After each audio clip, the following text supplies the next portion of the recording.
quiet. Hello. Hello. It doesn't sound like you're coming through your head mic. Yeah, I think I had the one coming through the laptop thing. Is that better? That's it. Yeah. I'm Matthew Bell. I've traveled back in time. Just in case you wanted to see how Hey, Babu. young Bell looks. What's this?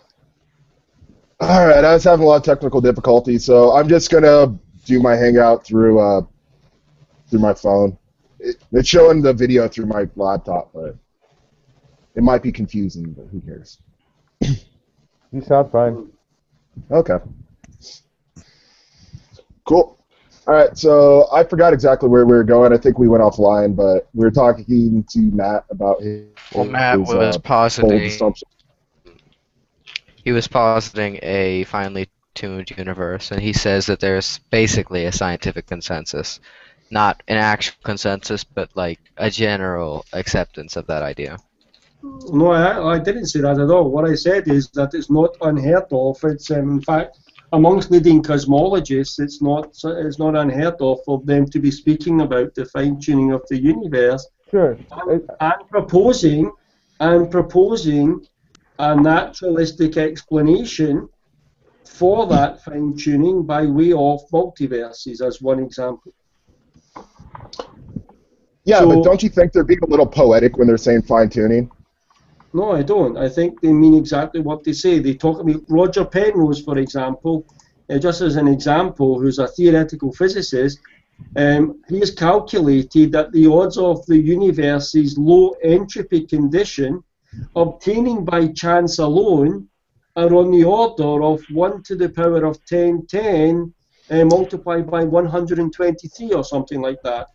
It's and 10 to the power of NTC 10 to the power of 123. Yeah. So I think if I'm not wrong, that's quite a high number.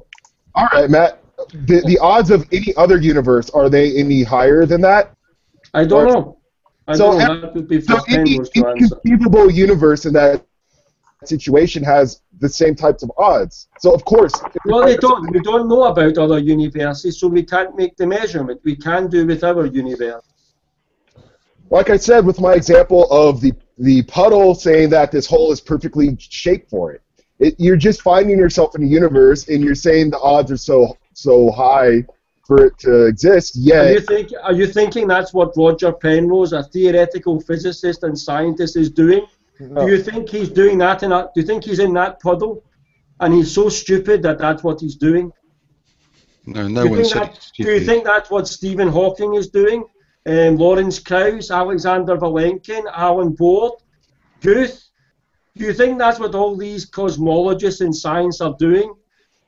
So I you're don't saying think they're that you're Because saying that's what you're arguing against, not my proposition. We're trying to of get a word fine-tuning in. as a theist, but what science is saying about the fine-tuning of the universe and their explanation for it, their naturalistic explanation for it.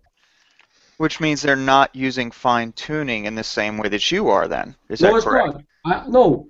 Thank No. you. No, it's not correct. The fine-tuning is agreed upon. The explanation for the fine-tuning is where the area of disagreement would arrive. A Christian theist, for example, would say, okay, we have the fine-tuning that points towards a fine-tuner, God. I'm sorry, but you're wrong. Fine-tuning is not agreed upon. All of these scientists you were mentioning are not saying the universe is in fact fine-tuned as though a god had physically my tuned. goodness. I'm sorry.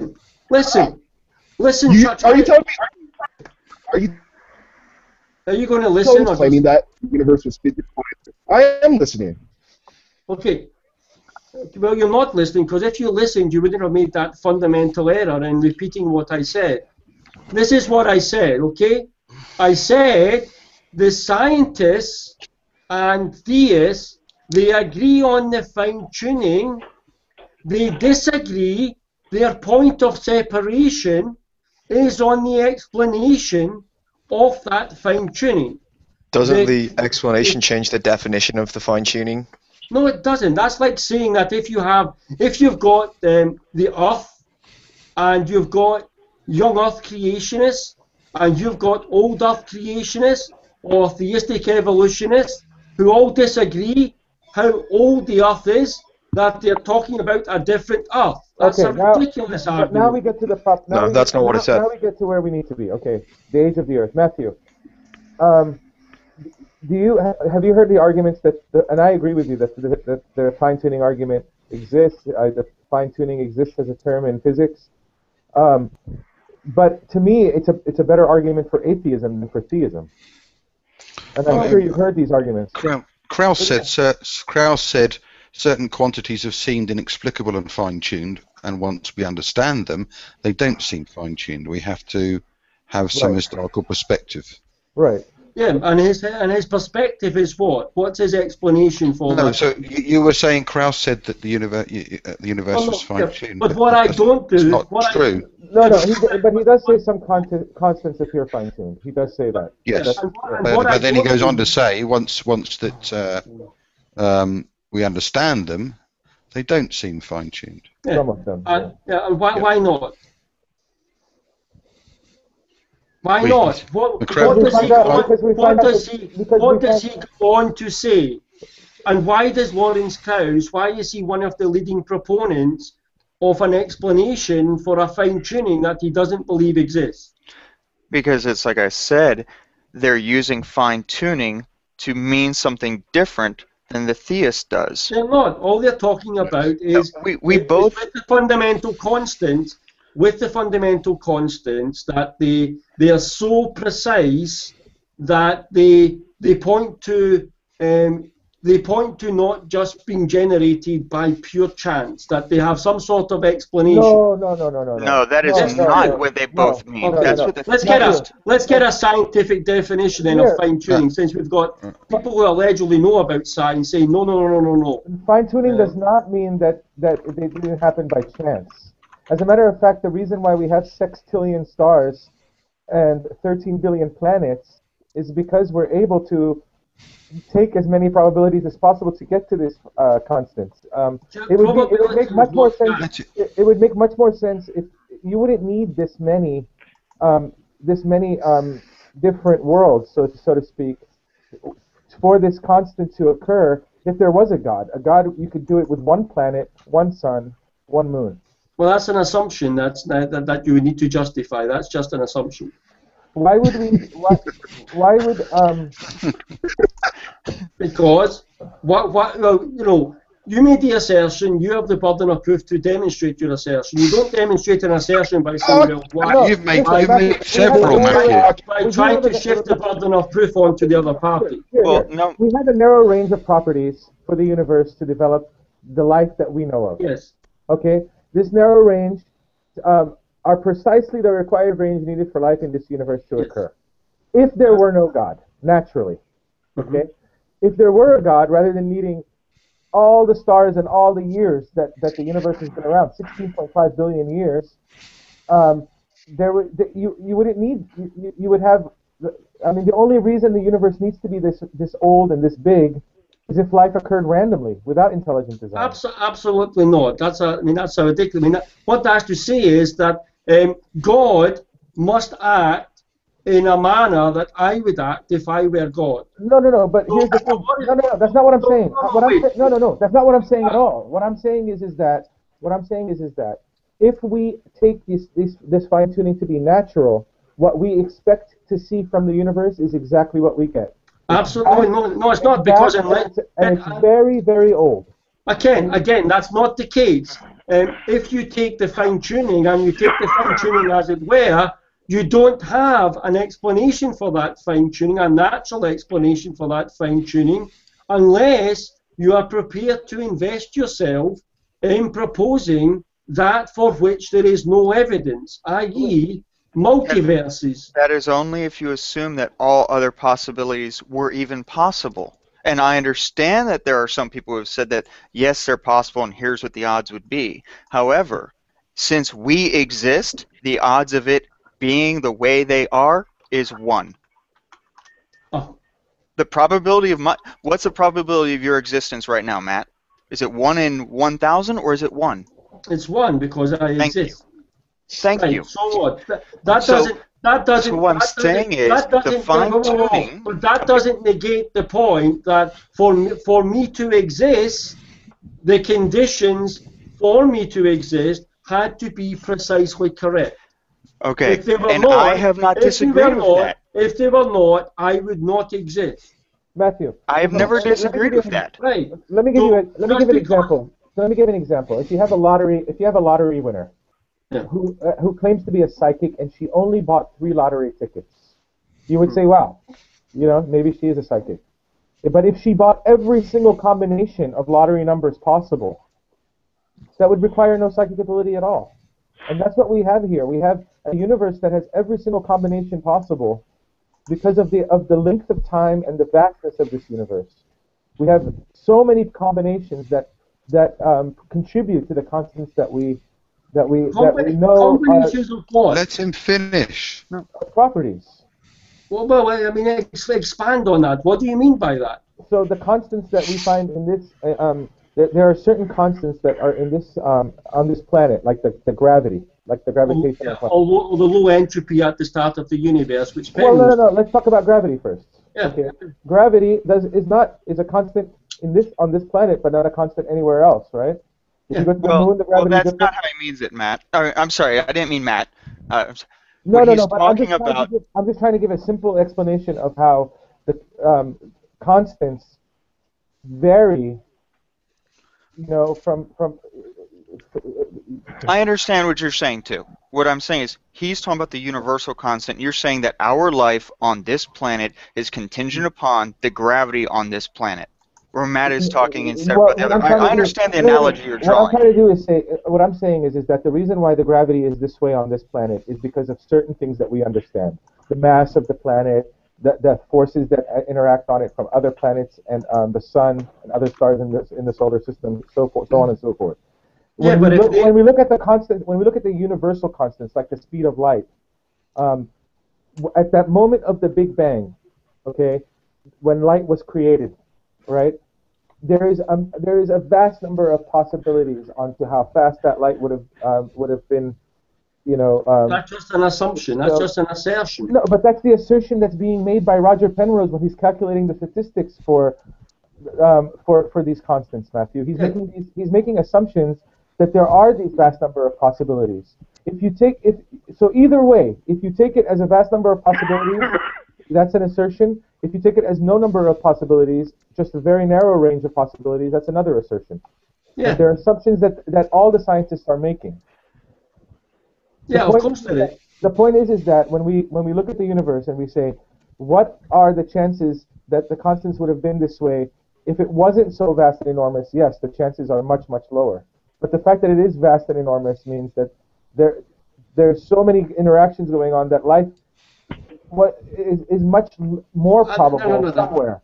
Again, absolutely not the case, because the age of the universe is completely irrelevant to the fact of the matter that at the origins of the universe, at those first instants, that's where the fundamental constants had to be right. In that very tiny time scale, everything had to be just right. If things had been not just right, then the heavy elements would not have formed, galaxies would not have formed, planets would not have formed, and life on planets would not have formed. So the mistake you're making is you're trying to take the fine-tuning as if it becomes more probable over the whole age of the universe, when in fact the actual focus should be on the question, why the fine-tuning at No, you're misunderstanding. Listen. No, I'm not misunderstanding. I'm understanding you perfectly well. You're missing something very big here.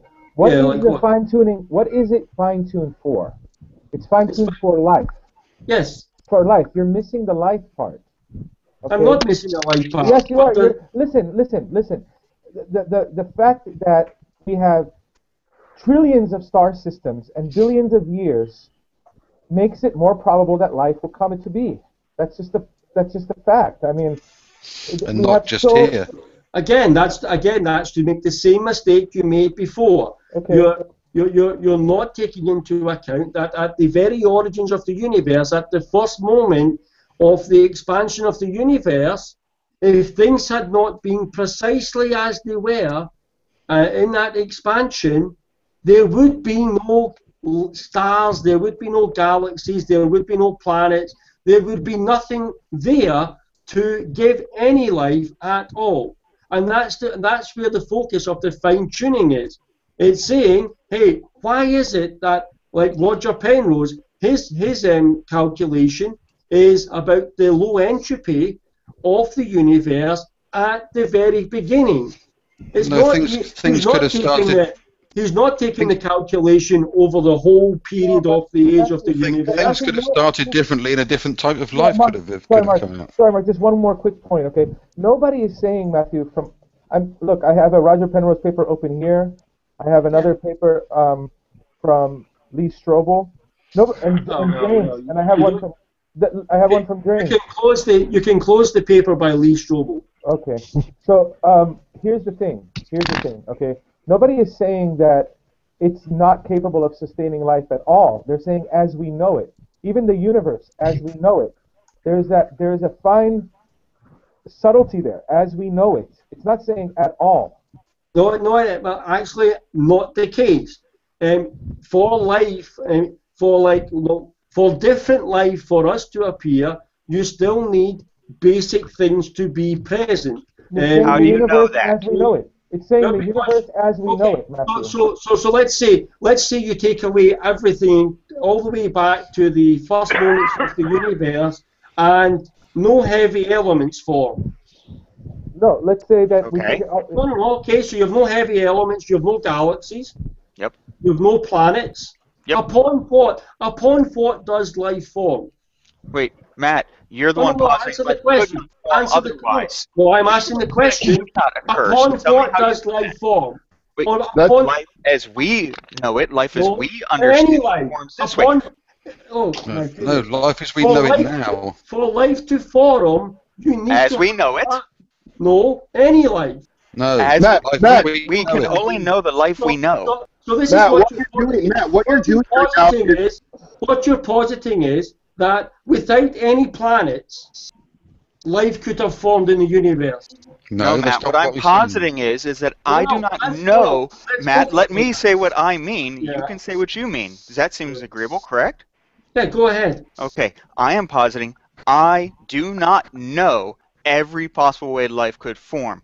I am not claiming to have that kind of knowledge. You have told me you know it can form no other way. How do you know that? First of all, answer my question, and I asked you. Upon what would life form if you had no heavy elements at the origins of the universe? Matt, that is an argument from ignorance. Just because It's not you an cannot argument think, from ignorance. yes, it is. Yes, it is. Matt, You my cannot failure think of to another know way. does You not cannot- Absolutely not. What it's saying is that it seems at least seems to me very obvious that if you have no planets at all, there is nothing there. There's nothing there for any life. You're only basing it on the model that we know. No, Yeah, I'm not. I'm basing because- it on. just- I'm basing it on the basic requirements for life to form. That Just we because know. you cannot think of another way for life to form without planets, or however you feel it needs to be, does not, in fact, make that the case, Yeah. Matt. Exactly. Your lack of imagination does not prove that life has to. My here's lack the of thing, Matthew. imagination. My lack of imagination in saying I'm not prepared to accept the ridiculous notion that without the heavy elements, without any galaxies, without any stars, without any planets, no life could have formed. That's a But the lack thing of is that imagination. you haven't demonstrated Why that. don't you go and ask a scientist if life could form without the heavy elements? Hold As on. we know Go it. ask a scientist. What As if we there know are it. other heavy elements Go that any life at all. You have not demonstrated that if the universe was slightly different, we would not have stars, galaxies, or heavy elements. There may be more than one way for these things to come about. Science, no, I don't need to demonstrate it. Like I said before, this is your mistake. Your mistake is you think when you're making these arguments against the fine-tuning of the universe that you're making it against me. No, The you haven't reality is, proved like if that the you universe study- is fine-tuned. If you study the literature, you'll find that who you're arguing about. You're arguing with those who postulate a naturalistic explanation for the fine-tuning of the universe. What literature? Scientific No, Matt, literature, that's not scientific papers and scientific literature which talk about the fine-tuning of the universe, not as a speculation, just as a reality, and then they go on to postulate... Well, there's Stenger's book that says the fine-tuning is a fallacy. Who cares? That's one guy. But the thing, Matt, There are Wait, lots of Matt, books on the subject.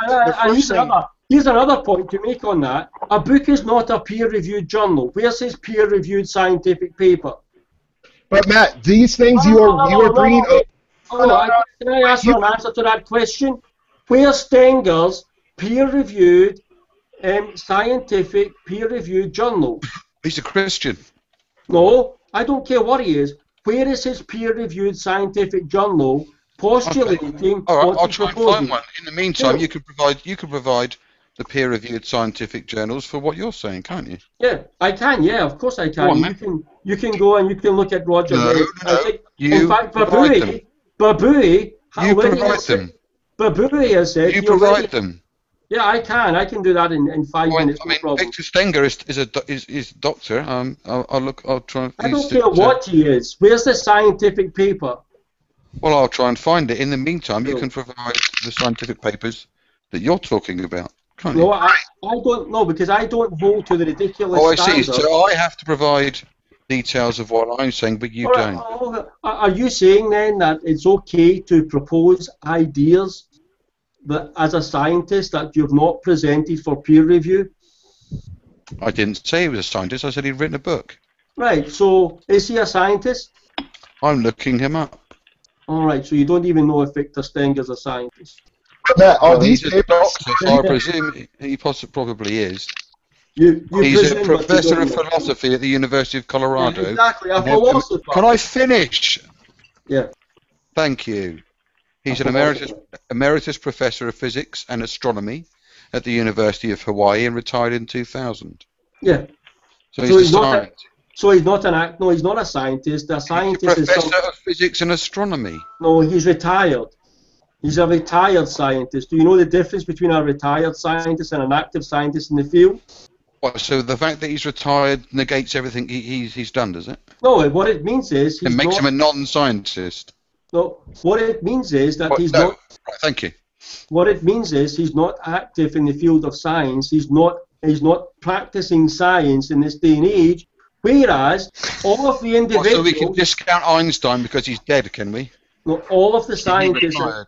all of the scientists that I'm citing are currently active in the field of science and are So in what? fact. Okay, Matthew, can I ask you a question? Roger, Can I finish an answer before another question is asked, or sure, you sure. just It want seems like to you guys are arguing. It seems just like you want guys to have basic chaos in a hangout? Sorry, go ahead. Go ahead. Go ahead. Roger Penrose, first of all, Roger Penrose is an atheist, right? Yeah. So how does he reconcile the fine-tuning argument with his own beliefs? Not via multiverses, that's for sure. I'll tell you. He's a So, strong proponent against multiverses, but he proposes a cyclic universe. So well, that's, he also thinks that what we'd expect to see if there was no God, from this even with fine-tuning, what we expect to see if there was no God is what we see. right. But I at no point in this hangout up to now have I been using the fine-tuning argument as evidence for God. What I've been trying to drive home since the start of this hangout on 2 started hangouts is to get the concession from atheists who are supposedly well versed in the scientific literature and what's happening in science, that in science it's not something strange Wait, for the fine-tuning have of the universe to be postulated seriously. no, but I conceded that when I first came in. Well, No, you're one person in the hangout. No one else has conceded that. so That's far. not true, Matt. I told you from the very We all- beginning that we This is all what you said. accept. You said to me, no, you're using fine-tuning in a different way from what the scientists are using it. That That's is not you what I said. I You said did say that. theists use it separately I'm a than the theist. atheists. I'm a Yeah. theist. Yes, and are you using fine-tuning in the exact same way Stephen Hawking is? Yes, I am. So And you're so do not other using it to theories. posit that a god tuned the universe. That's not what you're saying when you say fine-tuning then. Listen, fine-tuning... Yes or no, Matthew? Wait, listen, okay, let's Do get you something... think Lawrence Krauss... I'll clarify the question. I mean, nice No, you and don't need to simple. clarify. Something needs to be made Give him a clear chance to here. answer. Answer Something it. needs to be made clear, okay? I don't succumb to yes or no, okay? I'm under no obligation. I'm under no obligation to respond to It's a reasonable demand. question. No, but that's fair. That's fair. Yeah, None of us should I'm be not under any obligation to respond to a demand for a yes or no question. In fact, every time someone says to you, "Give me a yes or no," it usually means they're trying to force you into an answer without expanding on your answer. They're trying to lead you down a garden path, okay? So I'm not going to be that's not what I responding did, to Matt. this. I bet I'm you're not fun talking for about restaurants. you. You never Matt, said. I didn't ask you. I didn't tell you that. You What I never said. said I'm not was- responding to you. Would you like a I'm starter? responding Yes or to no? Mark. What do you mean? I'm responding to Mark, who did do that. Okay. Matt, yeah, Oh, it's a But I reasonable want to ask a question. question then. I understand what Mark said. Are Yeah. you using fine-tuning in the same way that Lawrence Krauss uses it then? Yes. So you are saying fine-tuning from no intelligent agent whatsoever? Again, can I respond to this? Without Absolutely. Cool. Fine tuning Hello. is not. Oh, okay, fuck off. I No, just fuck off, tested waste my- of time. I tested my No. That's my You're not interested in the answers. You're not interested in rationally discussing the question. All you're interested about is showboating on an on-air hangout. Oh, that's unfair. You're just interested in shouting and telling everyone you're right all the time. You can prescribe malice to others, however, it doesn't demonstrate it's true. I would like to hear your answer. Other people watching the hangout will make that evaluation. The viewers of the hangout will make the evaluation for themselves about the intentions and the behaviours of. That's cool. Could you everyone on answer the his hangout. question? So I'm No. still waiting. I asked. I said I'd love to hear your answer. I would like to hear it. And there's no Cool, reason for anyone to interrupt. I'm trying to do that without interruption. Yes, which there's no is reason for impossible. interruption. Again, fine-tuning, having an agreement about fine-tuning is not the same as the explanation for the fine-tuning. So I can use the same definition as Stephen Hawking, Lawrence Krauss, William Lane Craig, all of those people on fine-tuning, but have a different conclusion as to the best explanation for that. The explanation is not the same as the fine-tuning. So when you say fine-tuning, I'm asking to clarify. This is a question. All you mean is, and correct me if I'm mistaken, fine-tuning simply means the universal constants are what we observe them to be. How could that possibly be so? No, what I'm saying fine-tuning is that when we observe the universe, the fundamental constants are so finely tuned that it begs explanation for why they are such, why they are like that. And I think you are begging the question when you say the constants are finely tuned. You are begging that there was a tune error. When they say finely tuned, they are saying the constants are a precise number. I think you're saying it differently. And you can disagree. Absolutely. Yeah, okay, then answer this question then, okay? If that's the case, why then do they postulate an explanation for the fine-tuning? I just said that. I just answered that when I said Okay, go ahead. they are offering an explanation for why they would appear to be exactly what they are. They're not postulating that some type of actual tuning was going on by an intelligent agent. They're simply explaining why the numbers are what they are. Could you get If they could have been something else. Could you get a denser group of atheists all together in one hangout? Of course they're not. Of course they're not proposing. Why the insult? You're talking to one person. Of course they're not. Of course they're not proposing that the explanation is an intelligent agent. No one's saying they are, and that's the distinction I was clearly making. You have the fine-tuning, and then you have explanations for the fine-tuning. Scientists, like the leading cosmologists, because of the scientific method, they are always going to propose a naturalistic explanation for that fine-tuning, and that's fine. There's But- also another difference. I'm sorry. Yeah, I'm part of the Free Thinkers Atheist of Louisville thing on Facebook. I'm not talking, sorry. Yeah, we can hear you. Yeah.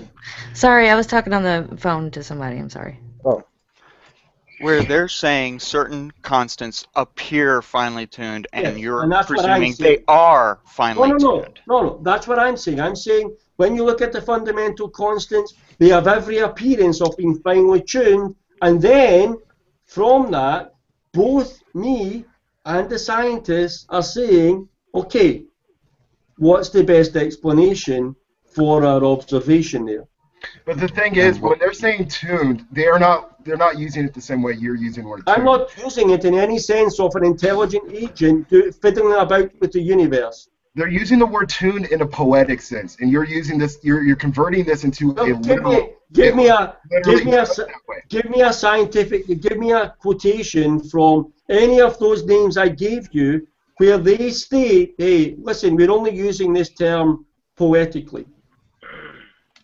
I think the person who coined the phrase "finely tuned" was a Christian. So these other people are adapting his language. They're not the ones who present it. Right. So this is what scientists do. This is what scientists do when they're doing their science and when they're presenting their papers for scientific peer review. They follow how Christians, supernaturalists, use terms. They don't say, well, no, we're not supernaturalists, we are scientists, so we're not going to use terms that could mislead people into thinking that we're using these terms in the same way as supernaturalists. Matthew, would you agree? Would you agree that a better scientific conclusion from the fine-tuning would be to state that there is some unknown natural phenomenon to explain the fine-tuning? That's always going to be the scientific. So would you agree that would you agree that the fine-tuning conclusion drawn by theist arguments is unscientific? Yes, of course it is. Okay, that's all. That's all. I think. The conclusion drawn by the theist is philosophical. The same as the conclusion. What drives the conclusion of the scientist is also philosophical. It's the undergirding. It's the undergirding of all scientific work, methodological naturalism, a philosophical principle. Right. So the same thing is driving the conclusion from both parties. Sure. Typically, discussions of fine-tuning deeply involve the anthropic principle. And I've yet to hear it mentioned. Well, if you mean by the anthropic principle, well, Nadia, we kind of spoke around it, where we said that we see it because we are in it. Right. We and could not see it. I'm sorry. Sorry, and the life as we know it argument that we made. Yes. Right. It's the example I gave with my puddle. The puddle thinks that this hole is perfectly shaped for it just because of the fact it's not a very good argument, and the universe is not especially finely tuned, which you don't really bring up. Mars isn't finely tuned for life. Jupiter isn't finely tuned for life. Most of the universe is very finely tuned for life, so I don't see why you think this universe is so precisely tuned for life. Mars is part of the universe. Part of it. Mars is part of the universe. Right. The argument is not the Earth is finely tuned for life. The argument is the universe, in its fundamental constants, is finely tuned for life. You know, So why is there so little life in the universe if it was tuned for this purpose? Well, no, Yeah. FSX, From a scientific perspective, from the scientific explanations being given, that's how it turned out to be, given the probabilistic value of the multiverses, if you're going to go the multiverse route. because what the argument is, FSX. I mean, if you're trying to make that was, if you were to make a universe that was finely tuned for life, you would just make a huge flat Earth, a huge flat surface, where life could just exist everywhere across the surface. You wouldn't create this vast, empty chasm of empty space and useless things. This is not a finely tuned universe in any sense. If Okay, your because there's a purpose couple of was, mistakes with that. Okay, but I'm not allowed. Yeah, okay. Well, no, Matt, because actually we're agreeing on this part, and that's what I'm trying to say, is that the fine-tuning argument is that the universal constants, the number of electrons being balanced by the number of protons, the charge of the electron, the ratio of how gravity works, those universal constants, not that every single point of the universe is finely tuned for life. Like, the fine-tuning argument doesn't say the center of the sun itself is finely tuned for life to exist in that space. Just that. And the problem is that the fine-tuning argument also fails to show that the way the constants are tuned right now are the only way you could have things like atoms and stars and galaxies. You could have different arrangements of these properties and have the exact same thing. It's just concluding that, oh, this is the only example that it's going to work. No, demonstrate that. No, the thing FSX No, you have to is that- demonstrate. You're saying it's finely tuned. Listen, the person who makes the burden of proof is upon the person who makes the claim to knowledge. You just made a claim to knowledge that if you did, you just said if everything was done differently. You haven't demonstrated there's only one way that we can have a universe of life. You have not demonstrated. That's not the purpose of the argument, the fine-tuning argument. The purpose of the fine-tuning argument is to say, in the universe we live in and how we observe the universe, it has the appearance in its fundamental constants to be finely tuned. And what is the best explanation for that? That is the fine-tuning. That's what fine-tuning means. But any universe we found ourselves in which we could exist would, of course, have properties which would make it possible for us to exist. Yes, but it wouldn't necessarily be finely. Yeah, but what you need to demonstrate, that in any other universe apart from this one, life could be produced.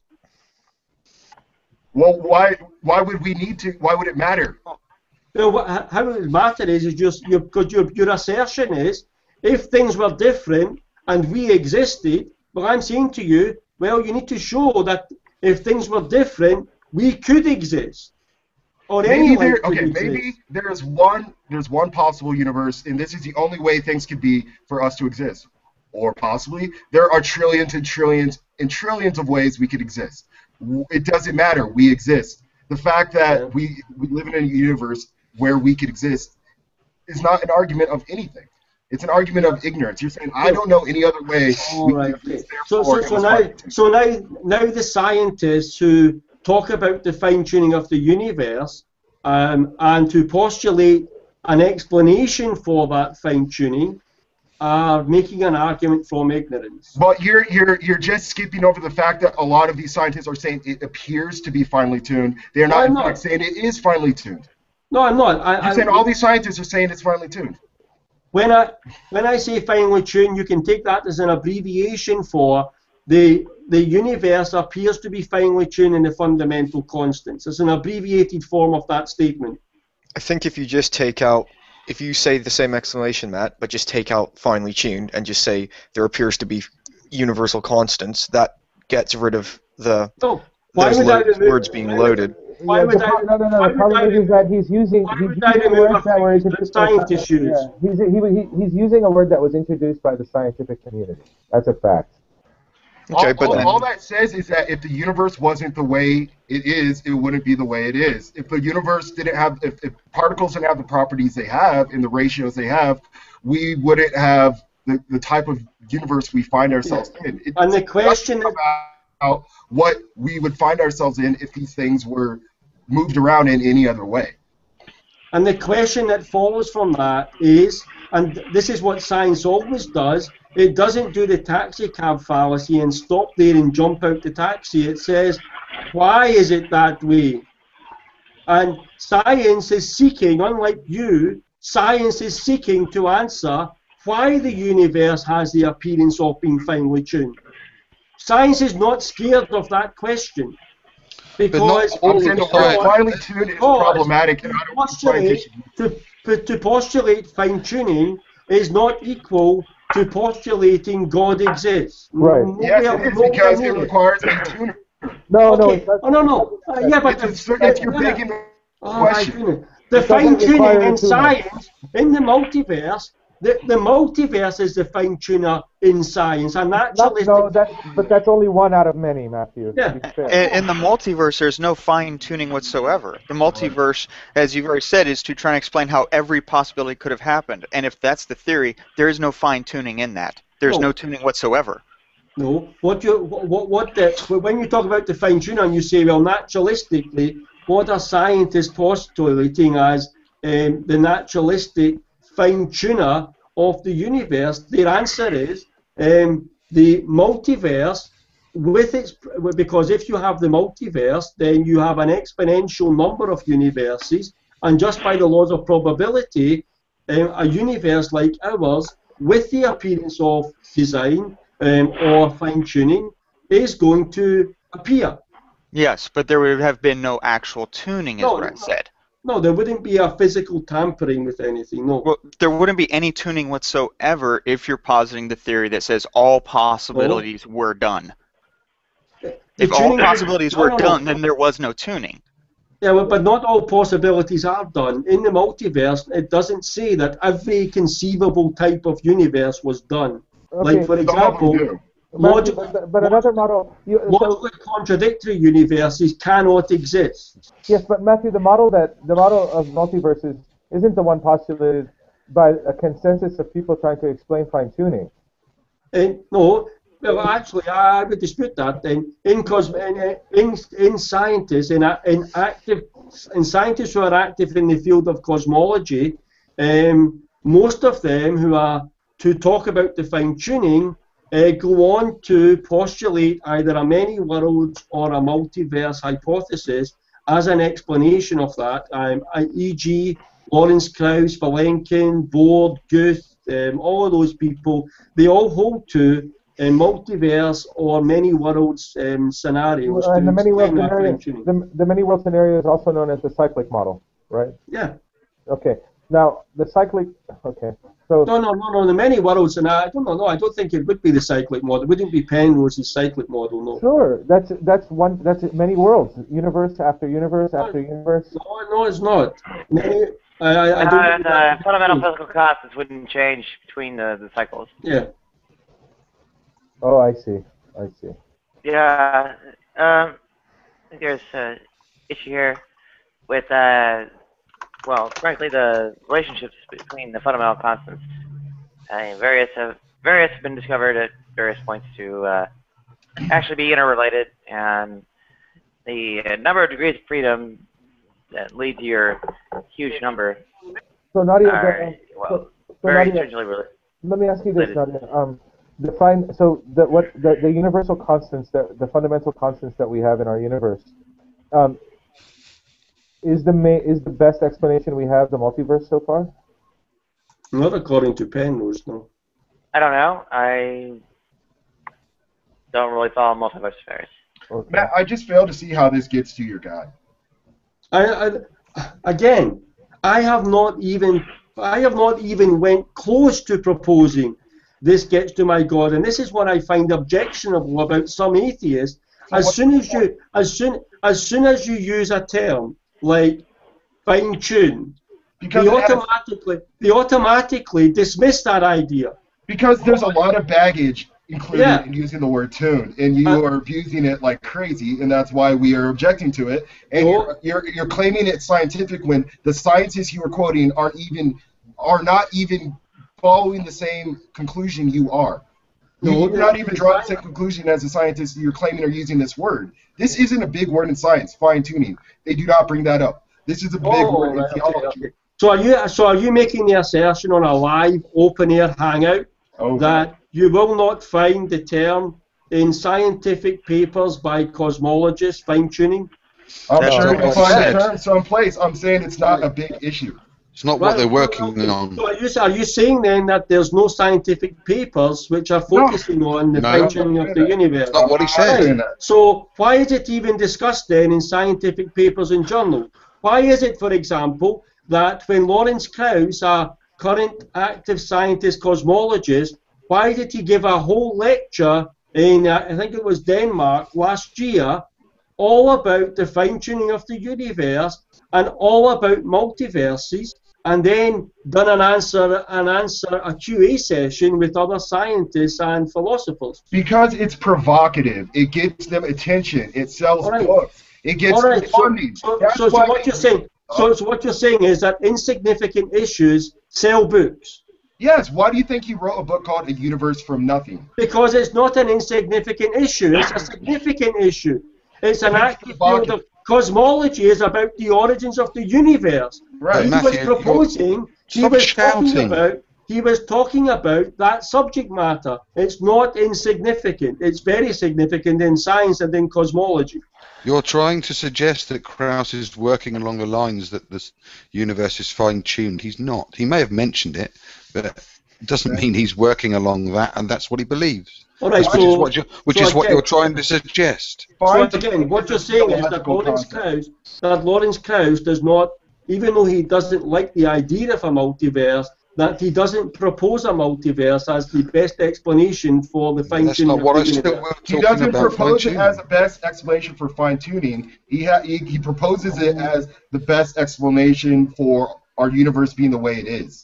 Not fine-tuning. And how is the universe? And how is the universe? What does that mean, the universe? Matthew, if I can quote from Lawrence Krauss. What that means is, in the fundamental constants, so precisely set up that it has the appearance of being finely tuned.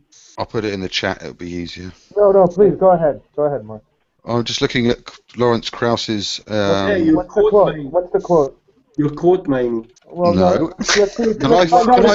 Can you even let me finish, Bell, for fuck's sake? No, you did it earlier on. No, wait, let's find out. No, reasonablefaith.org, Lawrence Krauss Response and Perspective.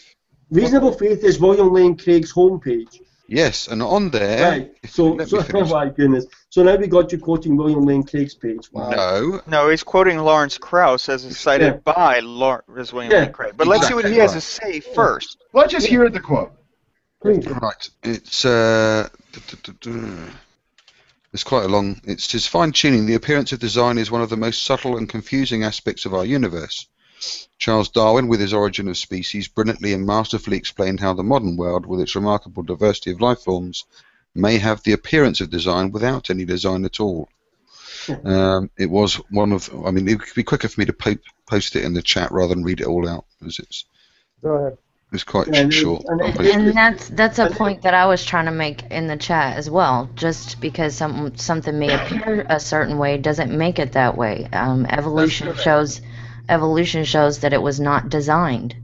It doesn't show it was not designed. That's just an assertion, just a bare assertion thrown out there that you expect, for some weird reason, you expect that if you make an assertion and state it as a fact, that people are going to say, oh, wow, that's a fact. Let me change my mind. Matt, Not sorry, how it that's works. what you tend to do. Well, give me an example then. Every scientist says that the universe is finely tuned. Have I said that, Mr. Babui? Have I said every scientist has made that statement?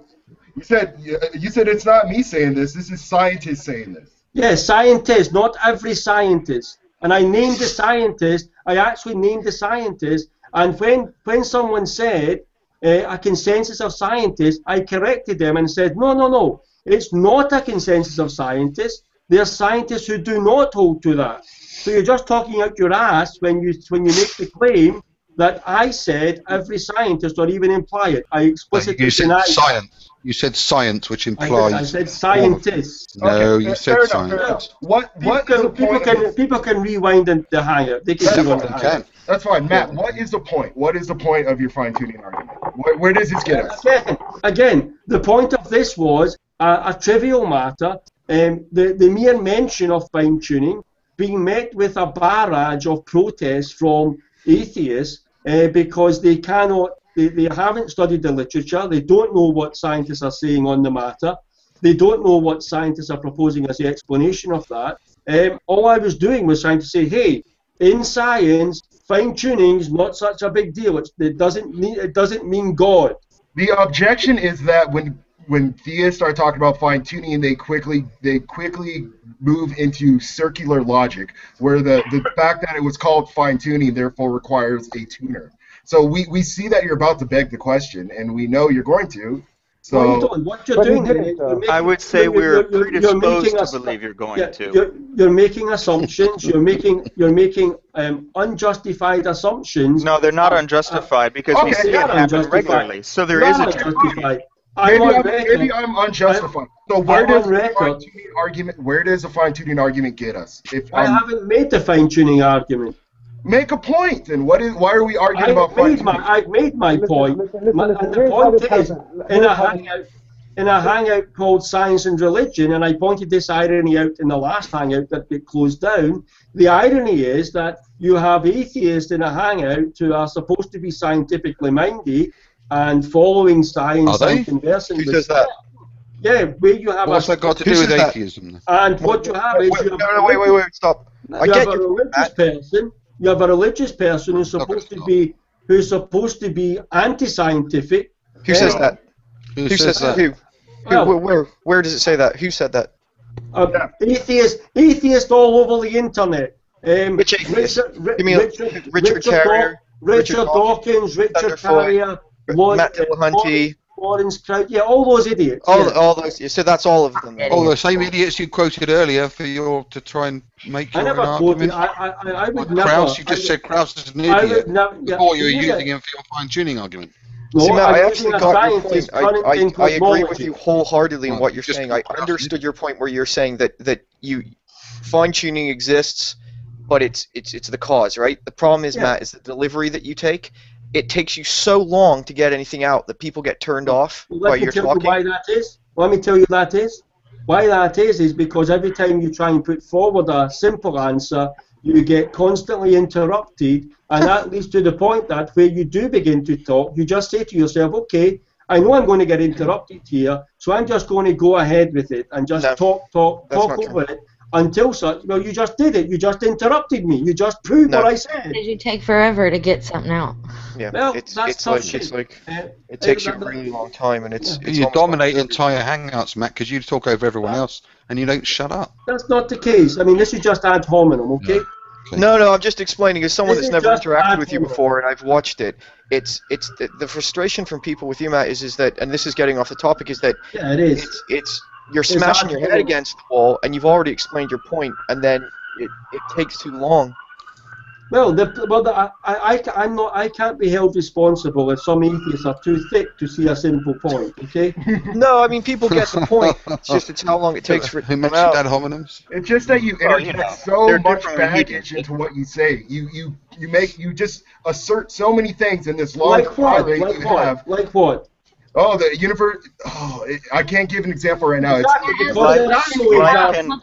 How come you wanted to bring up fine tuning? No, here's what happened. Eve, you missed something in the beginning. In the beginning of this hangout, what happened was Matthew brought up that there was evidence for God. Well, Okay, more to the while point ago- on this A while one. ago, he said that that's not why he was talking about fine Well, tuning. no. Then somebody asked him, what evidence for God are you talking about? I So, think it was like but it just and goes then- to and then show he that goes- he has an agenda. And a while ago, he tried to deny it.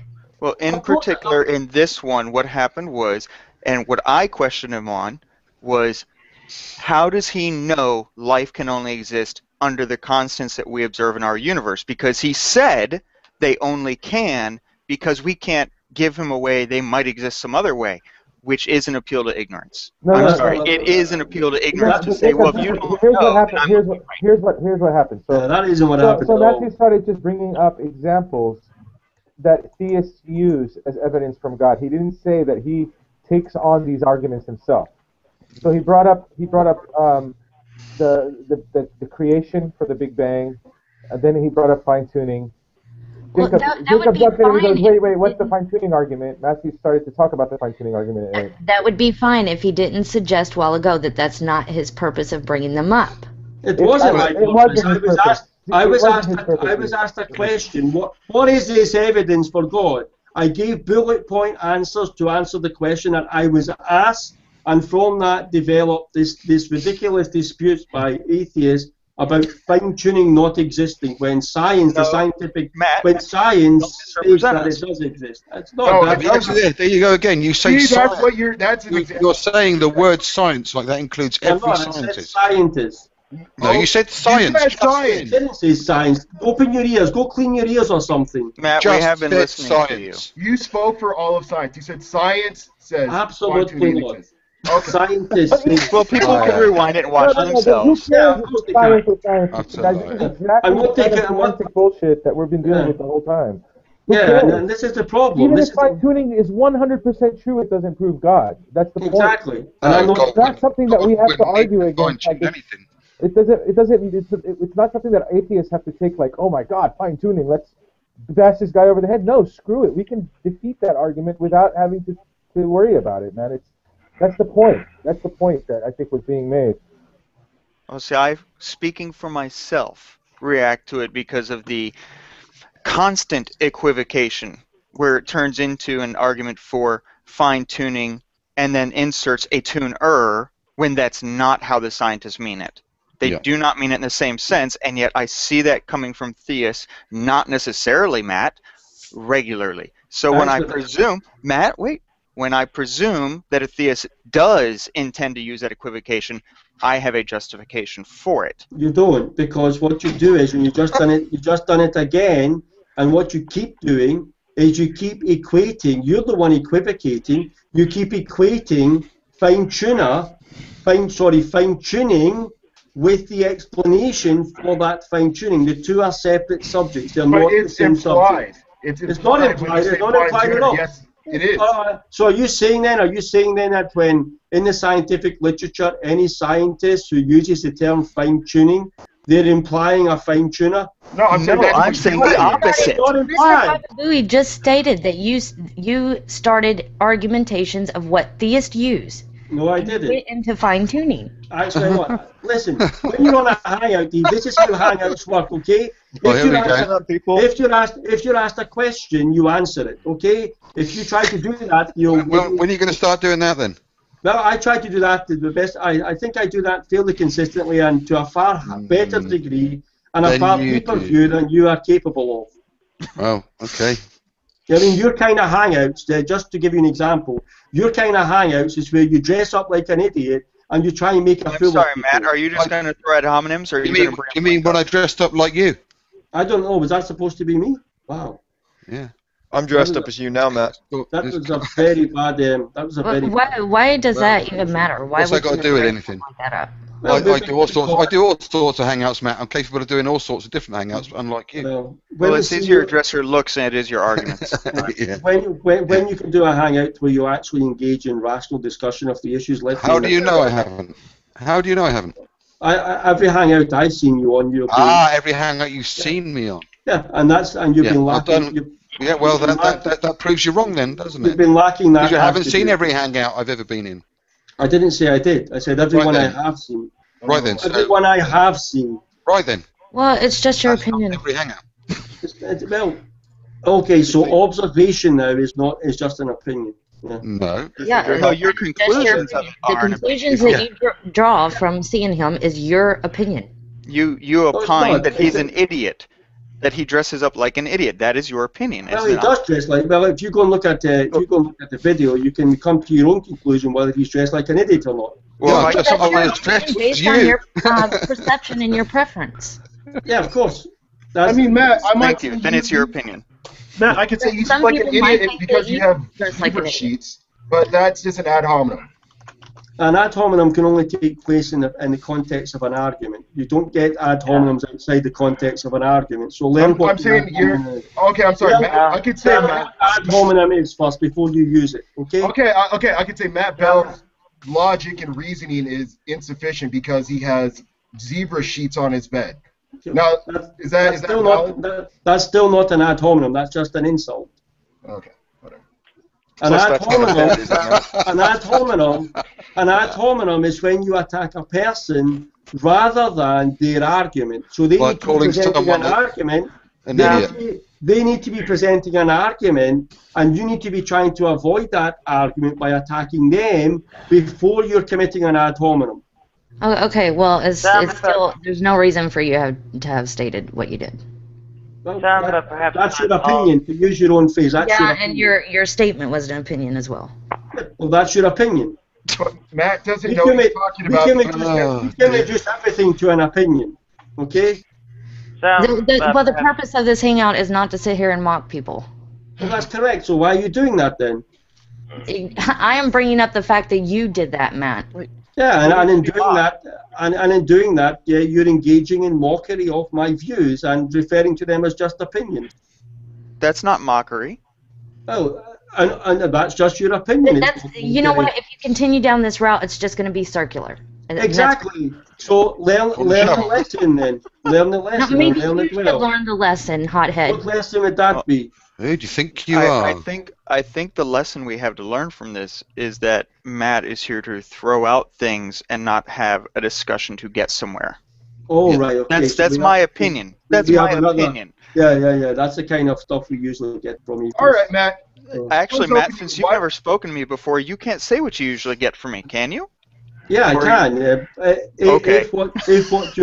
If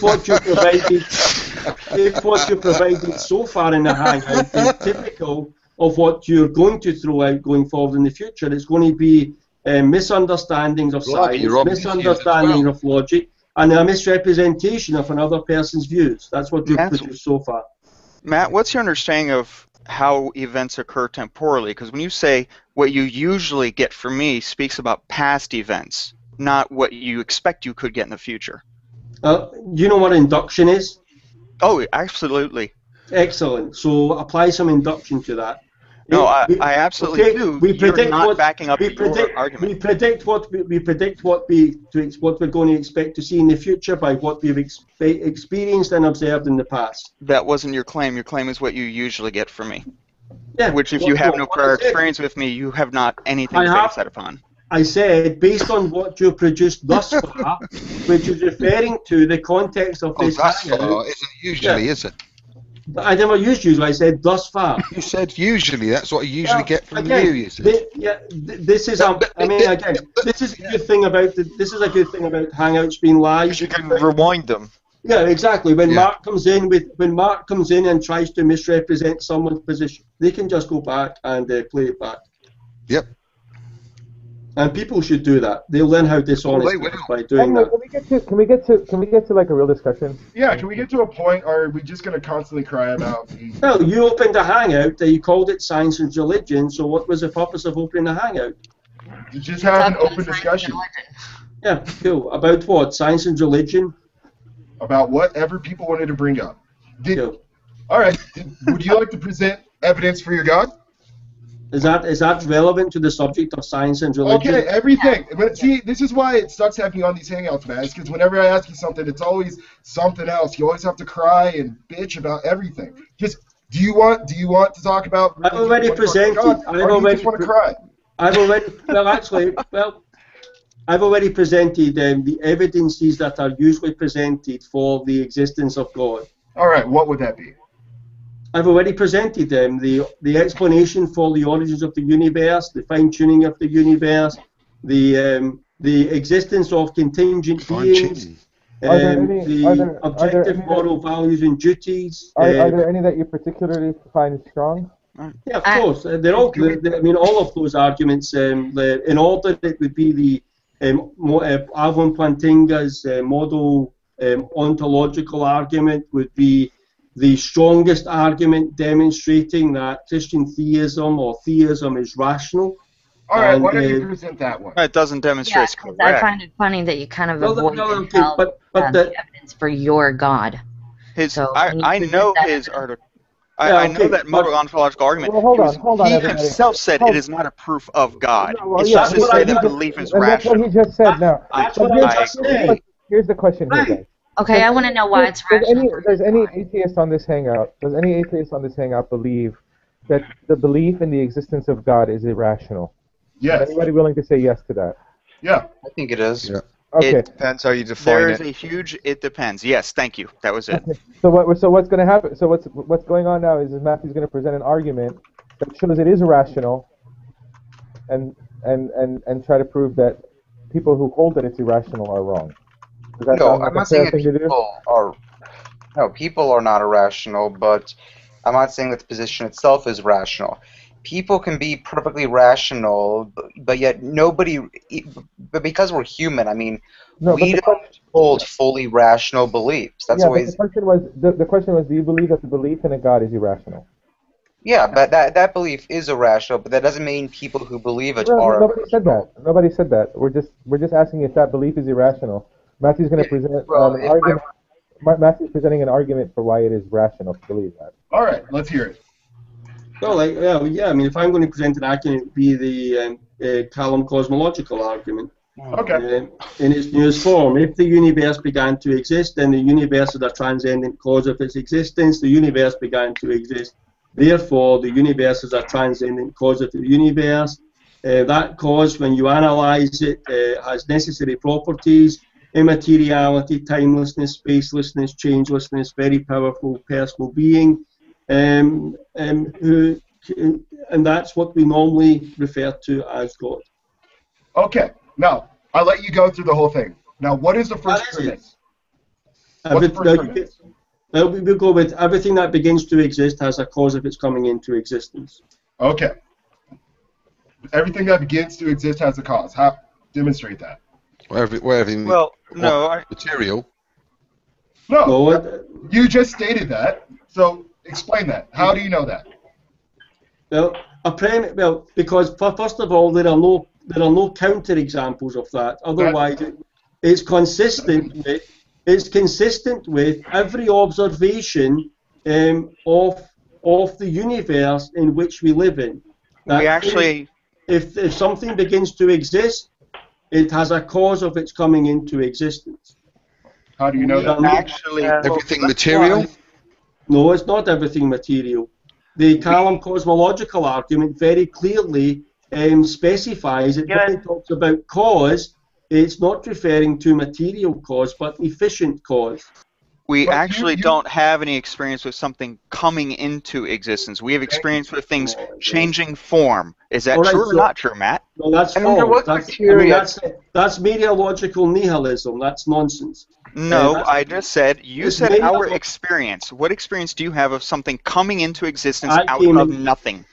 Well, no one has made the claim out of nothing. Why are you inputting that into the discussion? Because the premise is that the universe began to exist as if no, it's not. The premise one does not. Premise one does not finish. Premise one does not contain the word universe, and premise one does not contain the phrase ex nihilo. What I'm trying to say, Matt, is how have you justified your first premise? Observation. You have okay. Everything that begins to exist has a cause. Is that what you were stating? Yes. All right. So you have observed something that began to exist, and you saw the cause of it. Yes. Okay. Give me what was that? Everything. Me, my children, my car, a loaf. No, I can. I mean, I'm a human being. I know the process for which human beings come to exist. No, he's asking you for an example of something that has been observed. My sons. No, you weren't there. When did they begin to exist? They began to exist at the point of conception. I saw them come into existence. You saw that, did you? You saw the conception, did you? No, I didn't. I was part and parcel of the. I was part and parcel. He definitely has enough evidence of the conception. He's observed. No, I don't think there's any need to be this pedantic about it. However, that's what it is. It's being purely pedantic. But what you're describing is a change in form. They didn't begin to exist. Well, of course it's a change in form. It didn't just pop into existence out of nothing, correct? No, what it did. Nobody, again, out of nothing is nowhere contained in premise one of the Callum cosmological argument. I don't know why you keep trying to inject that into that premise. So you keep saying began to exist. Yeah, that doesn't. So what you're saying is that does not imply out of nothing. Right. Which is why I'm objecting to the premise. And it doesn't logically follow because that a human being is comprised of certain elements that existed before a particular human being existed, that the human being is equal to the atoms that existed prior to their coming into being. I think we'd have to define a human being at that point. Well, I'm a human being. I'm a human being. Where did I exist during the Jurassic period? Where did you exist as a sense of self? I never said that you did. Right, so if I did not exist, at what I must have came into existence. There must have been a point in time where Matthew Bell did not exist, and then a point in time at which Matthew Bell came into existence. In a very real sense, the person you are today did not exist yesterday. But the material that forms your body did exist yesterday. The material is not me. The material that forms my body is not me. But we said everything that begins to exist. Say that the cart behind you began to exist, but the material didn't begin to exist. Yeah, but the material's not the cat. The material's not this cloth. The material these glasses were constructed from are not these glasses. What you're engaging in is meteorological nihilism. It's equating the things from which a thing is produced with the thing itself. It doesn't logically follow. It's non sequitur reasoning. Okay, Matt, you said everything that begins to exist has a cause. Yeah. You have not justified that. So all you were saying is that we can give birth to children. Great. How does that apply to everything? That was your example. Everything I observe around about me in the whole universe that I have seen began to exist. But have you ever seen most of what takes place in the universe? Therefore, you're drawing a conclusion from. So what? So I'm coming when I'm looking at premise one of the Callum cosmological argument. The same as if you're looking at any premise in any argument. You evaluate, you make a consideration about whether or not that premise is true based upon your own experiences and observations and knowledge, at least on a prima facie basis. And what I'm saying is you have not adequately demonstrated that that first premise is even accurate. Yes, I have. No, you haven't. I have. Well, first of all, no one can point me to a single counterexample. I don't have to. Okay, so this is what I'm going to do with the premise. I'm going to think to myself, okay, I'm 46 years of age. I've lived a long time on this planet. Every single thing I have seen that began to exist, I know had a cause. I've never been presented with, I've never encountered anything at all that began to exist that did not have a cause. Therefore, probably everything that begins to exist has a cause. That's a much better premise. Everything that begins to exist probably has a cause. All right, go ahead. What's the second premise? Yeah, the universe began to exist. How do you know that? Science tells us that. You can look at the work of Bode, Guth, and Vilenkin, when they state that any universe which is in general expanding had a cosmic beginning. It probably had it, or it. Are you saying it probably had a cause, or it doesn't have a cause? Alexander Vilenkin, Guth, and Bode, in their theorem, it's a scientific paper. They do not use the word probably. They say it did have a cosmic beginning.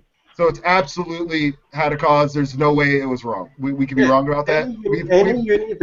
Any universe which is in general expanding had a cosmic beginning. That's the words of Vilenkin and the Vilenkin-Guth-Bode theorem. All right, so our current universe exists, and you're claiming it had a cause. All right, let's go to your third premise. Well, there is no third premise. It's then a conclusion. The arguments in modus ponens. Do you know what that is? Well, your first premise was everything that begins to exist probably has a cause, and then you said the universe began to exist. Yeah. Okay. It probably has a cause. All right. And the conclusion, therefore, the universe had a cause of its coming into existence. Oh, you're still on this. Okay. No, we just started on it. We're not still on it. We just started. So I would say, let's say I agree with you up to that point, right? Let's say we get to that point, and I wholeheartedly agree with you. Yeah. It's the next part that I think people have a problem with, is when you start attributing this cause with certain properties. Yeah, that's where I think...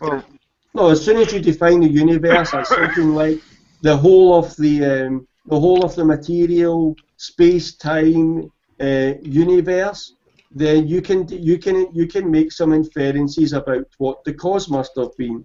Why can't we Some define of us have a problem with using the link in this way when what he I said don't know. was that inflation alone is not sufficient to provide a complete description of the universe. Some new physics is necessary in order to determine correct conditions at the boundary. He did not say the universe began to exist. He said our explanations do not explain everything. No, what he said, and Well, I'll I quoted his paper, so Sure. you tell me where your quote is, and Sure. I just Yeah, read no mine. problems at all. Yeah, and well, no, what you did is you quoted a different part of his paper, not the part that I quoted. Why don't you go to the part I quoted and put it in its context and see whether he said that or not? Fair enough. Okay, so far we've gone to there's a reason the universe exists, right? Yeah, no, not there's a reason. There's a cause for the universe coming into existence. Cause, reason, same thing. What? I don't All think right. it is. Get So you- then what you do is you then do an analysis of the necessary properties that cause must have. Okay. So if with the beginning of the universe, that's the beginning of space, time, matter, energy, that means that any cause of those things could not have those things because that's the start of them. So How it do could you know not. that? It just logically follows. Like No, it if doesn't. you- Give me the demonstration. well, let- Yes, it okay, well- does. Oh my I'm goodness. with him on this one. Matt Bell is correct. Yeah, if the beginning of the universe is the start of time, then any cause of the universe must be timeless. Well, the problem with that is, Who's- if you yeah. say that is the beginning of time, then there is no beginning to exist independent from the universe. The universe itself is time. There can be no begin to exist external from the universe then. But again, that doesn't follow because what's posited there is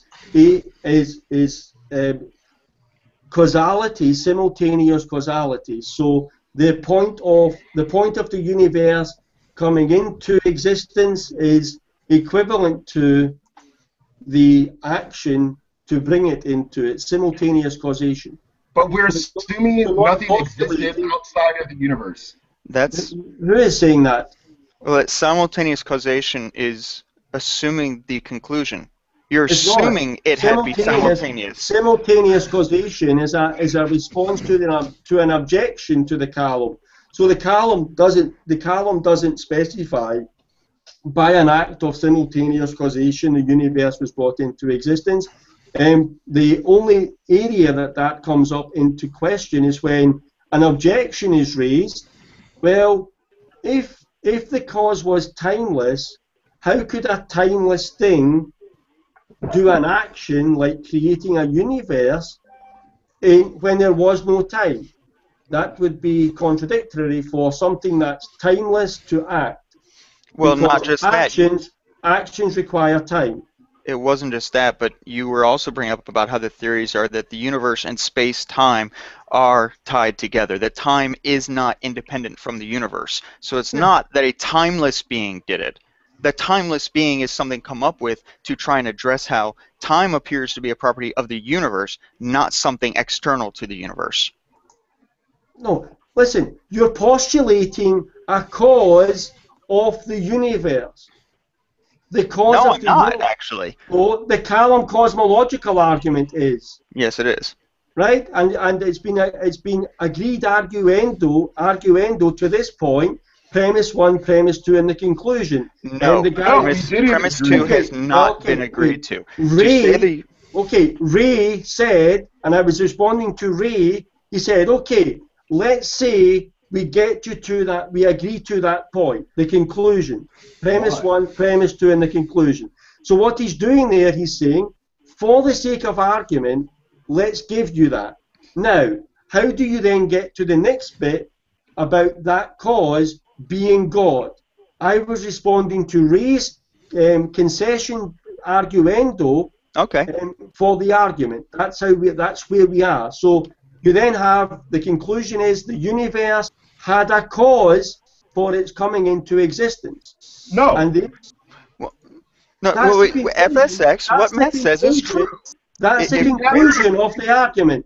Ray conceded that for the sake of argument. Is that correct, Ray? Yeah, I just want to know where it goes. Yeah, exactly. So for the sake of argument, to see where it goes, you let that go. Correct?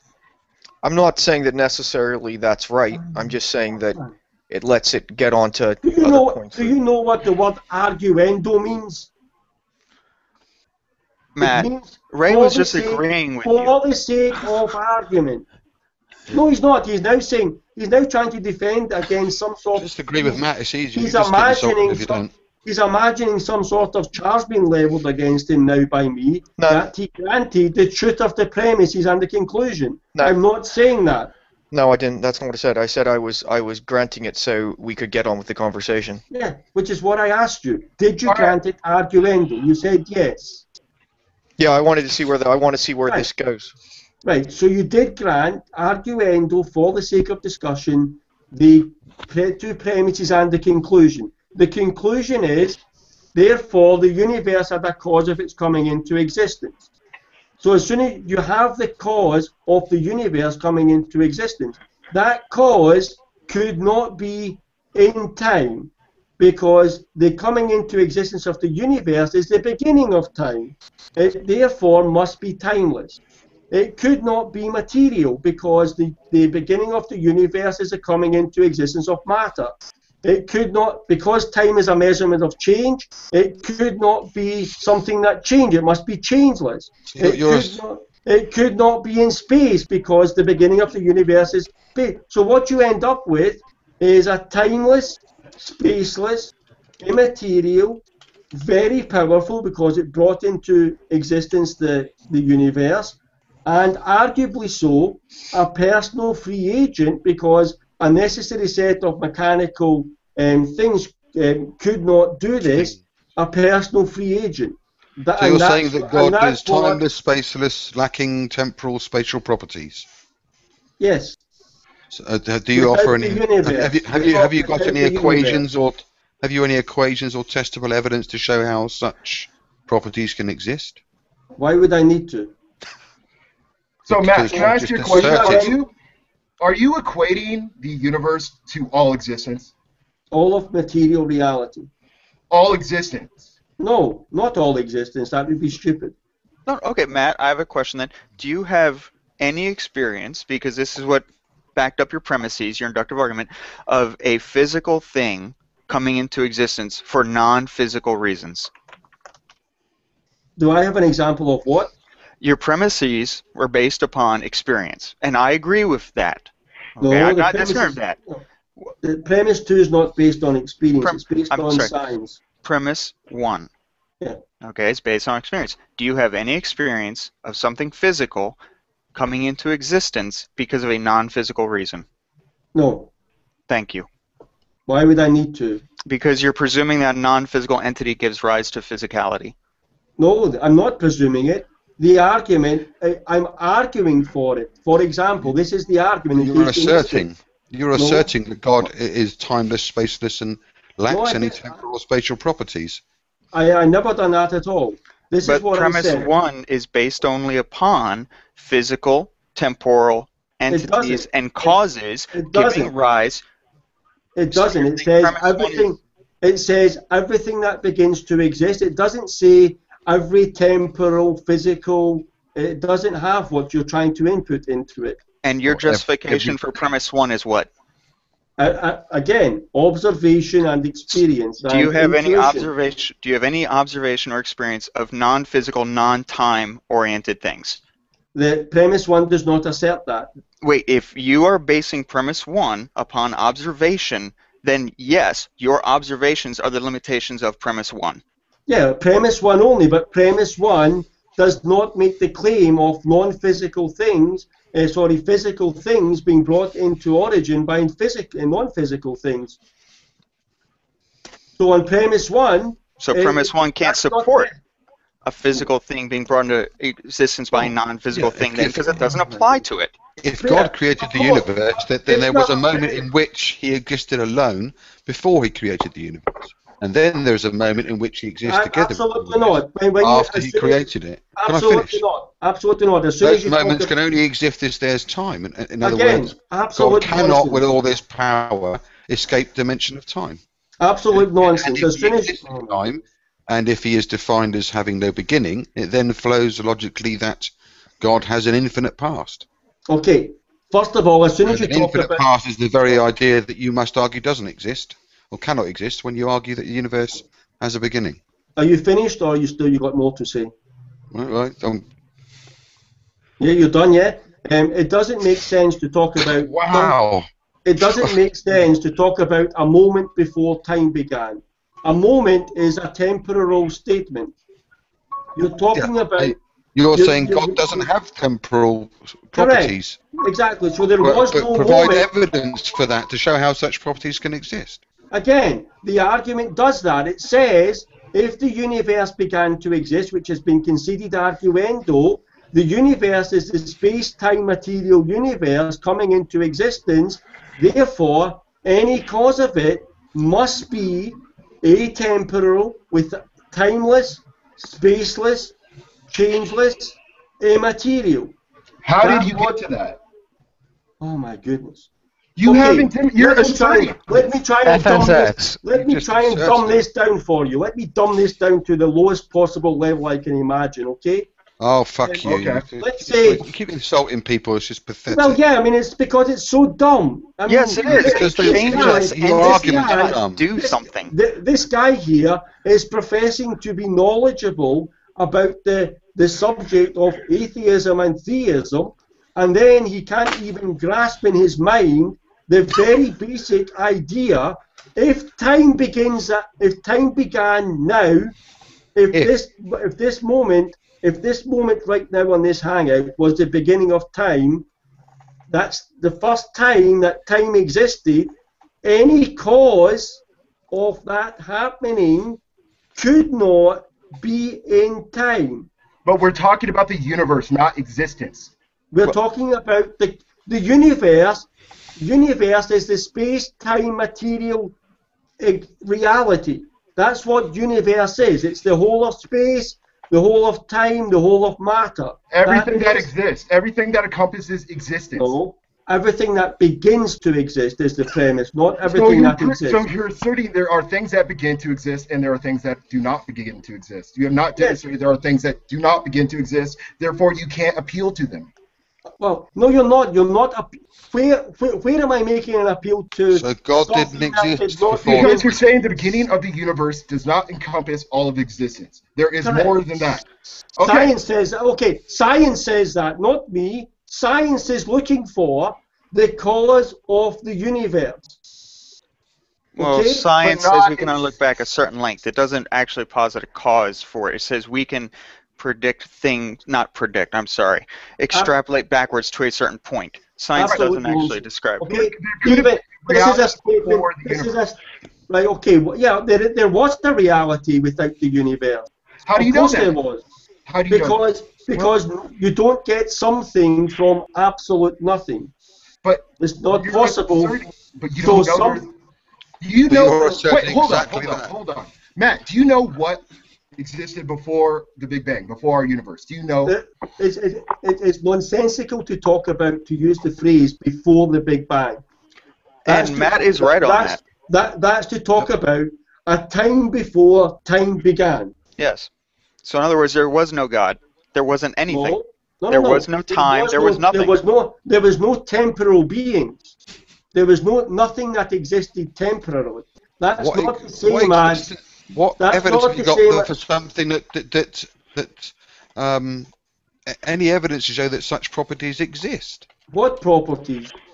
Something lacking in temporal or spatial properties, or is timeless or spaceless. It's tautology. Well, unless the universe is eternal, there was without the universe, the timelessness existed.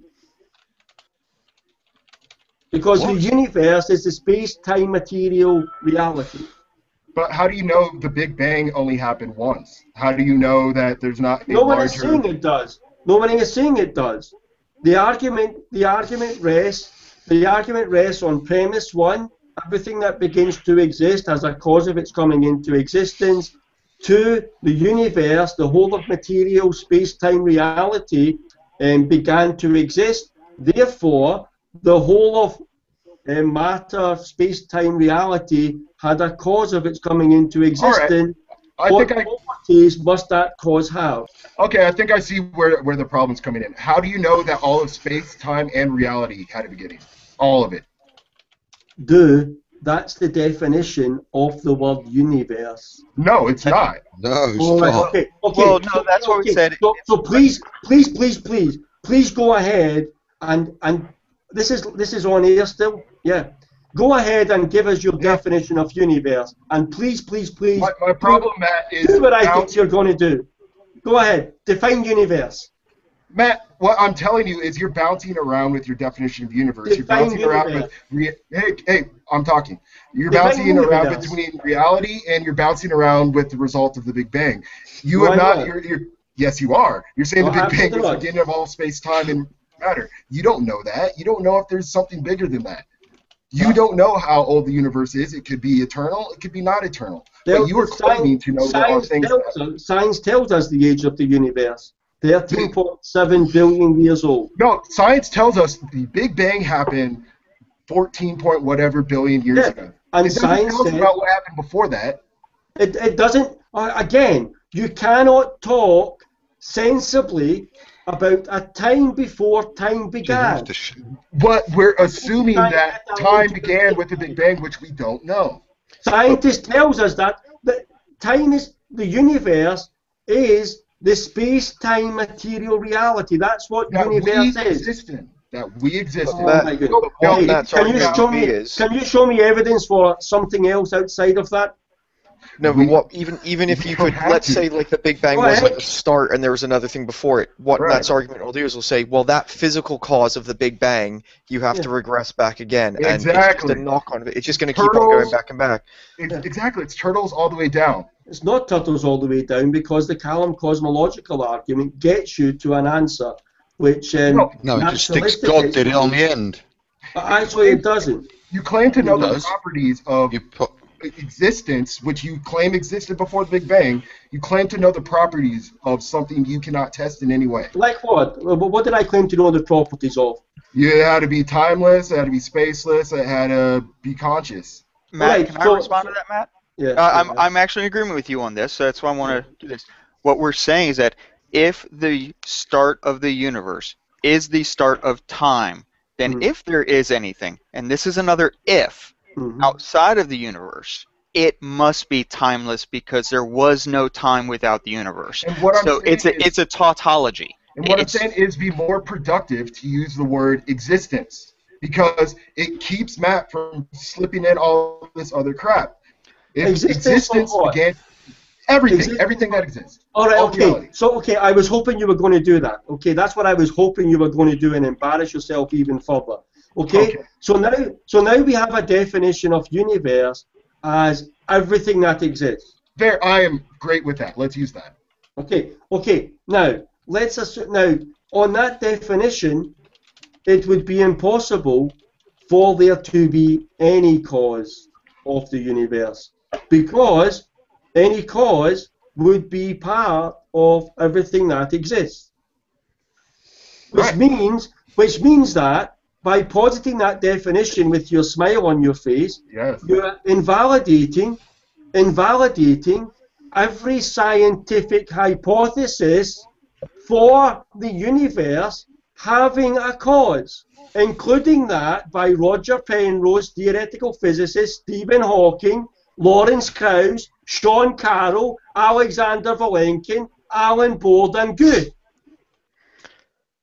So thanks very much for giving us that fantastic definition of universe, which the whole of science would reject. Not only that, but it renders the entire discussion impossible to have because if God is God and God exists and God is part of the universe and you've defined it away so we can't even continue the conversation. Right, if you're going to talk about having an ultimate cause, you need something that encompasses everything, which is existence. Now, if you use this word universe, that allows you to play around with words and definitions and posit ridiculousness like things that exist outside of space and time and reality. You can just make things up. But when you talk about everything, in fact, that exists, you can't just make things up. We're just talking about reality. What is real? We're not presenting these magical ideas like a timeless, spaceless God creating a universe and not having to have any kind of temporal existence. The reason that we use a very specific and clearly define our terms for the word universe as being the whole of material reality, the beginning of space, time, matter, and energy, is because that is the only way you can think of anything transcendent to that. That is what the debate is about. Is there something transcendent to that? Now, I don't see the utility of having anything built on the foundation that out of nothing, nothing comes. That is a philosophical premise. That is a principle that you guys were saying a while ago, trying to refute premise one for some reason. You were using that. I'm saying I think when you're using words like transcendent, that you're just making things up. No one's using It's not or eternal. Material cannot bring itself into existence. That's an absurdity. You can't bring yourself into existence because you don't exist. Earlier on, Matt said he saw his sun coming to existence. Now, material can come into existence when matter cools down and it forms molecules and atoms. So is material coming into existence when it comes from energy? Material is energy. Does that come into existence? Matter is energy. Look at Einstein. Could I ask something real quickly? So, like, are there any theories that posit that the universe is the thing that's always existed? Yes. Now, what I don't mean by that by like what we can see and what we can figure back to. I mean, like, let's say like the Big Bang was just a tiny pocket of something, and that happens constantly all the time. Well, even the Kalam relies upon that because it says space-time is beginning with the universe. So therefore, to say the universe is all that always existed, always is a temporal concept. And all those time concepts saying if space-time begins with the universe, if time begins with the universe, then anything that's dependent upon time can only be inside of the universe. It's a tautology. But he's also saying that existence doesn't require space-time, matter, energy. It doesn't. Well, not if you're outside of that. Outside of that, where is that? What does that mean? Ends up with the cause being God because then you have an absurdity. Then you have existing. You have material bringing material into existence that didn't exist in order to do that. But non-material bringing material into existence. Okay, so why doesn't non-material have to have a temporal cause of its existence, but material does? It doesn't need to have a temporal cause. This world of existence, there are things that are material and there are things that are not. And you're saying that the material things need an explanation for their existence, but the non-material things do not. What we're saying is, if matter began to exist, so if you have a situation without matter and then a situation with matter, whatever caused matter to come into existence was not matter, because that would be a case of matter causing matter to begin to exist, which is ridiculous. So matter couldn't have just always existed.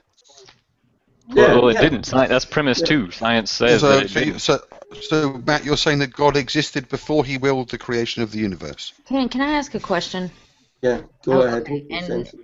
And it might sound ignorant, so if it does, just correct me. But if an argument is a deductive one, isn't that like to draw a conclusion based on what we know? And if it is, how do we know anything outside of the universe? That's an inductive argument. An inductive argument is based on our observation, experiences, and knowledge. A deductive argument. Well, that seems to be part of what this Kalam is. Yeah, a deductive argument. A deductive argument can be founded upon inductive premises, but the difference between a deductive argument and an inductive argument, a deductive argument makes a claim to certainty. So in the form it's in, it says that it has criteria that must be applied. It must be in valid logical form, and the premises must be true, necessarily so. If the premises are necessarily true, the conclusion certainly follows from it. An inductive argument doesn't make the same claim. Okay, well, just let me say what I feel like I hear from this Kalam argument. What I feel like I'm hearing is that we know certain things, so we can logically conclude that this is that there's a cause, okay? But how is it that we are logically concluding this based on things that we know within the universe when we don't know anything outside of the universe? I don't get what you're premise talking one about. has I can break it. I can break it. Premise one, but it also involves induction. yeah, premise, but I'll also, explain my problem. We have this overlying thing that we are calling reality, existence, and within that there is universe, time, space, matter. That requires an explanation. That requires a reason for its existence. But also within this thing we call reality, existence, there are things that are non-time, non-space, and non-matter. Yet they do, and I don't see how you get there. I don't see how you can require an explanation for matter. They do require an explanation. Explain. Everything requires. Okay, then explain the non-time, the non-space, the non-matter's existence. Yeah, it exists in an eternal thing. We don't even know why that. Why is space, time, and matter not? Because science tells us, because on the argument, science tells us the space-time material reality came into existence some 13.7 billion years ago. But it doesn't say it came from non-time, space, or matter. It doesn't even explain what that even means. Big Bang? Because isn't the Big Bang more about expansion, not really this explosion where it actually came into existence? No. The Big Bang doesn't Do you have an example of something eternal, Matthew? What? Do you have an example of something that's eternal? Yes, God would be one. Yeah, another possible example would be the universe. Have we got an example of something we can test? Yeah, the God and the universe. That both examples are testable. Briefly, Aaron, are you on group chat also? Group chat? No. Yeah. Do me a favor, pop open your group chats on the left-hand side. The chat box.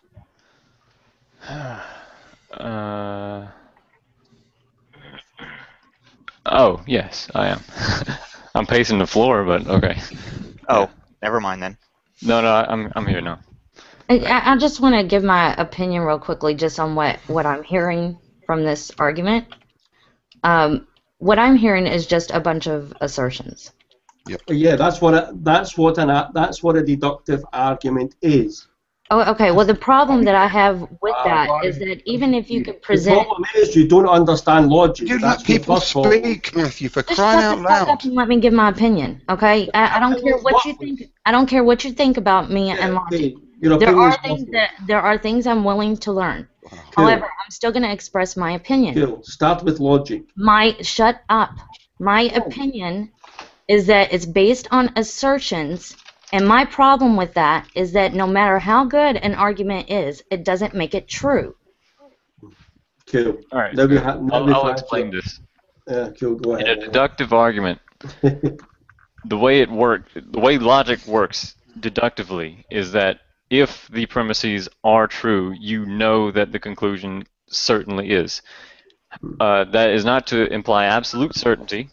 And it's not to imply that every single thing you put into this deductive form, this modus ponens, everything you put into that is going to be a sound argument. You can have a valid argument. It's put in the right form, but the premises are false, and it wouldn't actually give you truth unless the premises are true. But if they are true, then it necessarily must be true. That's how deductive reasoning works. Well, the thing that I've seen is that people have pretty much granted Matt the premises just so that he can go, go through the argumentation.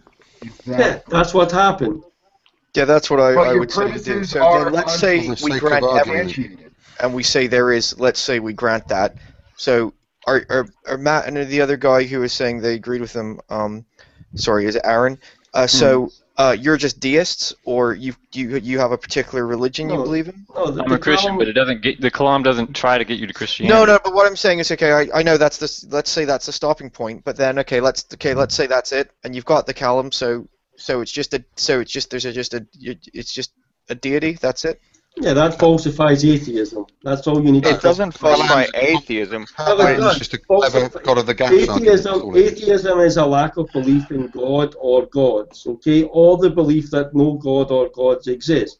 If you have any argument that gets you to the conclusion that any one single God exists, atheism is falsified on both counts. Yeah, but you've only got an argument, it's not evidence. To do that. The problem. Yeah, exactly. It's just an argument. So how do we square up different religions? How do we get onto particular religions then from that? Aren't we just going to end up with different arguments? Because they posit at the end of the argument that the cause is God. Simple as that. It's just a clever God of the gaps argument. No, actually, the Kalam doesn't support a singular God That's at all. not what it does. That's not what it does at all. People need to actually learn what the Kalam says before they can actually come and comment on it. Did you say it doesn't posit a singular God, or it doesn't posit a God? Well, no, it seems obvious that it doesn't do that, but it's just like I'm just trying to work through where. So how do we get to the next step? So what's the next thing after that? You have a outside of our universe. You have a separate argument to get to a specific God. But your Kalam is positing that there can be things that exist outside of time, space, and matter without any justification. They don't need to be justified. The two premises are the justification for that. That is literally what they are. He's not going to get it. People don't agree on the first premises. I get it. Yes, your premises haven't been substantiated. You don't get it at all. You've demonstrated repeatedly to You would have to grant the premises. You don't need to grant the premises. The premises are, I mean, the premises on the Kalam cosmological argument, they couldn't be asserted. I wouldn't assert the premises as established as true. What I would say is that the Kalam cosmological argument, what it does do is it at least demonstrates the potential or the possibility, the real possibility, that God could exist. Oh, okay, but the thing is that's Aaron all just... that's all that I would claim for the Kalam cosmological argument, which is less than what William Lane Craig would claim for it, but I'm more modest in my claims about that argument. Aaron just stated that the premises, basically that you would have to accept the premises for the conclusion to be drawn as true. Yeah.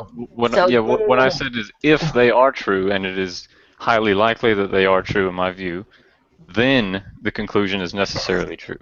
So there's no alternative for you two. You're saying that there's no alternative that someone could posit a philosophical or rational argument with true premises that could account for the universe as we know it, or the existence. No, that's not what I said. I said I'm just highly unlikely. It is highly probable that both of these premises are true.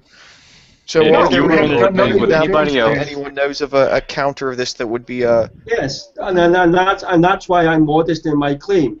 There are many proposed counter objections, defeaters, to premise 1 and to premise 2 of the Kalam cosmological argument, and even where a person is prepared to grant, like you did, premise 1, premise 2, and the conclusion, there are other objections to the cause of that universe having the properties that the theist is trying to put on that cause, like a personal free agent. So there are objections to the Kalam cosmological argument.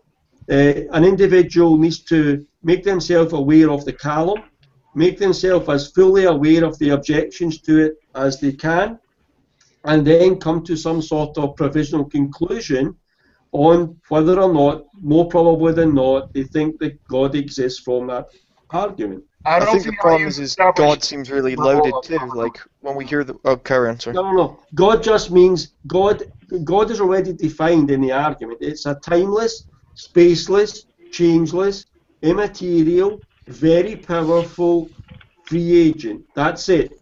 It's not omniscient or omnibenevolent or loving or caring or the God of Yahweh or and you still need to provide some testable evidence to show how such properties can exist. Well, the argument's already provided those. No, it says that no, it doesn't. It does. Like, for example, if the universe began to exist, premise 2, the universe began to exist, if anyone accepts that as a true premise, then the universe is the space-time material reality. Anything that caused it could not be space, in time, or material. Spaceless, timeless, immaterial. So there's no possibility that the universe has always existed then? Yes, of course there is. Yes. But no. You're using the wrong terminology. You're using the wrong terminology there. You're using the wrong terminology there. The universe has always existed. So Matthew, when did God decide to bring the universe into existence? The word always is a temporal word. It means at every point in time. At every point in time, the universe has existed.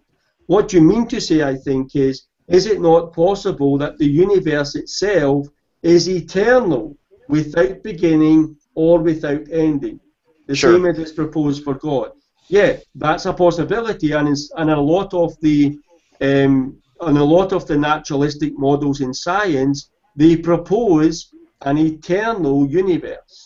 Without beginning, without ending. Then why is it that every time I hear you speak, you say that the universe had a beginning as if it's fact? Then I don't. Well, the universe did have a beginning, but that's not what he just said. No, the Kalam cosmological argument. What I say is premise 2 of the Kalam cosmological argument is the universe began to exist.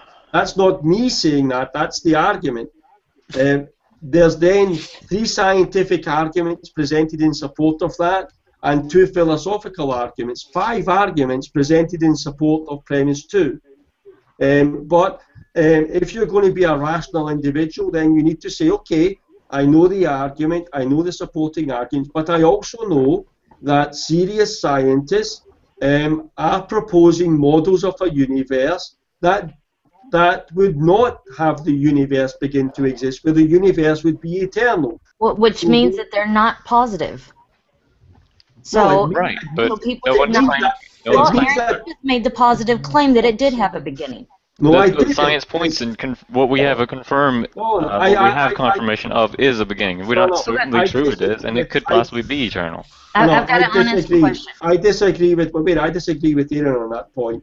It's going too far to say that science agrees with premise 2 of the Kalam cosmological argument. I agree. The universe began to exist. Some scientists would hold to that position, but for example, in his recent debate with Sean Carroll, Sean Carroll presented, I think it was something like 17 models of the universe, with the vast majority of them being eternal. So therefore, on those models, premise 2 would be false. So I'm trying to... I have a question. And I'm kind of science illiterate here, and I'm sure you already got that, but that's why I like listening to these things. On the Big Bang, the whole Big Bang issue, from what I've heard about it, it seems to be stating that it's an expansion of something that was already there, not a beginning. No, that would be incorrect. No, that would be correct. It wouldn't be correct. It depends on how you mean it. Like I said, Alexander Vilenkin, the Borde-Guth-Vilenkin theorem, any universe which is in general expanding had a cosmic beginning. That's the separate thing. I know what she's saying. It's just the Big Bang. The Big Bang itself is only about a rapid expansion of the universe. It is not positing the creation of the universe. Vilenkin's theory, he did say the same thing about the inflation model itself does not answer everything. And as you already said, other people have proposed other models which do allow for an eternal universe. Therefore, atheism hasn't been disproven by the Kalam cosmological. Now, although I do understand why people accept the Kalam cosmological, as you have been correct that according to the premises, the creator would have to be timeless and non-physical because the premises define it that way. So I've been saying that. I remember what I was asked for. I was asked to present what I believe to be evidence for God. evidence is not equal to proof. It's not So evidence. It's an argument based on assertions. Okay. Well, again, what this demonstrates is is just a complete misunderstanding of what evidence is. Okay. In fact, Eve, I mean, if you have some time and if you have the interest in the subject, I have a video on my channel, my YouTube channel, where I have a hangout about why arguments can be evidence. In fact, the word evidence, if you define it by a standard book, a standard dictionary, it's a body of facts or information that point towards the truth or falsity of a conclusion. Logical arguments can and do meet that definition. And information can also be wrong. Arguments, therefore, can be evidence for X. So information can also be wrong. I don't see it as good evidence when it's based on assertion. So can be the evidence for. So can the evidence for evolution. It can be wrong. That's why science only accepts evolution. No, I said information can be wrong. Yeah, and the information upon which the theory of evolution is based can be wrong. Information simply is. Our conclusions may be wrong. Yes. So if I give you the proof for why the square root of a prime number is irrational, as long as our definitions agree, the proof is purely logical, and it is all the evidence that is required. Some things can be proven that way. Arguments are not dealing with proof. I was just going along with Matthew's definition of the word evidence included information, when information can be wrong. Well, and I agree, on that, Mark, especially, and that's when Matt said, well, the evidence for evolution could be wrong. The difference with the evidence of evolution, it's actual material things. With no. Wait a minute, can I please finish? Can I please finish? Can I please? No, wait. Can you point me to the material? I'm just trying to make a point here. Shut up, Matthew. My point is that information based on argumentation is just information based on words and arguments. There's a big difference between that and looking at a fossil. There's not. There's absolutely no difference at all. And here's why. Show me the material thing that's called natural selection. Give me a picture of natural selection. Give me a picture of random mutation. You can look at fossils and you can make predictions. You can make predictions on those things and come up with it. With your argumentation, it's based on assertions. And so is the argument. So is all the arguments for God. The argument we're talking about just now, I agree. The Kalam cosmological argument, it's based on reasoning from a material thing, the universe. So is that poses a problem. It's based on things that we don't know. I mean that we know. And then you come to a conclusion about something that we have no clue about. Like what? We know the universe. Well, that's just an assertion that we don't and can't know anything about without the universe. That's not true. If that was true, no, but you're the one that made that statement. No, I didn't make that statement. I never made any such statement. You made the statement that it's an argument based on what we know. If that's the case, how do you come to a conclusion that we don't have any clue about? We do have a clue about it. I'm not granting you what you're asserting as if it's true. Wait, okay. Can I jump in, Matthew? Let me answer it first, Babu. We can and we do make speculations from what we do know to what we don't know. That's why in science, for example, from what we know in the universe, science offers us explanations without the universe for the cause of the universe. That's doing exactly what the Kalam does. Reasoning from within the universe from what we know to what we don't know. Science does it all the time. Would you grant that the evidence for some would you grant that some evidence is more rigorously testable or has been more rigorously tested than the evidence that underlie the premise, one of the premises in the Kalam cosmological argument? No, definitely not. There is no more rigorous way of testing something than via logic. Logic is king. Science Wait, is no, its bitch. Matt, so for example, Galileo through logic was able to figure out that two objects will always fall at the same rate and land at the same time, and he did that through logic, period. Okay, but the substantiation and the rigor that followed that in testing and providing more forms of evidence, empirical evidence, observable, testable evidence really is basically the only other kind, but still, it's more rigorous than just logical evidence, wouldn't you say? Of course, but all of science, there is no science at all that just operates on empiricism. Nobody said that. I'm just right. So what you have is you have a combination. You have a combination of empirical things, and then you have logical reasoning from those empirical things to give you science. It's a combination of empiricism with rationalism in working together. That's exactly what you have in the Kalam cosmological argument. I would tell you, I'm going to mess up your name, Mr. Bababoo, is that rigor is kind of a slippery term here because it really depends on what it is you're arguing for. In certain things, all you need is the logical argument, and you've proven it. Fair enough. And that's like mathematics. All you need is okay. We're also treating this as if it is just A and B, like if A then B, A therefore B. It's not. The premises are also built on a foundation of things that we know and we observe. We observe efficient causes for literally everything we know that has a beginning. There is nothing that begins to exist that does not have some type of efficient cause that we can possibly have ever seen ever in history. Well, what I'm saying you're assuming the universe. Well, what I said earlier, Aaron, is that we have no experience with something beginning to exist in the same sense that someone is saying the universe begins to exist, and that every example we have of things beginning to exist. Pleading, saying that since we don't know about this particular situation, therefore we can't. It might be an invalid induction, but we don't know that yet.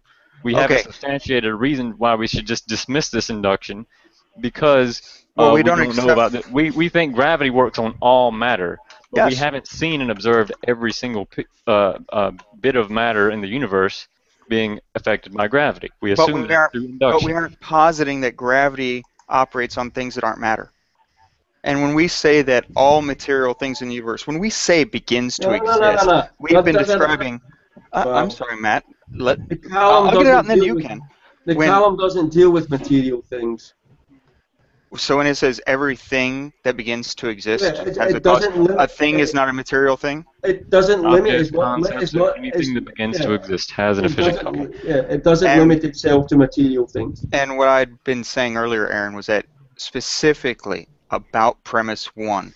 Premise one is based only on something within the universe giving rise to something else within the universe. So saying that because of that, we can say there's something external of the universe that gave rise to the universe, I don't think it supports it. I don't agree with the premise. The problem I'm seeing here is that the first premise is excluding, it's saying everything that begins to exist. It's not saying everything that exists. So it's excluding this group of things that you can assign other properties to. No, it's called being smart. I mean, you get to qualify your statement when you make something. I can say everyone in this room who is male does male things, even though there's females in the room. That's still valid. That's just tautology too, though. The problem is your first premise begs the question, which it assumes there are things that can to exist. Let me address that. Okay, this is why it doesn't beg. First of all, you need to remember that the Kalam cosmological argument, as presented by William Lane Craig, it's been presented to philosophical peer review, okay? And it's been responded to. In fact, one particularly good response to the Kalam is by a philosopher called Wes Morriston, who has responded to the Kalam cosmological argument. But here's the point to make.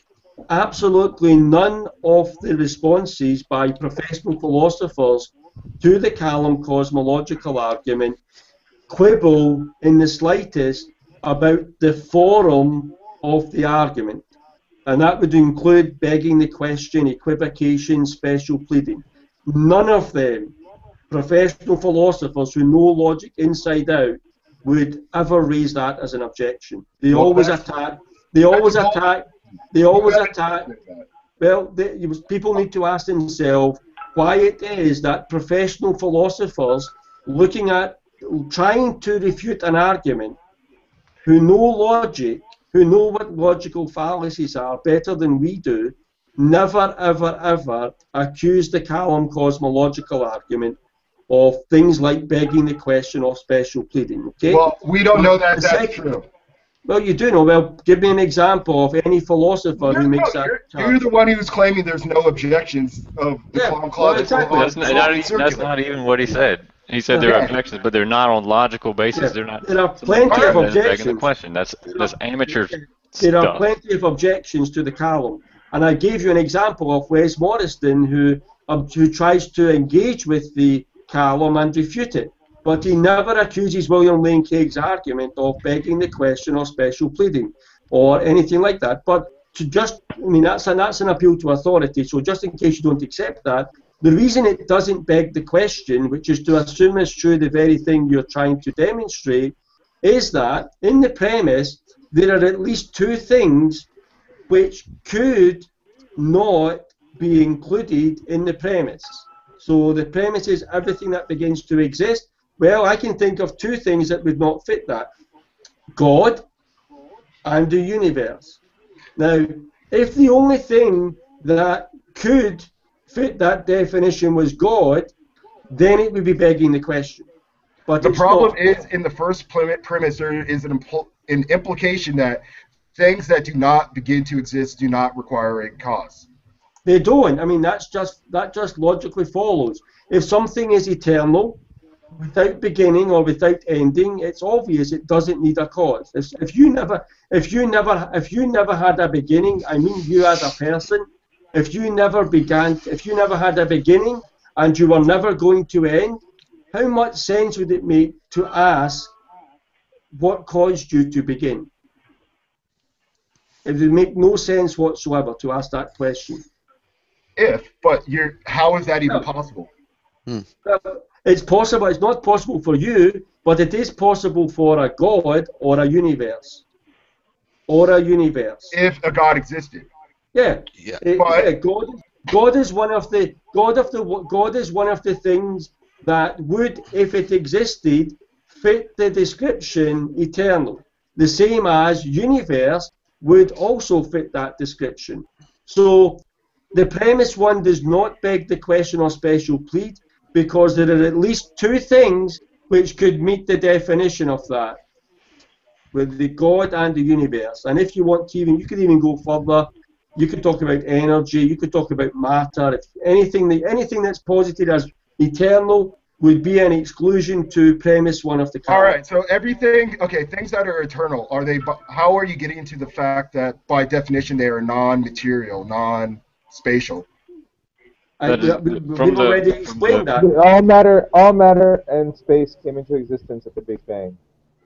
Okay, but how are you getting to this eternal thing is not made of matter and it doesn't exist in space? Because if it existed before the Big Bang, it can't be made of matter and space, since all matter wouldn't be a beginning. You beg the question. You've inserted into your argument. No. Yes, you have. I told you he's not going to get it. I get it. This is ridiculous. You're asserting from your first premise that the universe cannot be eternal, and two, absolutely not. Exists told you the exact opposite. Premise one. Polar opposite. You're going to let him speak. Premise one involves the possibility that the universe is eternal, is something that did not begin to exist, which is the opposite of what you just said. Well, how do you know what you said? You didn't even let me finish the sentence. I did hear him. I heard enough to know he was talking nonsense. No one else did, because two of you were talking over him. Absolutely not. I mean, when you hear nonsense... now you know what everyone else hears now. Here's what he said. He said that... Well, if you'd let him say it, Aaron, he would. The rest of us may have heard it.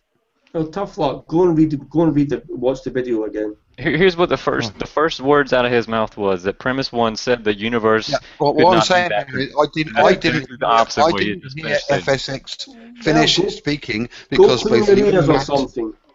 Go clean your ears.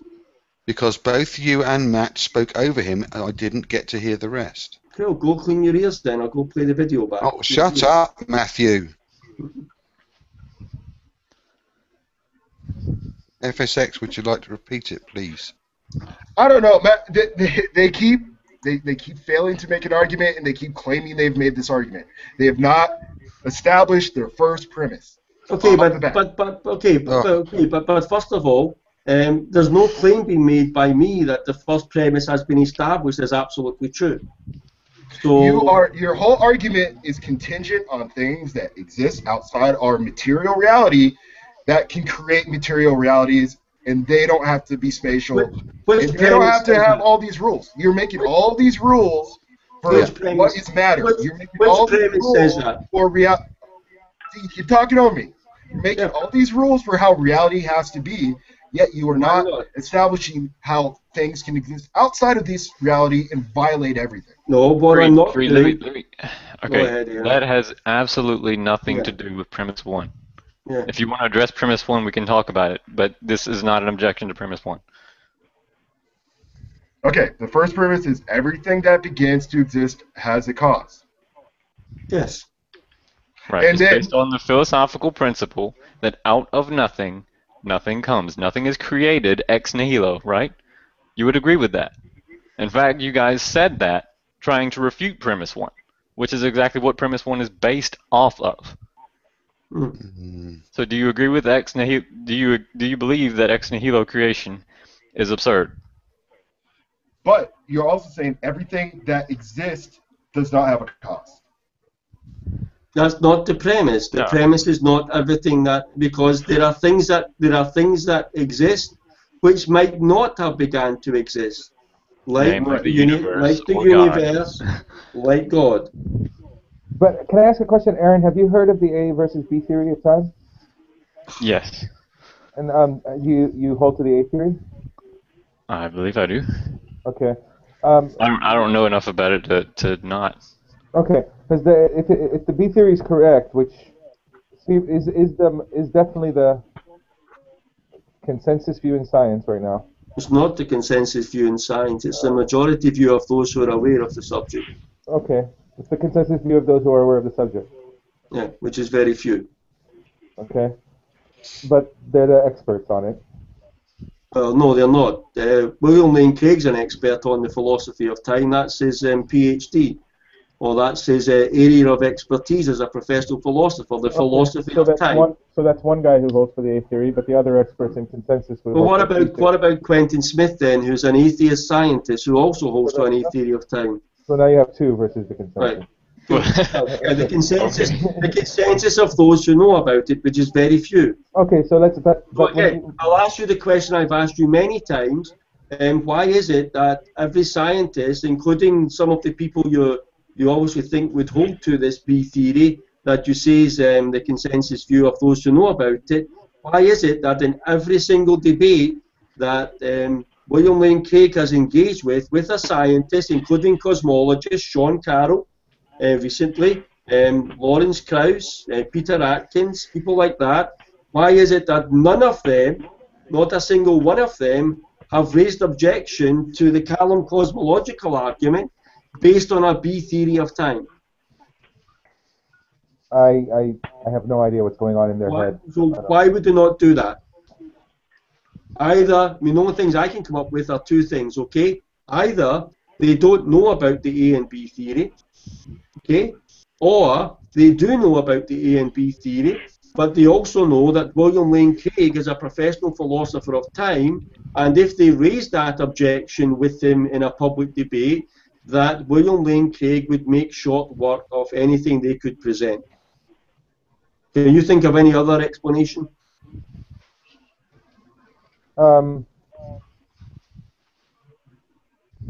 Maybe it would end up becoming like the argument that me and you had on the topic, where it devolved into an argument versus Lorentz and Einstein and how they understood reality, and it becomes so abstract that you get nowhere. Absolutely not, because someone in the audience once raised the question, not the person debating, but an audience member once raised to William Lane Craig that the fact that doesn't the Callum cosmological argument rest upon an A theory of time and not a B theory? He answered that objection in about 3 or 4 minutes. He said basically, yeah, it does. If on a B theory of time, you could not run the Callum. But I've written extensively on this subject in my literature, published 2 books on the A and B theory, and I refer you to them to basically weigh up the arguments pro and con. So unless it's just it's the simplest defeater to the Callum cosmological argument you could ever raise. William Lane Craig spends 10 minutes giving his arguments. The first one he presents is a Callum. You stand up there on the pulpit, you say, well, okay, I want to start off by making clear a couple of assumptions that this first argument by William Lane Craig is based upon. First of all, this argument is based upon the assumption that an A theory of time is true. In science, a B theory of time is the dominant view held in science. So the question has to be asked, why is it that William Lane Craig has to adopt a theory of time that's contrary to what scientists hold to, and yet he'll make appeal to science in premise 2 to support that? Why does he pick and choose when he's want to accept what science says and when he doesn't want to say what science says? And second of all, it also assumes the principle of causality holds without a universe. How can that be justified? There's 2 objections to the Callum right off the cuff that would present more of a counter than any other statement that's been made by anyone else debating William Lane Craig on the Callum.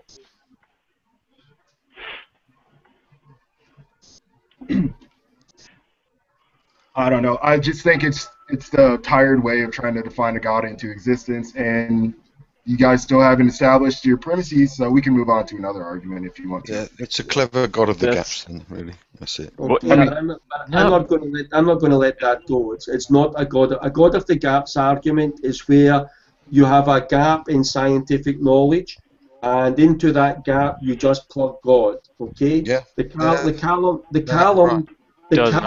Callum cannot do that because it offers a deductive argument to get you to the cause of the universe, and so therefore the universe had a cause of its coming into existence, right, and then it gives you a logical analysis of what properties that cause must have. Right, I don't know what existed before the universe. It doesn't provide evidence for any of those qualities. No, good God. Not only that, you have evidence. The God of the gaps argument is a type of argument of ignorance. I think it's safe to say that it's best for the viewers of the Hangout to arrive at a conclusion about what's evidence and what's not. Can I ask again? I heard it earlier, but I can't remember what these so-called properties are. Yeah, timeless, spaceless, immaterial, changeless, very powerful, personal, free agent. Or how do you get personal? You get personal by considering the options. Like if the universe was brought into, if it was brought into existence by a cause, if that cause was just a necessary and sufficient mechanical set of conditions, then the effect would always exist with the cause. So you couldn't have the cause bringing the effect into play. It's like if ice always melts at a certain temperature, when ice is at that temperature, that's the necessary and sufficient conditions, ice is always frozen. Right. So but the problem is that cause and effect require time, which you have excluded from God. Oh, they don't?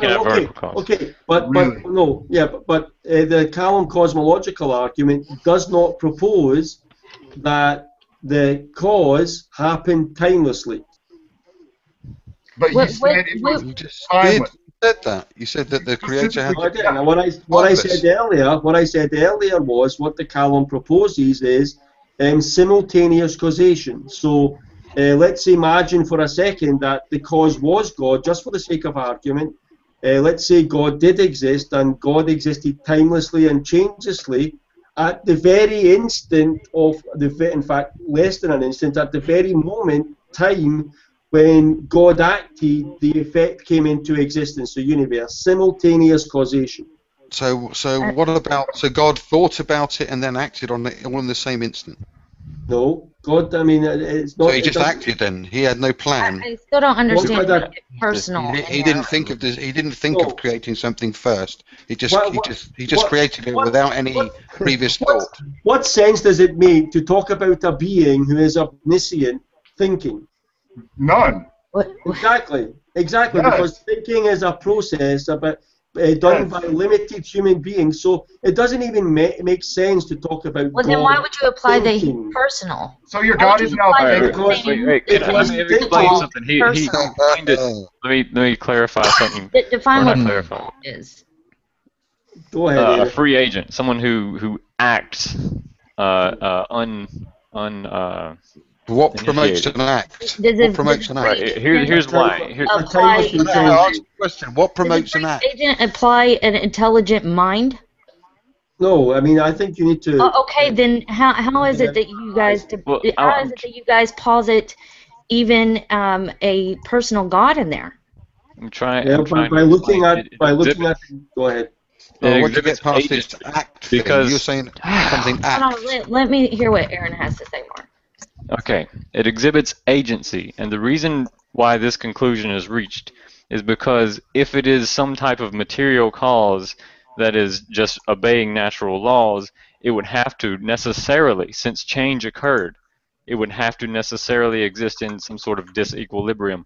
You cannot be in an unstable state for an indefinite period of time, which means that the universe would have, if it was going to naturally spring into existence, it wouldn't have only done it 13 some billion years ago, it would have done it from eternity past. That's literally, you can't be in an unstable state for an indefinite. Okay, but I don't see how that's answering my question. How do you get that this is personal, a personal being? Well, how you get to that is by looking at the necessary properties of personhood. And basically why are you applying that to this, though? Because you're asking the question, how do you get to the idea this God is a person, or this cause was a person? I'm giving you the answers. You look at what necessary properties are involved in personhood, and you ask yourself, the necessary properties of personhood, would this being have that? Yes or no? If the answer is yes, then you can have a person. How do you define if that being or if that cause? I don't want to say being. I want to say cause. If I granted you the cause, how in the world can you apply that it's personal and it's a being? For the third time, you evaluate what necessary properties would be involved in a thing being a person. And you ask yourself whether or not that thing that caused the universe could meet the definition of personhood. If it does, then that thing can be a person. If it doesn't, that thing cannot be a person.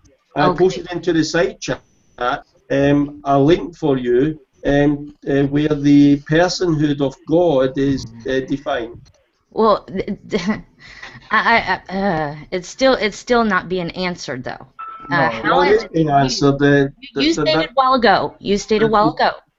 That it has to be timeless, all these other things, and then you said it has to be personal. Now, how did you come to that? Through the argument I gave you about 20 minutes ago, and that Aaron has just repeated, that if the cause was not a free agent, if it was not a personal agent, but it was just a necessary set of sufficient conditions, then the effect would always exist with the cause. So you couldn't have the cause bringing... How do you get that? God's immaterial. Before he willed the universe into existence, there were no objects, but there were events.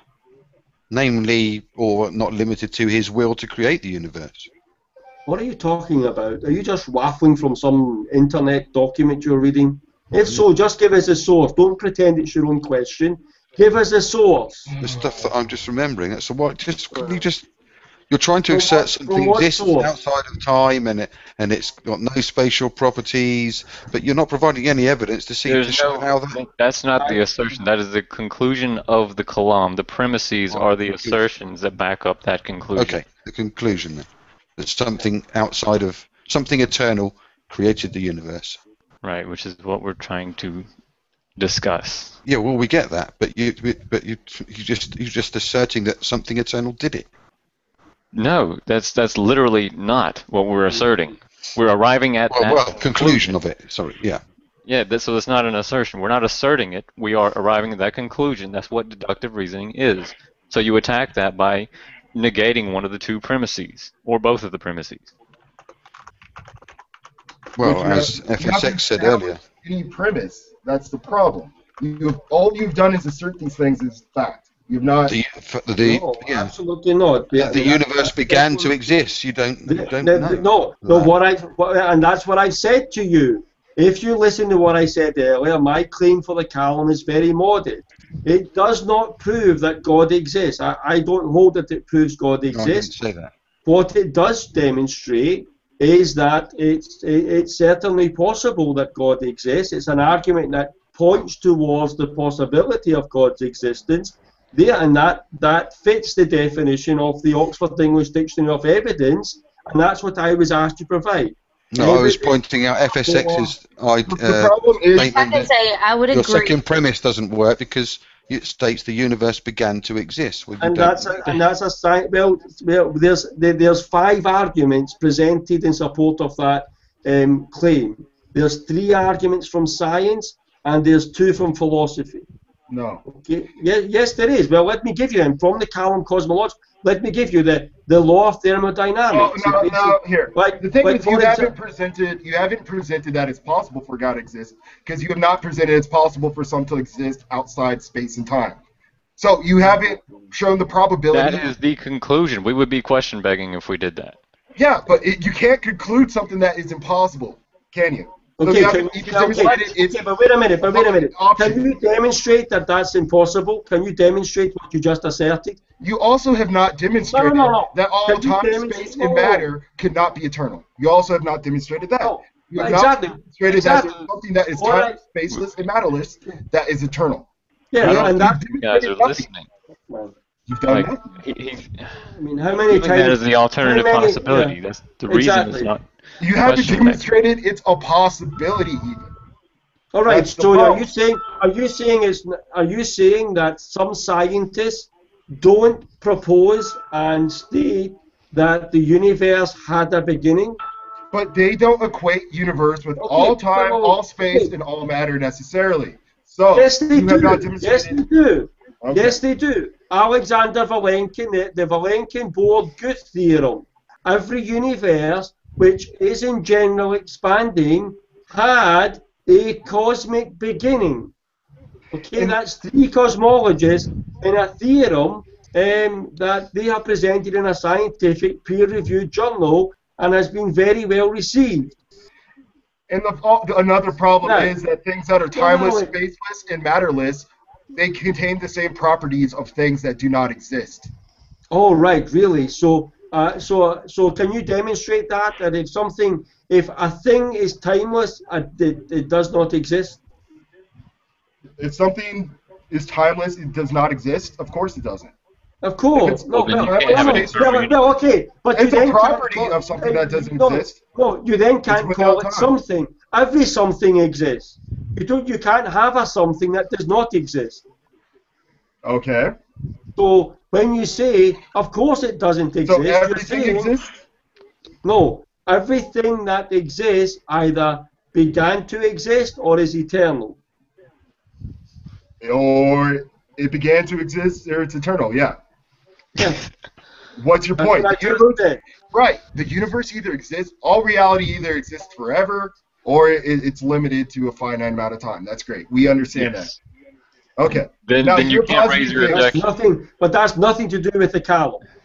But you are positing things that can violate space-time and not have any matter, and yet you're acting like these. All right. Can you tell me this? Is logic material? In a sense, yes. All right, so can you show me a picture of logic? Can you point me to the picture of logic? Just give me a picture of logic. Just show me where I can see a material representation. I can see Well, it doesn't logic. mean it's going to exist as a picture. It Oh, well, exists in a well, brain. if it's- I can show you a if it- picture of a brain. All right. So are you now claiming, are you now saying that your thoughts are material? In a sense, yeah. What do you mean in a sense? They're either material or they're immaterial. What are they? They're the result of my brain, which is material, Right. which is a certain Okay, state, which is a okay. material state. Cool. So, yes, Yeah, that but is so true. your brain, so when your brain is in a material state, it produces thoughts. Okay. But that doesn't mean that the thoughts themselves are material. Well, in a sense. No, You would not in a no, sense. wait. Not If in you were any talking to sense. anybody else on any other argument other than Yeah. one that might lead to some Yeah, evidence exactly. for God, you would say thoughts are not material. I would say thoughts are a brain state, which is. But you would say that was an immaterial thing. I wouldn't necessarily. No, it's the state of a brain. But is that material or immaterial? It's a material state of one a or the brain. other. at any moment in time. No. The brain is a material object. And when the brain is in a certain state, it is producing a certain thought. Right, and are the thoughts that, so when it produces the thought, is what the material thing produces also material, or is it immaterial? It's just the state the brain is in. That's all the thought Right, is. so it doesn't produce anything then. So your And brain there's doesn't, nothing your flying brain- out of your head, no. Your brain doesn't produce a thought. So Right. your Thoughts brain- are not literally floating around in the space Yeah. and stuff. Well, like that, it right? depends on what we're meaning by produce. I would kind of agree with you that based on your performance this evening, your brain does not produce thoughts. Oh, okay. Thanks, Burn. Yeah, Thank you. I couldn't resist. Zing! Couldn't resist that. It's Okay, like, what you're about your positive- consciousness? you're- What you're about positive consciousness? timeless What and about spaceless things what as about living. consciousness? Is consciousness material or immaterial? I'd say it's a brain state. It's material. Consciousness is material. It's an Okay, can you emergent property demonstrate of that? your brain. Okay, so and your evidence for that would be what? Consciousness is the product of my brain because that's what's producing my no, consciousness. that is material. No. It's either material or immaterial. Because if you blow a hole in my head, my consciousness goes away. All right, okay, so let me give you an example, okay? Okay? Let's say that we have a piano, okay? Okay. And we have an expert person who plays the piano. A pianist, some would say. I can't say that because that sounds too much like penis. Okay? Wash your fucking So- mouth out. Yeah, hey, that's why I've changed my view there, because when I said pianist before, someone said to me, "Did you just say penis?" So that's why I've changed my way of saying it, just to make that clear. So you have an expert someone's an expert on playing the piano, okay? So the piano is the tool which the expert produces beautiful music, okay? Right. So then someone goes and tampers with the keys, with the tool. Someone goes and tampers with the piano. Now the expert comes along to produce beautiful music, and he finds he's not able to produce the beautiful music. Does that mean that the expert is the same as the piano? I don't see where you're going.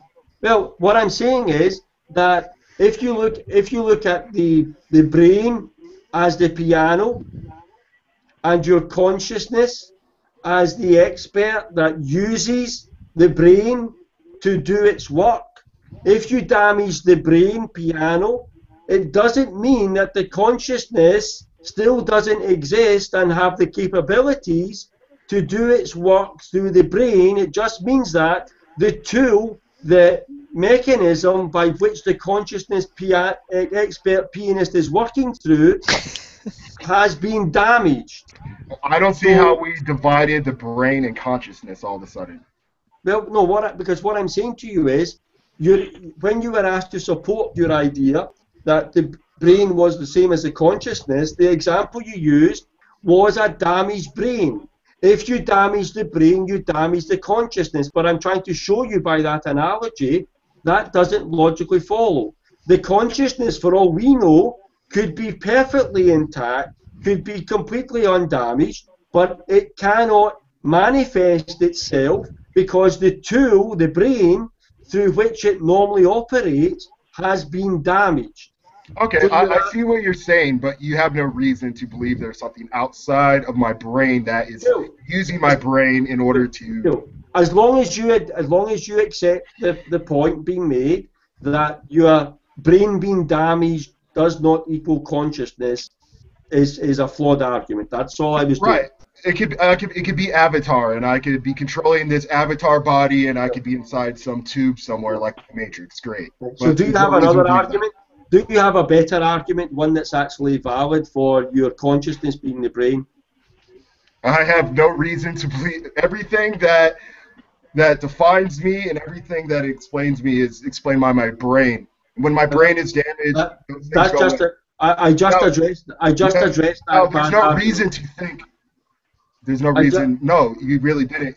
You just posited that my brain has been controlled by something else, which you have not. Matt, are you saying like the consciousness exists without the?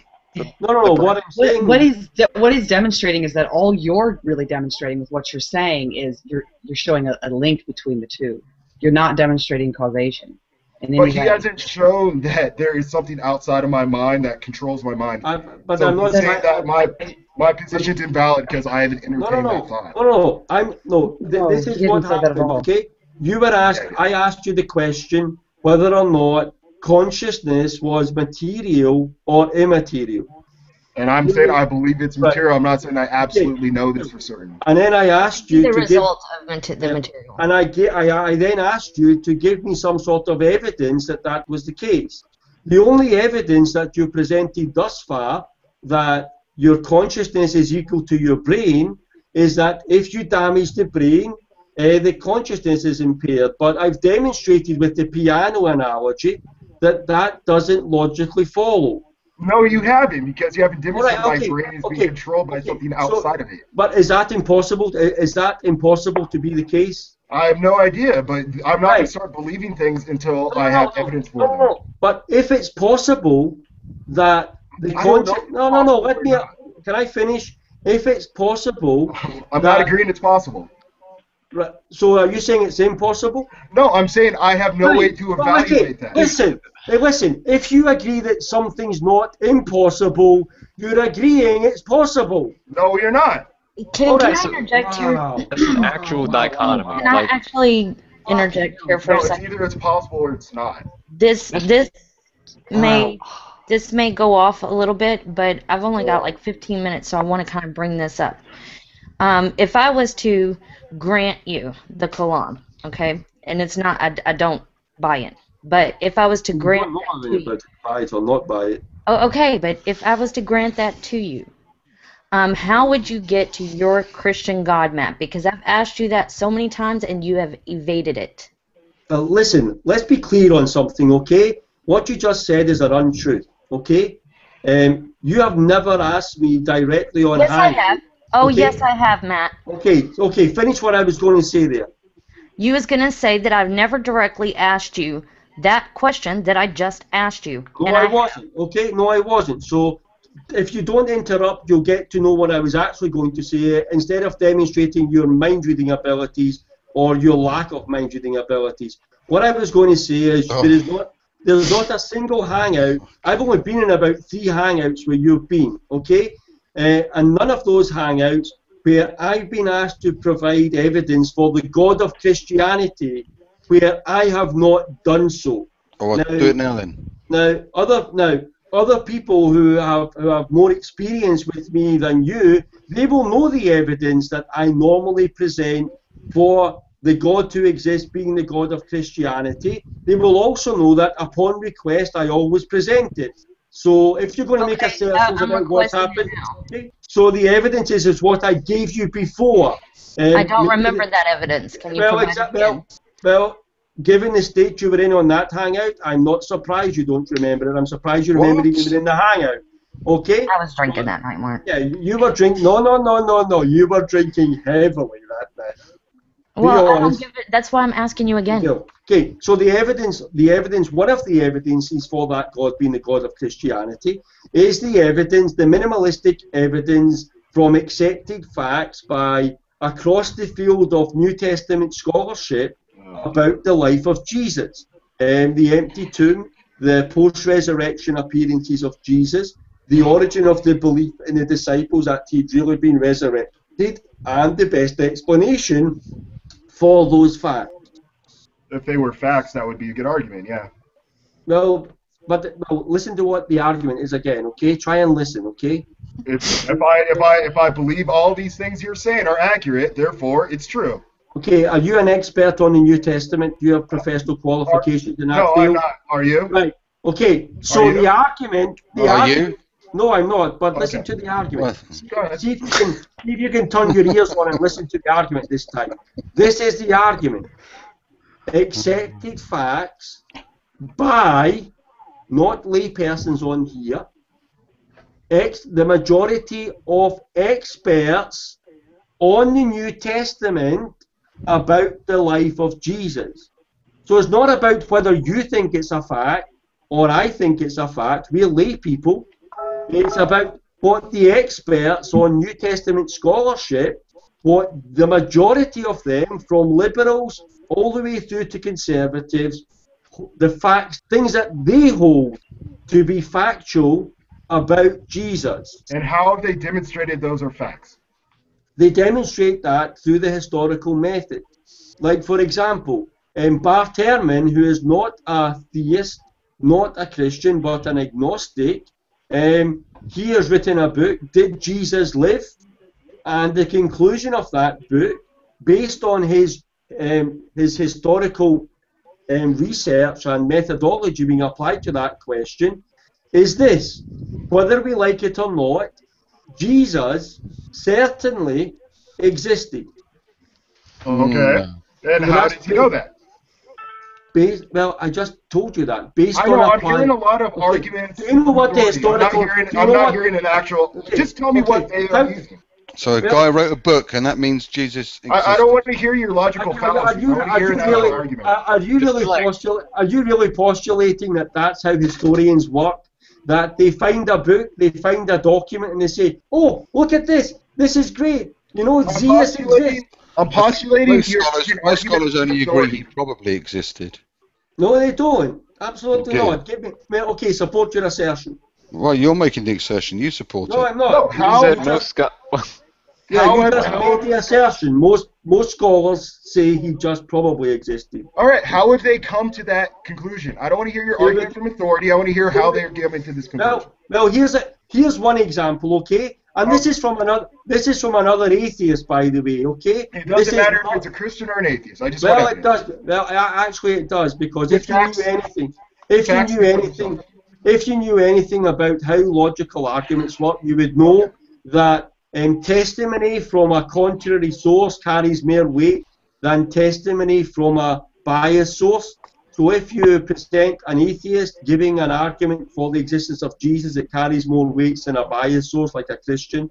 So the guy's name is Jeffrey J. Lauder. Okay, do you know him? No. All right, okay. Do you know the website www.infidels.org? I've heard of it. Oh, you've heard of it. You've never actually been there, okay? I've been there. I'm not an expert on infidels.org. Infidels.org is one of the biggest atheist websites in existence on the internet, okay? And Jeffrey J. Lauder, an atheist, was the co-founder of that website, okay? Are you getting to the argument that supports why we know Jesus existed? You're building up a big background. I don't care. I just want to hear the point. Yeah, because I have the objective for anyone listening to this to completely embarrass your ignorance. You're not making arguments. You're making appeals to authority and ad hominems. No, I'm not. Make a real argument. Yeah, you're insulting me, and then you're just saying experts. Well, I want to hear an argument. Well, your ignorance is an insult to my intelligence. You can insult me again. Now make an argument. Cool. So the argument given by, like I said, it's from Jeffrey G. Lauder, okay? a noted atheist in the atheist community, well known by informed atheists, which will exclude you from being. So here's an article on infidelity.org. That argument is called Independent Confirmation and the Historicity of Jesus, written in 1997. But he's still around, he still holds to that argument. And what he does is, he looks at how, in that argument, first of all, he addresses, how do we frame historical questions? And he then gives you an example of how historical questions are framed by historians.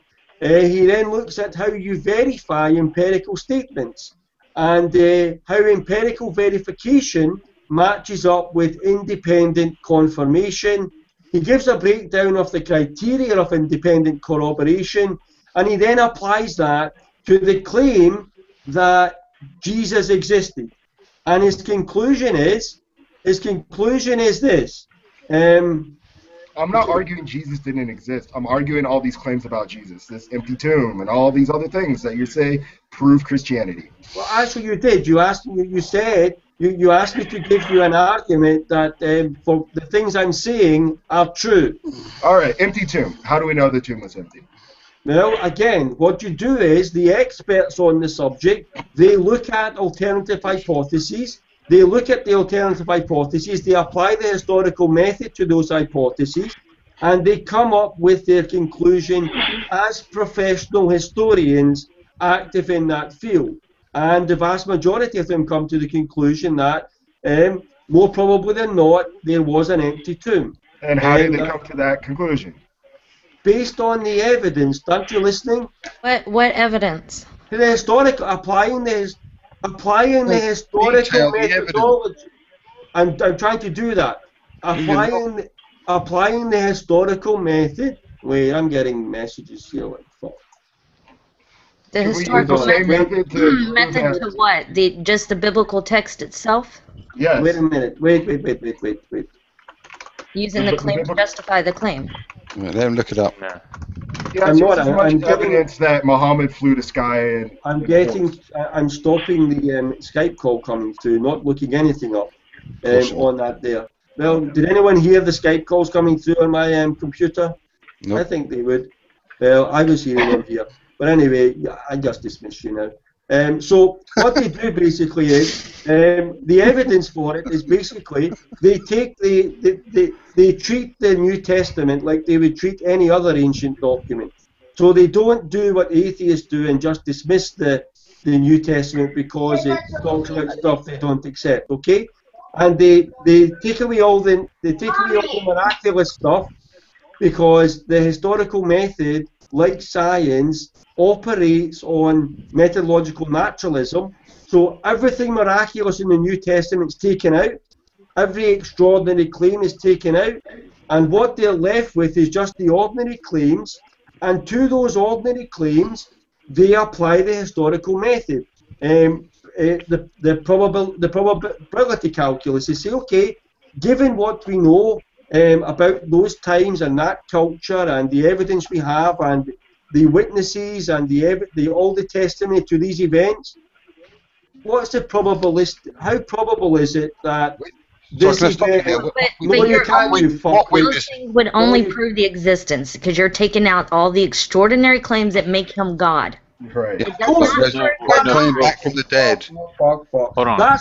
That's what historians do. Okay, but that's not evidence to prove you're God. I'm sorry, it isn't. Who said it was? That's what I asked you for. No, it's not. And okay, this is what I said. This is fourth time trying to get through some dimwits what the argument actually is. Okay, the argument is this. The argument is accepted facts by the majority of scholars of the New Testament on Jesus. Those four accepted facts: Jesus died, the empty tomb, the post-mortem appearances of Jesus to his disciples and many other people. That's extraordinary. You said they took that bits down. Right, okay, well, okay, I'll come back to that, but he's just an irrelevance now. And the fourth one is basically the origin of the disciples' belief that he had really been resurrected. That's the four facts that I'm making appeal to the vast majority of experts on the New Testament. And we can do this without any records from these disciples. Okay, now from there... Yeah, just ignore that bit. Yeah, okay, we'll skip over that. We don't have any testimonies, but... Skip over the fact that post-mortem appearance is possible. We'll just skip that. We don't have any records of the disciples saying anything, but... Wow, okay. Yeah. Let's move on. We don't. All right, so can you give me independent verification then that Socrates lived? We're not talking about lived, we're talking about... lived and was a philosopher and wrote books and did all that kind of stuff. Well, he did write books, and Jesus did. People do write books, and people don't come back from the dead. Can you give us independent verification of that? No, I'm saying I don't disagree that people... I'm not listening to you right now. You're talking dumbwit stuff. Hey, there are people who argue Socrates wasn't a real person. Right, who cares? Or Homer, or one of those. Well, why should we care about your argument? Because what you're now engaging someone coming back from the dead. Because what you're now engaging in is what's called radical skepticism, and I don't believe someone came back from the dead. Who gives a fuck what you believe? You're a dimwit. So what historians do? Historians look at the documents they have available to them, and they apply the historical method to those documents, and they come to conclusions. Now, laypersons like us in here, we are free to accept or reject them. I don't particularly care whether you want to accept the work of historians on anything and you want to dismiss the whole of ancient history by dismissing what they conclude about Jesus, okay? But to explain to Eve... They don't conclude that he's a God. Well, I was trying to address that when your colleagues in here, your atheist peers in here, interrupted me from and prevented me from doing that. Because you were trying to ram raid stuff through this. No, I'm not. Okay, this is what we got. This is the ridiculous, stupid assertion we got from Mark, okay? This is what he said. Oh, right, okay, post-mortem appearances of Jesus. Oh, well, that's miraculous, okay? It's not miraculous. If Jesus, the Muslims, for example, Someone coming back from the dead is not miraculous. So if I saw Elvis tomorrow, would that be miraculous? Listen, can I explain something of what he's trying to tell you? We know through other sources, we have reason to believe that people like Paul and people like Peter and James and Luke existed. We also have evidence that things are correctly attributed to him through people that they knew, colleagues, and the letters themselves that claim to be that.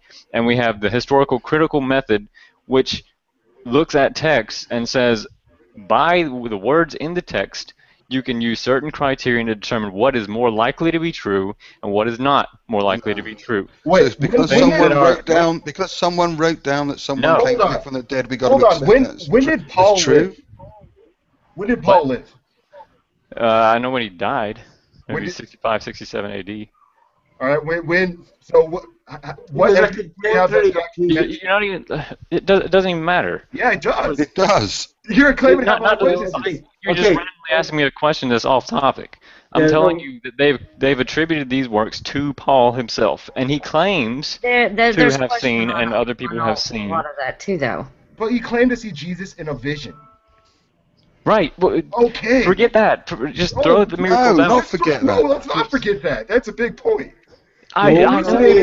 He could be either a liar, he could be delusional, he could be... Right then, so it's not a fact, is it? I mean, some of them are considered forgeries, so... Being a liar and being delusional is much more likely than someone coming back from the dead.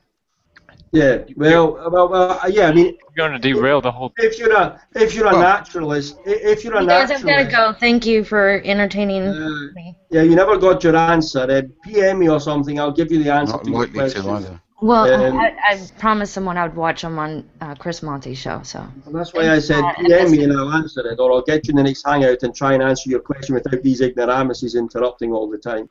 All right, thanks, Matt.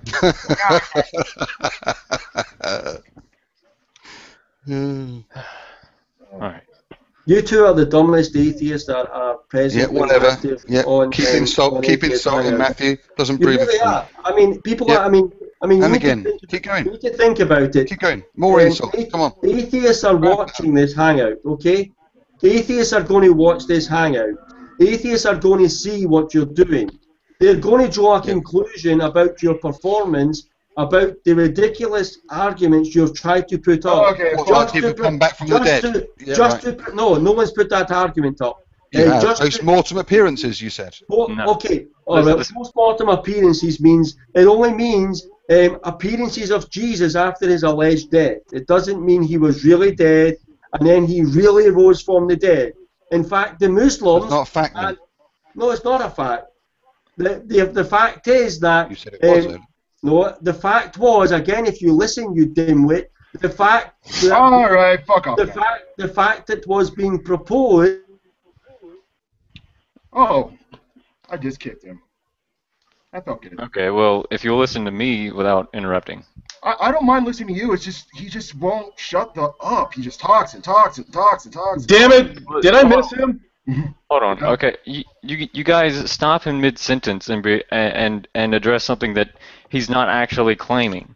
But come on, Aaron. He spent the entire hangout interrupting and insulting everybody. I was in the middle of my sentence. I was explaining the historical critical method where you go through and use certain criteria to determine what non-miraculous things in these historical accounts of events are more likely to be true, and then you interrupted and said, "Oh, because someone wrote a book, it must be true," well, that's which is not even remotely what I was claiming. No, Matthew, not you. Why did I miss him? Matthew was saying Bart Ehrman wrote a book that says Jesus existed. That was his conclusion. Okay, we granted the fact that Jesus existed, and he said he was. You got to take away all the miraculous things and supernatural things or whatever. And then he mentions in the next and then he mentions in the next breath that one of the facts was Jesus's post-mortem appearance. No, he said facts that are agreed to by the majority of New Testament scholars. But how can someone agree to a fact of a supernatural event? No. A post-mortem appearance is not necessarily supernatural. It doesn't claim he actually come back to life. No. Listen. Okay, wait a minute. I think that there's a little bit of a semantics game going on here, Aaron. You know, that a post-mortem event, or appearance, doesn't necessarily mean that he died or even existed, or that he was resurrected, or that, well, if you're not asserting that he died and was resurrected, then what's your Christianity about? That's what I'm trying to explain, but you guys are trying to make it. No, don't you guys like me. That's the first time I've spoken. Well, sorry. I'll talk about it, but they keep interrupting. Oh, post-mortem appearance. That must be a miracle. That's not even. That's not. It's what's implied more than what's being said. It's what the thing's based on. The fact that he died Don't and came read back to into life. what I'm saying. I'm using very precise words. Let's just let him finish what he's trying to say. Yeah, I mean, let's let Aaron finish, but I think, Aaron, just to be fair for them too, I mean, I see what they're doing, and I get your frustration, but I see what you're doing, and I see that frustration too. Not that it matters, but I'm just trying to help a little bit. But they know where you're getting. They know where you're going with it. I mean, Matthew was specifically asked, what gets you to your specific God? And this is one of the things he presented. So they know where this is going to end up. So they're just kind of jumping at the end. But I'll be quiet. Let's just finish. That's about it. In fairness, though, I think that the argument of how do you get to a Christian God was derailed by this other argument of the historicity of Jesus Christ, and that's kind of where it just went off on that little tangent, right? But Matthew, I mean, he claimed that was a part of the evidence when he rattled off the evidence. It is part of the evidence. Well, the historicity of Jesus is certainly part of the evidence, isn't it? Right, so that's what they were on. A fundamental thing to establish to get to Christianity is his history to begin with. And I don't think that helps Christianity in any way, but I mean, that's a different topic. I mean, because several Bible scholars agree that Jesus existed, there are lots of people that other scholars that don't agree that he existed. It's not a fact. I mean, and there's even atheist scholars that'll grant that he existed. Yeah, I don't think that granting his existence is a really big deal because it still doesn't get you to the Son of God. Yeah, I agree. But anyway, Aaron should be able to finish. I think that would be fair. Oh, God, you guys you're being intentional. I can't even. Okay, no one on the planet is saying I should believe I should be a Christian because I believe this guy who claimed, or may have not even claimed, to be God existed.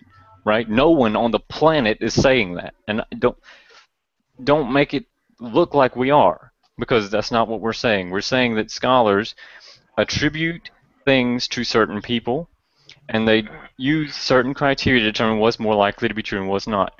Things that are dissimilar to Judaism, especially in theological things. Things that would go against the grain, or things that would be embarrassing. Things that would be there are several other criteria used to determine what's more likely to be true. Even using methodological naturalism, which assumes no miracles are true. And you would attribute these words to them, say, okay, it is more likely than not that these people actually did claim to see Jesus after his alleged death.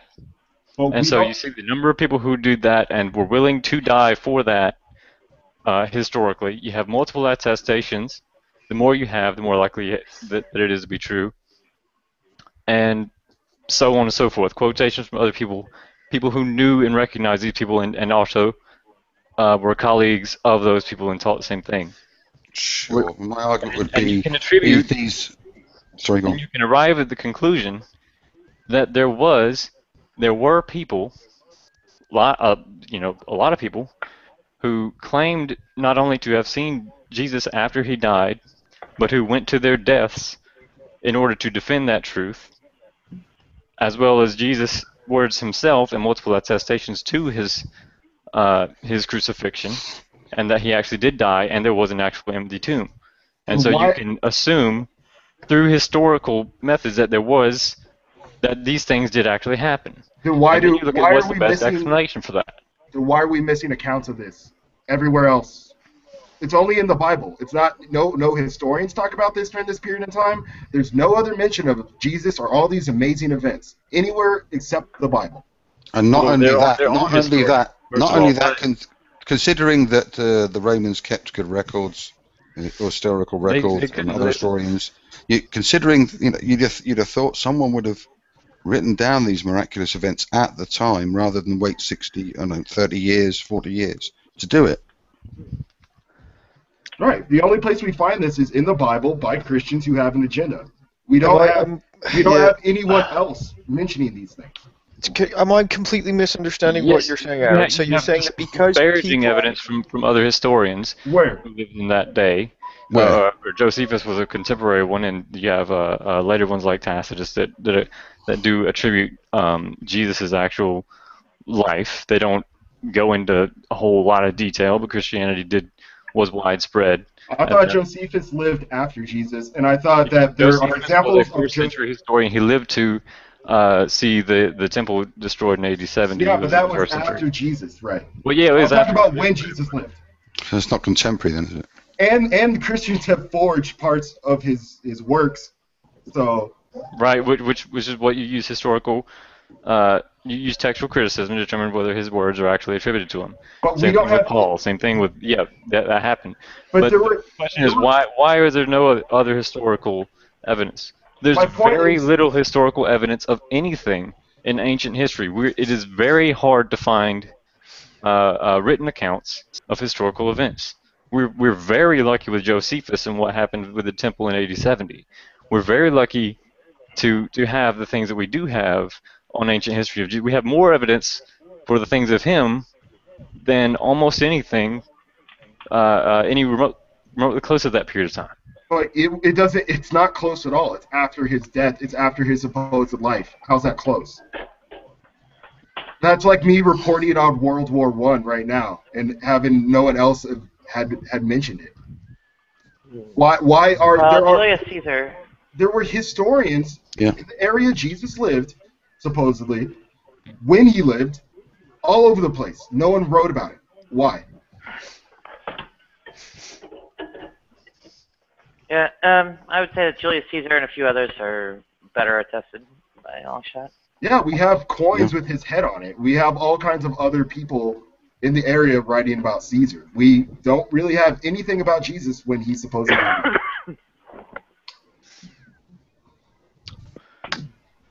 What? This is a man that was going around bringing other people back to life. healing, walking on water, all the other things. And yet no one was curious enough to go and, after hearing about these things, to go and find out and write them down. Right. Just And then, like a link between people believing that it happened and them saying it, and I get the fact. I'm willing to accept that there was someone that was called Jesus that did the majority of the non-miraculous stuff that's said, but I don't get how knowing that gets you that. I don't see how it where's the domino effect with that in the thinking of, all right, so there was a dude that did this stuff, not the miraculous stuff though, but people believed he did, and they died for it, so that makes them. I don't get it. I don't get how it still seems like a bit of a leap.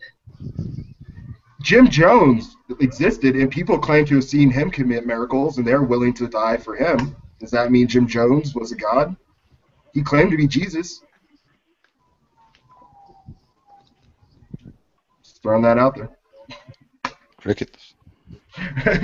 But that's the part that I have a problem with. It. Like I would never argue that there wasn't a guy called Jesus, or there was, that said he did this stuff, and that people may have actually believed that happened. People may have actually believed they saw someone walk on water, right? That doesn't mean that it's true.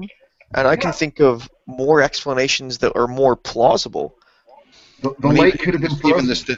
Even the step further, isn't it? Wasn't it Hitchens that said even if you granted some or all of the miracles in the virgin birth, you've still got another leap, as Shanna says, to prove he was the son of a god. Right. I mean, I've held that for a long time. You can grant all of that. It still doesn't get you to the Bible is the inerrant word of a creator. It still doesn't get you there. And the problem that I think why people get frustrated with Matt when he's going through the tag and going through arguments like that is, even though Matt does say, and a lot of the time it's his presentation that people get, he is belligerent, you know what I mean? He will shout shit just for the sake of it. But it seems to be, it's like saying, well, I've kind of proven that God is a possibility. Now, let's get on to why it's Jesus. And that's the part that I think people know that's what it's going to get to. And I'm willing to accept the tag and the arguments in that.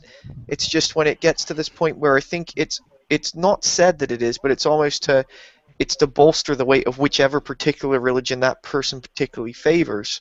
Now they won't say it will, but that's what it feels like about to happen. That's what's around the corner when it gets pulled out. Yeah, I think Shanna's right. I mean, obviously, yeah. I mean, I'll be the first to admit Matt just grates with me as he does with a lot of people. So you tend to become deliberately adversarial with him because he's such a arse the way he presents. Oh, he doesn't help himself. And the way he treats people. So it pushes you to become like that with him, sadly. And I do it, but I shouldn't. But you can't help it. I mean, confrontational behavior kind of begets confrontational behavior, right? Yes, yeah. Oh, go ahead, Ken.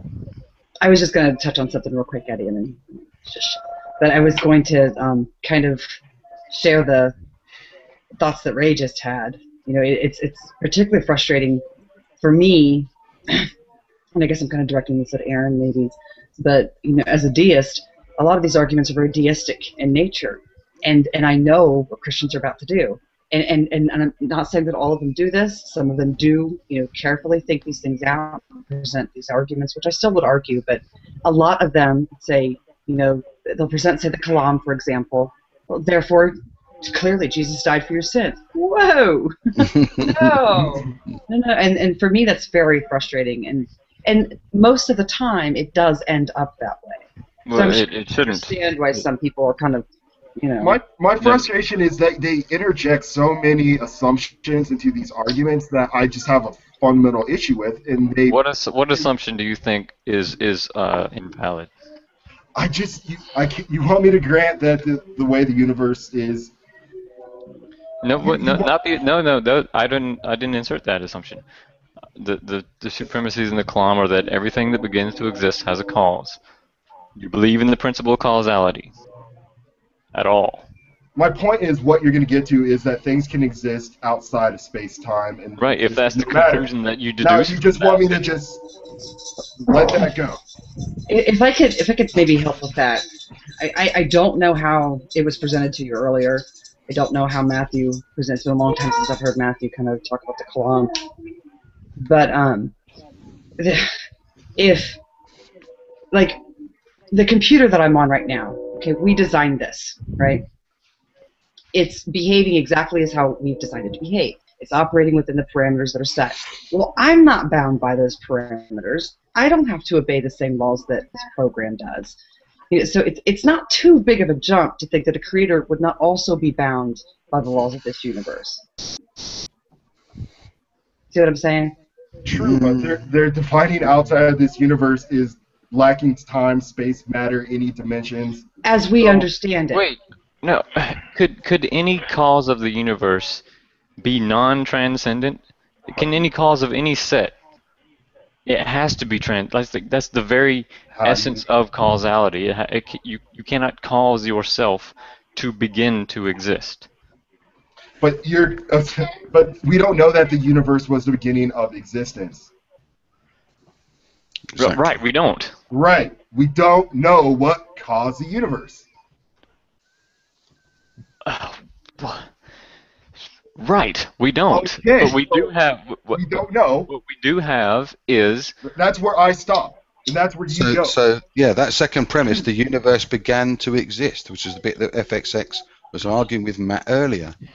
How does he know the universe began to exist?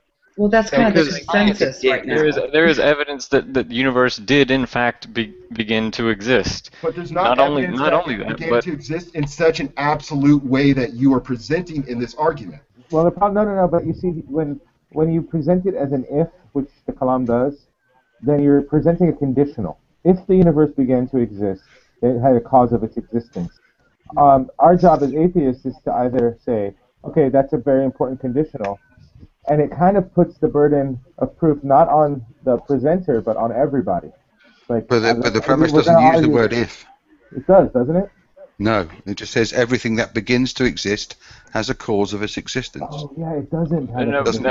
This is the problem. There's two types of there's two forms that you can put the Kalam in that would both be in the same logical argument. You can say if the universe began to exist, then it had a transcendent cause for its coming into existence.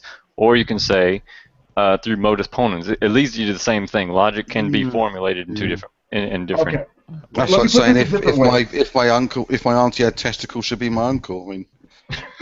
Right. Yeah. You can make a valid argument, but it wouldn't be sound. Yeah, you would just argue that premise and be able to defeat it pretty quickly. All right. How do you know the universe is the beginning of all time, space, and matter? Because that's what the Big Bang Theory. That's what the Big Bang Theory posits. Not exactly. No, it doesn't. Yes. That's almost exactly what it posits. The Big Bang Theory doesn't. No. The Big Bang Theory starts with everything that's in our existence condensed into a very small point. It already exists. There is already time, space, matter. It's condensed into an infinitesimally small spot. So it doesn't start. It doesn't begin to exist. That singularity. Oh, so it's eternal in that unstable. It could be. We don't know. Wait, a singularity isn't an actual thing. It's not. Yes, it's not. Yeah. Singularity is where our go ahead. Sam. Right. It's where the singularity is where our understanding of these things break down. It's basically the physicist's way of saying we don't know what's happening there. We name that singularity. Singularity is not an actual thing that I can hold and touch. So, it's just a way to describe what they don't know what's going on. You're absolutely right that the Big Bang does condense down to a very, very infinitesimally small molecule where all matter and energy is compressed.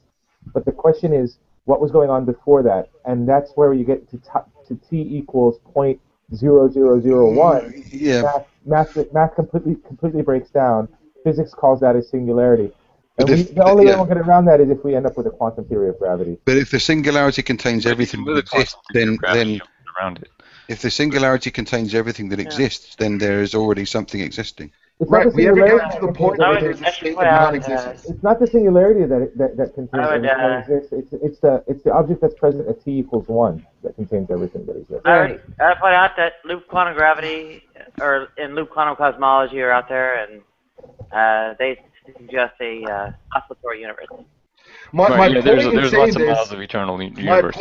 my point in saying this is we have not established that matter as we understand it has began to exist. That it falls under this condition that you are using in your second premise, and we also haven't concluded that there can be something that is non-material that exists. But that's the conclusion that you arrive at. That's not a. It's not. You keep claiming that we posit this. We're not. Your conclusion doesn't follow. What? Yes. So it's a non sequitur. No, Aaron, what FSS is saying is that if the universe, the second premise that the universe began to exist, has not been established completely by science, since we are at a singularity. He's not saying that, is he? Of course, I'm saying it's saying that if these conditions are met, then this would be. You're saying that we're deducing. You're saying we're deducing this from the argument, right? Right, and there's evidence for that. But then, are there also counter-arguments that are just as plausible? Sure. Yes. Okay. There's an infinite number of theories that you can come up with for anything, literally. Okay. The problem that I see is that I think sometimes it's put forward as is, well, no, actually, we've got this logical argument for it, or whatever the fuck it is. So actually, there are no alternatives. Now, that might not be the case, but I think sometimes that's how it's used, or it's well, we've proven that there's this logical argument for God, so therefore it is, and I don't think it's said enough that I understand that there are many other arguments that are just as plausible that have the same weight. Yeah. That's the problem I have with the way Matt presents it, is that he says, right, there's the argument, that proves my God. Now we'll go on to define which God it is that exists. Wait. And we end up with the God of Christianity.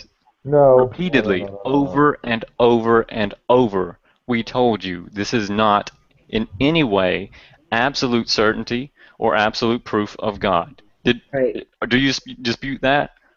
But it's not. Well, that's not the way Matt presents it. Yeah, no, he did. In fact, use that exact phrase. Well, I've heard him present it.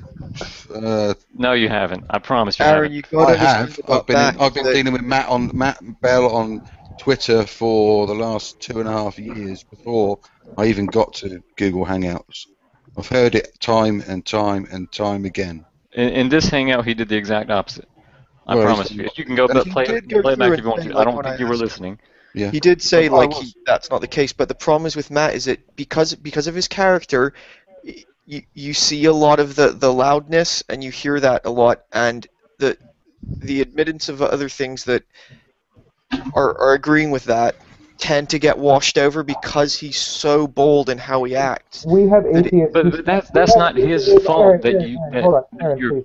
We have atheists who spend 2 to 4 hours on Hangouts with other theists who are just as belligerent, if not more, and 10 times less rational and logical. And we can't stand to be in a Hangout with Matthew Bell for 1 hour when he's presenting a rational argument in a belligerent way. I just don't understand that. I don't understand why atheists. I think, and I honestly, and you know, I might get completely shunned from the atheist community forever, but I think it's because it's easier to deal with other theists whose arguments are weaker.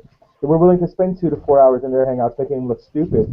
But when a theist is in here with a good argument, and he's belligerent, we're very quick to dismiss him as belligerent. Get him out of here.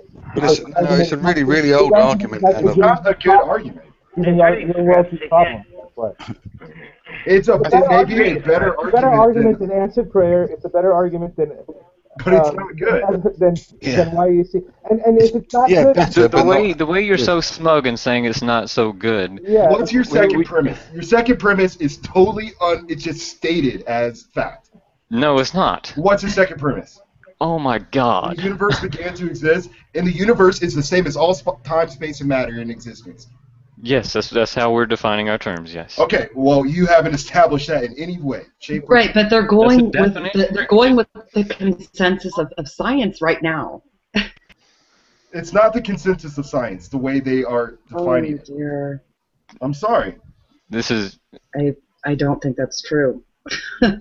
I think if you calm down and just think without thinking about what the conclusion leads to, and just sit back and just My problem is I know where it's going. You're saying the universe began to exist. This is consensus of science. You're rejecting the conclusion of a deductive argument, and then therefore you have to say, well, this has to be a logical fallacy. This has to be non sequitur. It is because you're sneaking in. You're sneaking in the fact that you are saying there are non-physical things that are eternal that can exist outside of the universe. You're just saying what you're saying is possible. No, that is the conclusion that you arrive at if I don't know how many times I can say that, if the premises are true. Probably. Well, yeah, Right, you have to look at that in its own sort of bubble, right? So you have to look at those premises in their own sort of little playground. It doesn't mean that there aren't other. Am I right in this? There aren't other arguments that are. Sure. There are other arguments, but if A implies B, if A then B, prove one of the two premises wrong, and then you have a non-sound deductive argument. That is your task. But you haven't demonstrated that. You have not demonstrated the second premise at all.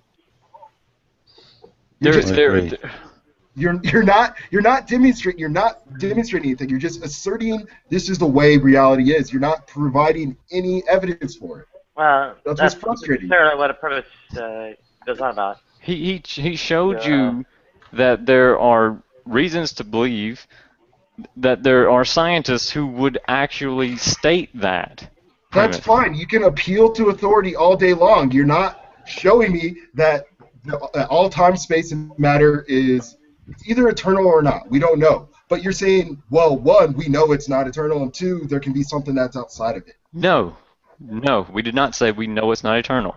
I've said it a million times. We don't know it's not eternal. God could exist. The universe could be eternal. There's two things that could Those are two Your second premise is the universe began to exist. Listen, there's two things there's two things that could be eternal here. Well, why would I grant that? It's either the universe or God. Right. Right. We're all in agreement. Yes. Like,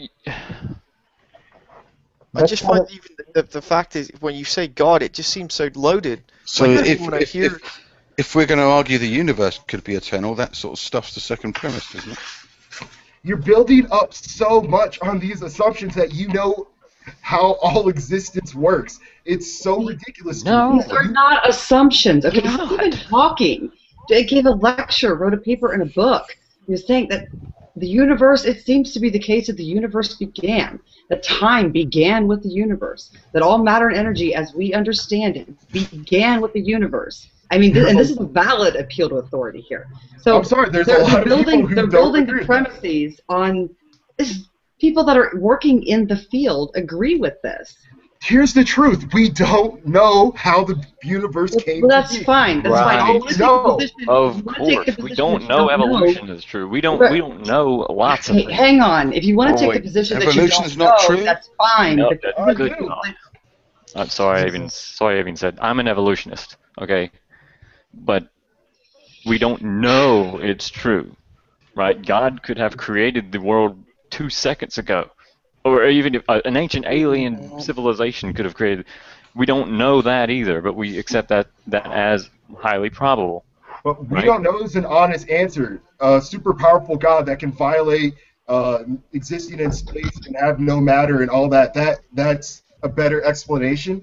That is a God of the gaps. You don't understand. Therefore, why don't I start making up all these properties? Yeah, I think I see what you're saying. Oh my God.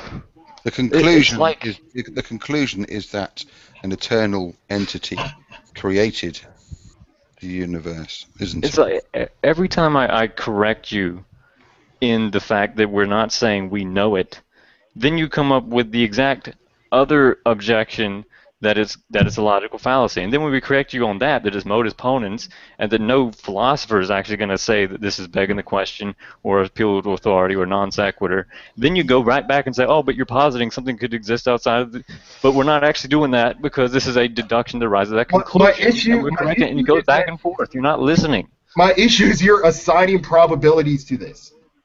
You're saying it's probable that this is right.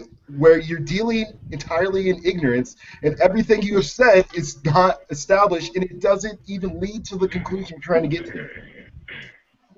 Oh, God. Okay, there are supporting arguments for the second premise. There are supporting arguments for... All right, third premise. Let's Nobody is move on. saying that we know the premises are true. We don't have any reason There to is reason to believe that they are true. That people within this field are saying that the universe, that is all time, space, matter, and energy, had a beginning and a finite time ago. And I don't think all physicists define the universe in that way. I didn't say they did. Okay, well... Please. There's this thing called the multiverse a lot of physicists talk about. So when we're talking about the universe we exist in... The multiverse doesn't negate this universe beginning to exist. Can I ask a question, Aaron? This universe isn't necessarily the same as all time, space, and matter. Okay.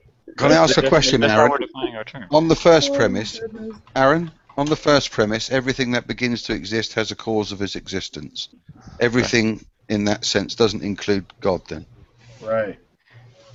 Right, because God would not have a beginning. It also might not include the universe if the universe is eternal. God would not have a beginning. Why?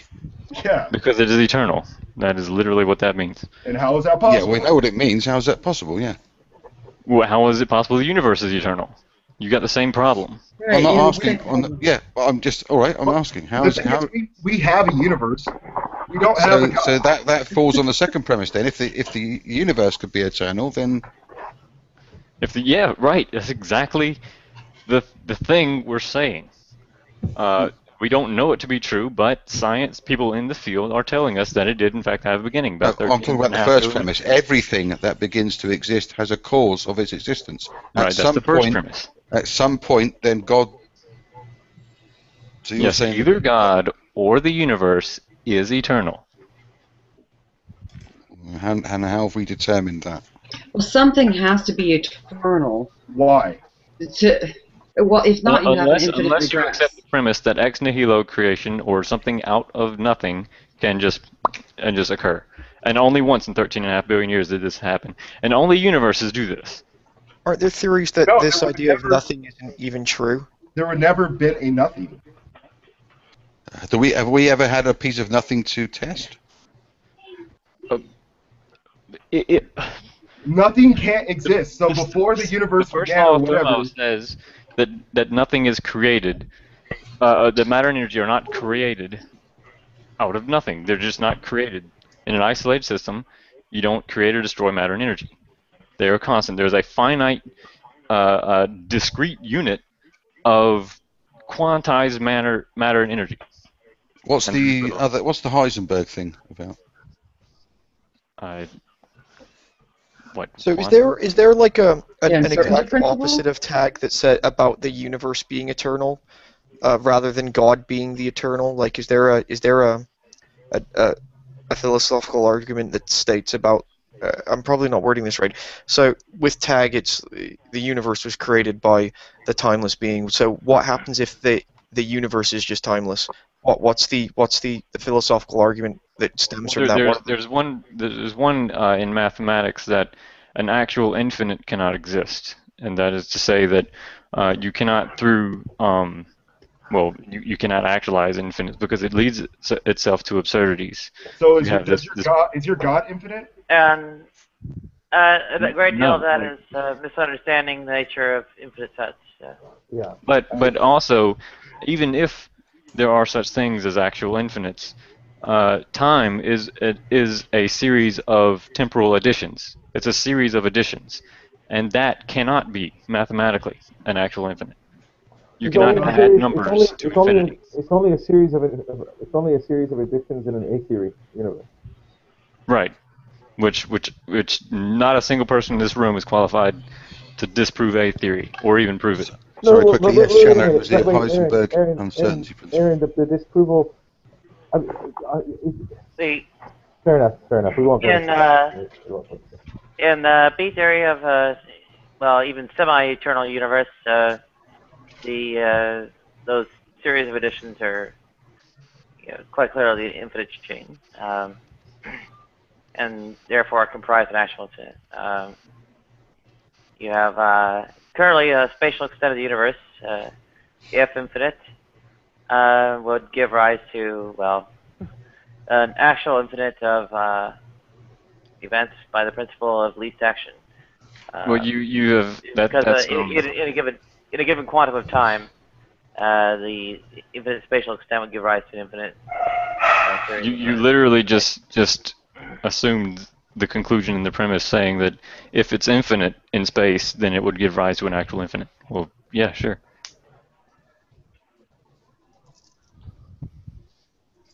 Well, yeah. What is the spatial extent of the universe? I mean, not it was infinite. conditional. It was conditional. That's why most people. There's a boundary of what's observationally observable, and not necessarily an actual. So we can on basis conjecture or some other argument just say that that there's a spatial infiniteness of the universe. But even if you could do that and prove that an actual infinite could exist, then you still have that problem of a series of additions. You cannot get to an actual infinite through additions. Time is one of those. Which is why we have a B theory of time that most right, B theory. Yeah. Right. Hold as a consensus because it gets around that problem. Yeah, it serves very well to do that. I just don't see where this eventually gets us, though. I mean, I don't think that's its sole purpose, though, Aaron. To be fair, the B theory. I don't know. Yeah. It's the Einsteinian model. This is a Neo-Lorentzian model. I read a little bit on it. There is evidence for the B theory over the A theory, but there are problems with both. But yeah, I don't know. So let's say everyone agreed and tag was cool, right? And I haven't got a problem with it. I haven't got a problem with anything that I could sort of logically accept, right? So for me, I don't have a reason. Tag? I don't have like Matthew is using Kalam. So let's say like I don't have a reason to believe one over the other. There isn't anything invested in me to want there to be. I don't not to want, but let's say it's an infinite universe or an infinite God, right? Let's say that's the simplest way I can explain it to myself. One doesn't offer me really anything more than the other until it's broken down into like the doctrine of a religion. So I just don't see what I mean, obviously there's a use to it, right? There's obviously a use talking about it and thinking about it. There are implications for it. But for me, it's like I could have all these theories and they could be just as logically sound for me, but I don't see the benefit of one and the other. So say for Aaron, like say for Tag for you, like what's the benefit of that? Is it just knowing it? Is just the benefit? I mean, I don't. Can I tell you what I think the benefit is before Aaron jumps in? I'm sorry. Yeah, go ahead. It's truth. It's right. just getting to the truth. It's like which one is true. Right. The consequences of a thing should be irrelevant to pursuing the thing. As an agnostic, I don't really care about what God right now. I don't care if Christianity makes sense or Islam makes sense. I care about, is there a God or not, right? That should be what I'm worried about, because I want to make sure that I have a right point of view and the truth. So, as opposed to like a very, very strong atheist who would say God is impossible, I say, give me reasons, give me something to persuade me here. I mean, I haven't been given it yet, but I'm intellectually honest enough to say, wow, this is a pretty good argument. Let's attack the premises. Let's look at B theory and A theory. I mean, you really have to dig down into this argument to really get a grasp on what it's doing, what it's trying to accomplish. And to me, it's far more important than the resurrection of Jesus in the tomb at this point, because I haven't even gotten that far. See, that's the problem with me, is I can't get to that point. They seem to be. I mean, obviously they're related, but there's such a stretch between them for me that I don't know how. It just it confuses me. They aren't related. That's the confusion. There's no relationship at all. Yeah. Right. You've been presented with this false dichotomy, and you feel like that's how you have to conduct yourself. It's not the case. The Kalam isn't connected in any way, shape, or form, no matter who sits there and says that it is, to Jesus dying for your sins. It's just But not. is that how it's being presented sometimes? I mean, that's No. how it, like, or, well, not presented, but that's how people can use it to bolster their position for their Well, religion. so what? If someone misuses an argument, then you don't get to like go, oh, well, I guess the Kalam's no good No, because but some people. No, that's not what I mean. And Aaron, to be fair, if a Christian is arguing for Kalam, it does bolster his position because he believes in a God. I don't, right? Right. So it's a fair. If he's telling you, look, man, I'm not trying to prove Christianity to you. I'm just trying to disprove your atheism. Say, okay, go ahead, right? No, it's not even disprove. It's provide evidence Fair, yeah, against. Good correction. Can I point out to Ray that the tag has not really come up here. Matthew was presenting the Kalam. Okay, that's just me not knowing what it is. At fine-tuning also. Yes. All right, I'm probably gonna have to head to work pretty soon, so I'll probably end this in about 5 minutes. But if anyone has any final statements, I got a question for you. Yeah. I want to hear you say it. Okay. Is there a logical fallacy in the Kalam?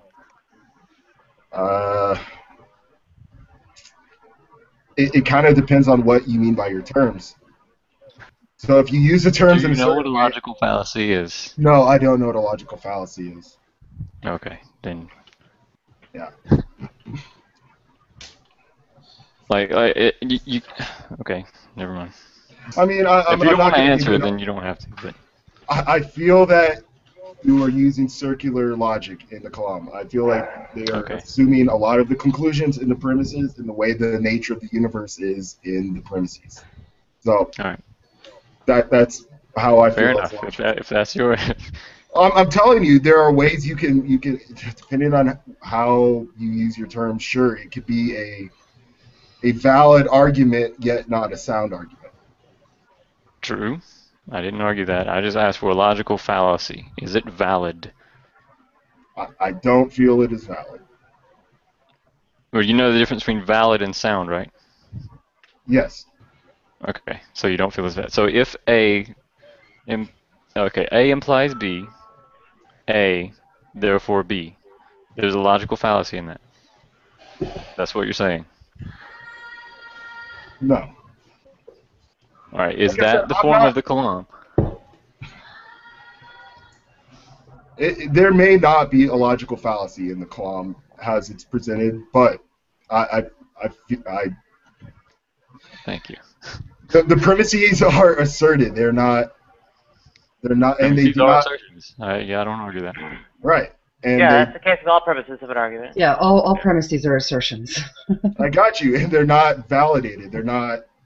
Well, no, that's not what an assertion is. Just a statement. That's literally what it is. You either can substantiate it or not. I understand. I feel like they can be, and there's good evidence to believe that the premises are true. I understand, and I've totally zoned out on what we've been talking about because I just get so sick of this argument because it doesn't seem to be going anywhere for me. So if I'm not as passionate about the logic in the Kalam and I'm not as aware of how the Kalam is structured as you guys are, then fine, you can criticize me for that. Well, I wouldn't try to criticize. The reason I asked you that is because you can imply what a fallacy is, and you can imply all of that, and that's fine. Yeah, but you got to understand how frustrating it is that when we're trying to substantiate whether or not the premises are true, we get accused of logical fallacies when they're not there. We get accused of question begging. We get accused of doing things that we're by any standard we're not. But okay, everything that begins to exist has a cause. We don't know that. Right. No one said we did. That's your conclusion. The cause is God. That is not the conclusion. That's the first premise. But the conclusion is not God. The conclusion is that there is a transcendent cause to that universe. But nothing else other than a God could cause it in your structuring of this argument. Right. Well, then that's how you get to God. That's how it works. That's why I feel it's circular. It's not circular because you have not assumed God exists in the premises. I think you arrive at them from the premises. Okay. So yeah, it's not a logical fallacy. Okay. Okay. I mean, can the Kalam exist without it being a personal agent? something similar to it? It would be a very difficult case to make because it does requires an action.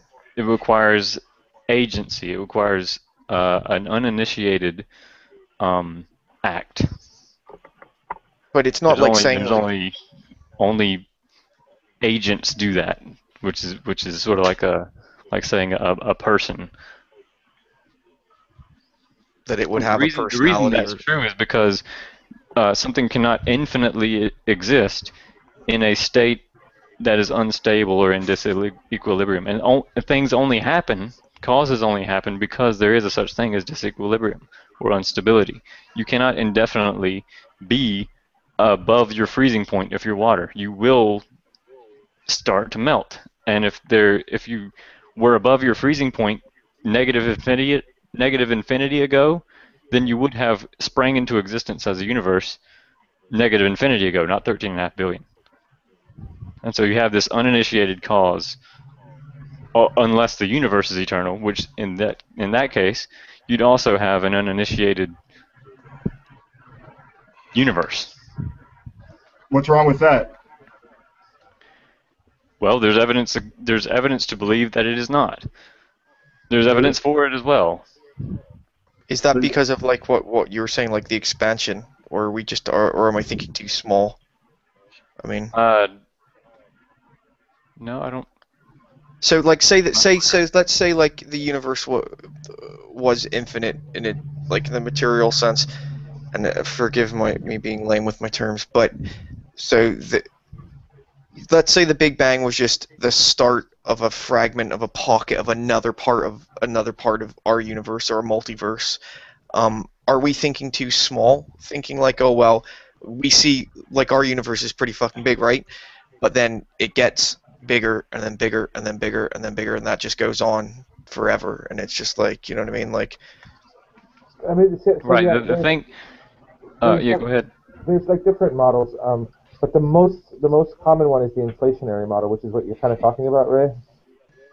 I could be. But the thing is with the inflationary model, there's many cosmologists who posit that even that's an eternal model. Like Stephen Hawking would say that's an eternal model because there's like a boundary, and then beyond that boundary is a collapse going on. It's really hard for me to explain. I'm not a physicist. Well, I think it's probably more complicated than we see at the moment, and then the more we find out, it's just going to get more complicated. I think like, you know what I mean.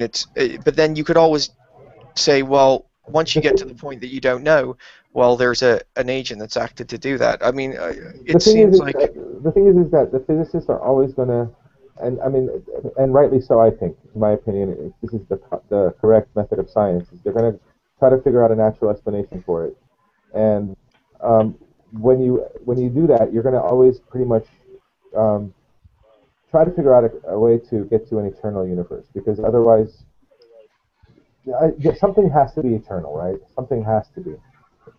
It's just, there's no way that. How do we know that? Well, unless you believe in ex nihilo. Yeah. I'm saying we're playing in our ignorance. We don't understand how the universe came to be. Therefore, you're right. We don't know that. All these ridiculous reasons. We don't know that, but FSX, the truth, like science, does operate on the assumption that something can't come from nothing. Yes, and the Big Bang doesn't say it did. Right, I agree with you. But if something is not eternal, then was there a point where there was nothing? Right. That's what ends up happening when you try to posit. The Big Bang does say that everything came from something that was not physical. No, it doesn't. No, it doesn't. Yes, it does. No. So what was physical before the Big Bang? The Big Bang starts at a point. No. But tell me, what was physical before the Big Bang? The Big Bang starts when the universe was very tiny. I know it doesn't go to where there's nothing. No. Well, okay, but something before the Big Bang, something had to exist to cause the Big Bang to happen. It's generally assumed that it was some sort of quantum fluctuation or something like that, but it wasn't physical. Well, it could have been physical. It could have. Go ahead. A quantum fluctuation would be physical. Yeah, it could be physical. Right. In a quantum fluctuation, it's a something. It's a something. It's a something, but is it physical? Causing. Well, yeah, it's also not a nothing. It's Here's the thing, Tommy. The Big Bang Theory is a scientific theory, and from what we know of the scientific method, it would never ever posit something supernatural, and it will never ever posit nothing. Right. Right. Well, I know it would never posit supernatural. That's a given. So in the sense where you're saying that all time, space, and matter came into existence, and then you say science supports your second premise, it really doesn't. Oh. That's what's frustrating. No, what's frustrating is that you think that's true. That's what's frustrating. I don't know how the universe came to exist. Yet you guys. Okay, that's great. I have one for you, Tommy. No, wait. Hold on, Nadia, please. There's a couple things that you keep saying that are not the case. Okay. No, nobody's saying that we know for a fact that this is the case. Nobody's saying that. Okay. No one. And you saying you don't know, that's great. Okay, we don't know either. But and why is this second premise I don't the universe know. began If you to say exist? I don't know, but I do know you're wrong. It doesn't work that way. Say you're wrong. I'm saying you got. The second premise is the universe did begin to exist. Right, which could either be true or not true. Right. But the way you define the universe then it leads you to that conclusion. encompasses everything physical. Yeah, that's the definition. And you're saying you have evidence to support this. Yes. Where is that? In science. Okay, science doesn't deal with something that didn't exist. They're talking about the Big Bang. It's starting with something that is small. It is not starting with non-existence necessarily. Okay, so scientists is dealing. We know we have a universe. We don't know that existence necessarily did not exist at some point, and we don't know that things can exist outside of that. Yeah, according to science, the cause of the universe has to be natural. Right. Well, that's just. And that's the way science is. I don't see why you don't see that talking about things that are non-physical and outside of time. I don't see how you don't see that as just speaking nonsense. Scientifically speaking nonsense. It sounds like nonsense to me. I don't see what you're not really describing anything. Okay.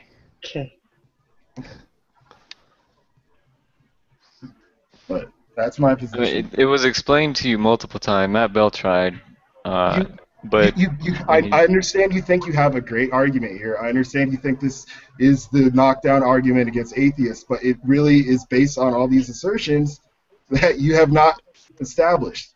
As all arguments are based on assertions. Yes, but they're bad ones. They're bad assertions. They're not concrete, and no one is claiming absolute knowledge. They're not even probable. They're not even likely. They're just things you put together and you feel. So just to be clear, you don't think that it's likely that the universe began to exist? Not in the sense that you guys are using the. I don't like using the word universe. I like to just start with existence. I don't. So basically, well, you can't just change the terms to fit us into the box that suits you. I can because when you use the word universe, you guys move around so much what universe means. Where did? Oh no, you're equivocating. We're not. Oh yeah, no. No, all physical reality. All physical reality. Yeah, but and then you imply there's a non-physical reality, as though that makes sense. You just introduce non-physical after this point, as though you can just do that. No, we arrive at a conclusion that there is a transcendent cause that is not within time, space, matter, or energy. But could there be a transcendent cause if that was in fact impossible? For something to be transcendent? Literally, if it is impossible for that to happen, then no. I guess it's not possible. How are we allowed to use transcendence as possible solutions to things when we have not established transcendence as even possible or a coherent thought? No, the principle of causality necessitates transcendence. You cannot cause yourself to begin to exist. But we don't know anything began to exist. So either we have this eternal universe or we have this eternal God that created this finite universe. Yes. Okay, I understand that. I think the explanation that we just have a universe, we know there's a reality that exists is fine. I don't see the necessity of adding extra things onto that. Right. What you could do is say. Aaron, if I could just jump in real quick, okay?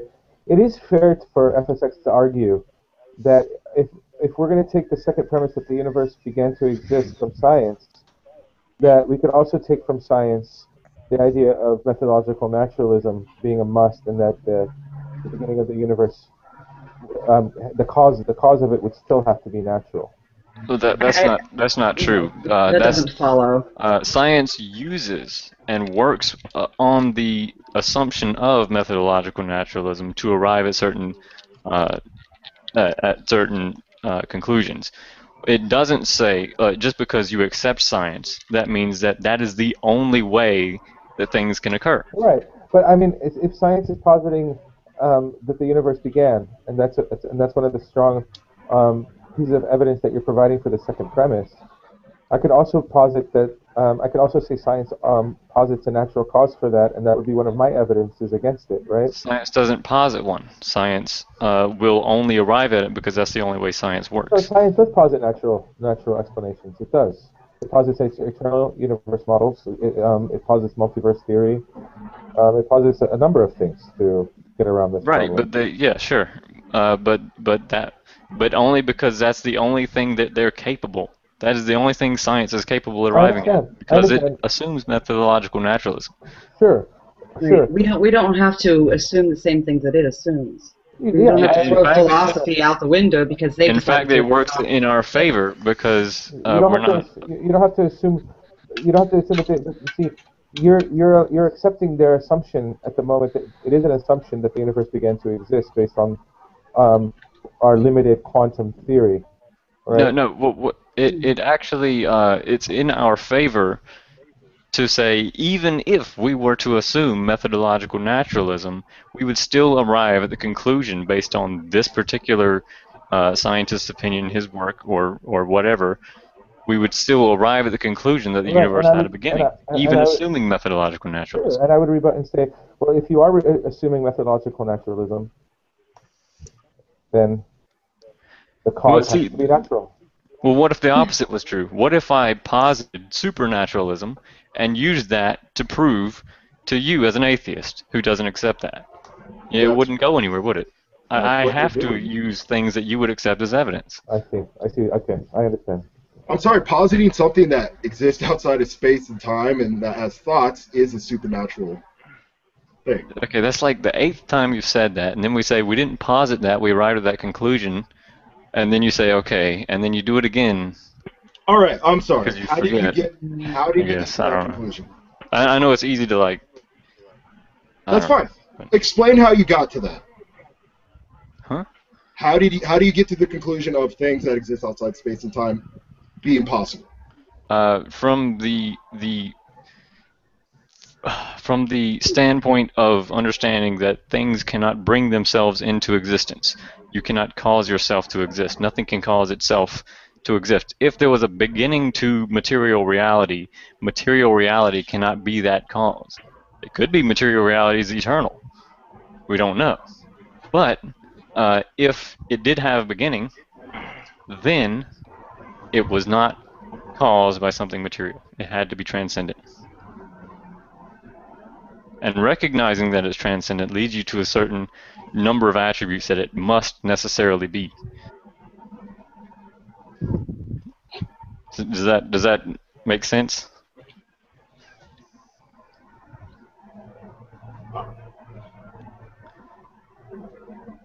So it's just frustrating that you just.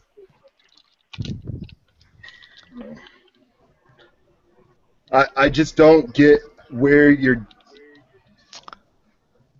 So when you're talking about coming into existence, you're talking about just space, time, matter, energy, not existence itself. Right. Yeah. That's why we define our terms universe in a that way, because not only that's usually the way science understands it, I believe, that the word universe, that's what they use when they use the word, but also because the discussion couldn't be possible you couldn't have the debate on the Kalam, because the second you posit a cause to the universe, then that universe then that cause would be part of the universe, and then you couldn't claim the universe had a cause because you wouldn't be able to arrive at the conclusion of transcendence. Could we not just have an existence that had the potentiality of birthing universes? Sure. All right. So why do we need a God? Huh? Why do we need all this timeless, spaceless? Well, you would have an ex nihilo thing, if you're okay with that. Like, yeah, lots of things are logically possible. That the universe could have just popped out of nowhere. Okay.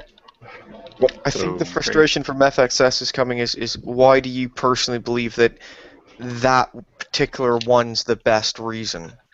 Am I right with that? Well, I'm providing evidence for it. There's other reasons that I just don't see this as evidence reasons for outside a of the Kalam argument itself. Right. If you believe in God, this is particularly strong, right? This is evidence for him. In God before you knew the Kalam, or was Kalam what led you to believe in your particular God? Or I don't even know if you are a theist or a deist. Yeah, I'm a theist. Okay. So which was first, Kalam or theism? Fundamentalism, actually, is what I used to be. But that's a genetic fallacy if you can just you can dismiss it because of. No, I'm not saying I dismiss it. I'm just saying because I can see that there would be people that can look at it that are just deists that take it as I see this as the most reasonable explanation, and then that's it, and then it stops, and then they don't get into any. But there's a very important point. The premises are built on things that non-theists hold to, such as ex nihilo creation being impossible, that things don't sprout forth from nothing, and that the second law of thermodynamics is true, and that the Big Bang is true, and a lot of things that are held by authorities in the field, as well as philosophers who may or may not be theists. So it's not just a theist argument, just writing a bunch of scriptures and saying this is true. The premises are built on philosophical principles that are held by lots of people, and so they're actually very commonly held. Okay, I just don't see where it informs on a smaller level, like when it comes to. I get that it's important, but it's just. Well, if it arises if it leads you to the conclusion that this transcendent cause, which looks like it has the attributes of what you might consider meeting the qualifications of the definition of word God, then it's pretty important. But then how do we get to the problem is when we get to the sort of personal gods. That's the problem that I have with it is I can see that it's rational to believe that. I wouldn't think that that's insane, or I don't think anyone's a fuckwit for believing that, because I don't know exactly where I would stand on everything. I'm willing to be convinced of anything. You know what I mean? The problem is I don't see. It's when it gets down to, let's say, it gets down to the books of the religions, or it gets down to this, religion as we see it affect us. Right, and there's other arguments from that. And the historicity of Jesus a while ago, that's by far not the only argument for the Christian God. So don't think that I was resting it all on these two things. But the Kalam doesn't try to get you to Christianity. The Kalam doesn't try to get you to Thor or any other thing. It would logically lead to what you probably couldn't posit beyond monotheism, because of reductio ad absurdum. This cause you couldn't have a million gods do this or the law of parsimony. But it wouldn't inform morality. It wouldn't inform anything like that. No one could use that argument and say our morality is this way because of this, right? Because it could be it could be a god that just doesn't give a shit or isn't capable of giving a shit. You know what I mean? Like it's nothing like that, is it? No one would use it and go, oh well, it's because of this. Yeah. Oh no, I could argue that if there is a creator of the universe. You actually have a person right in this hangout who uses it almost for that exact reason. Yeah, I actually would say that would be valid.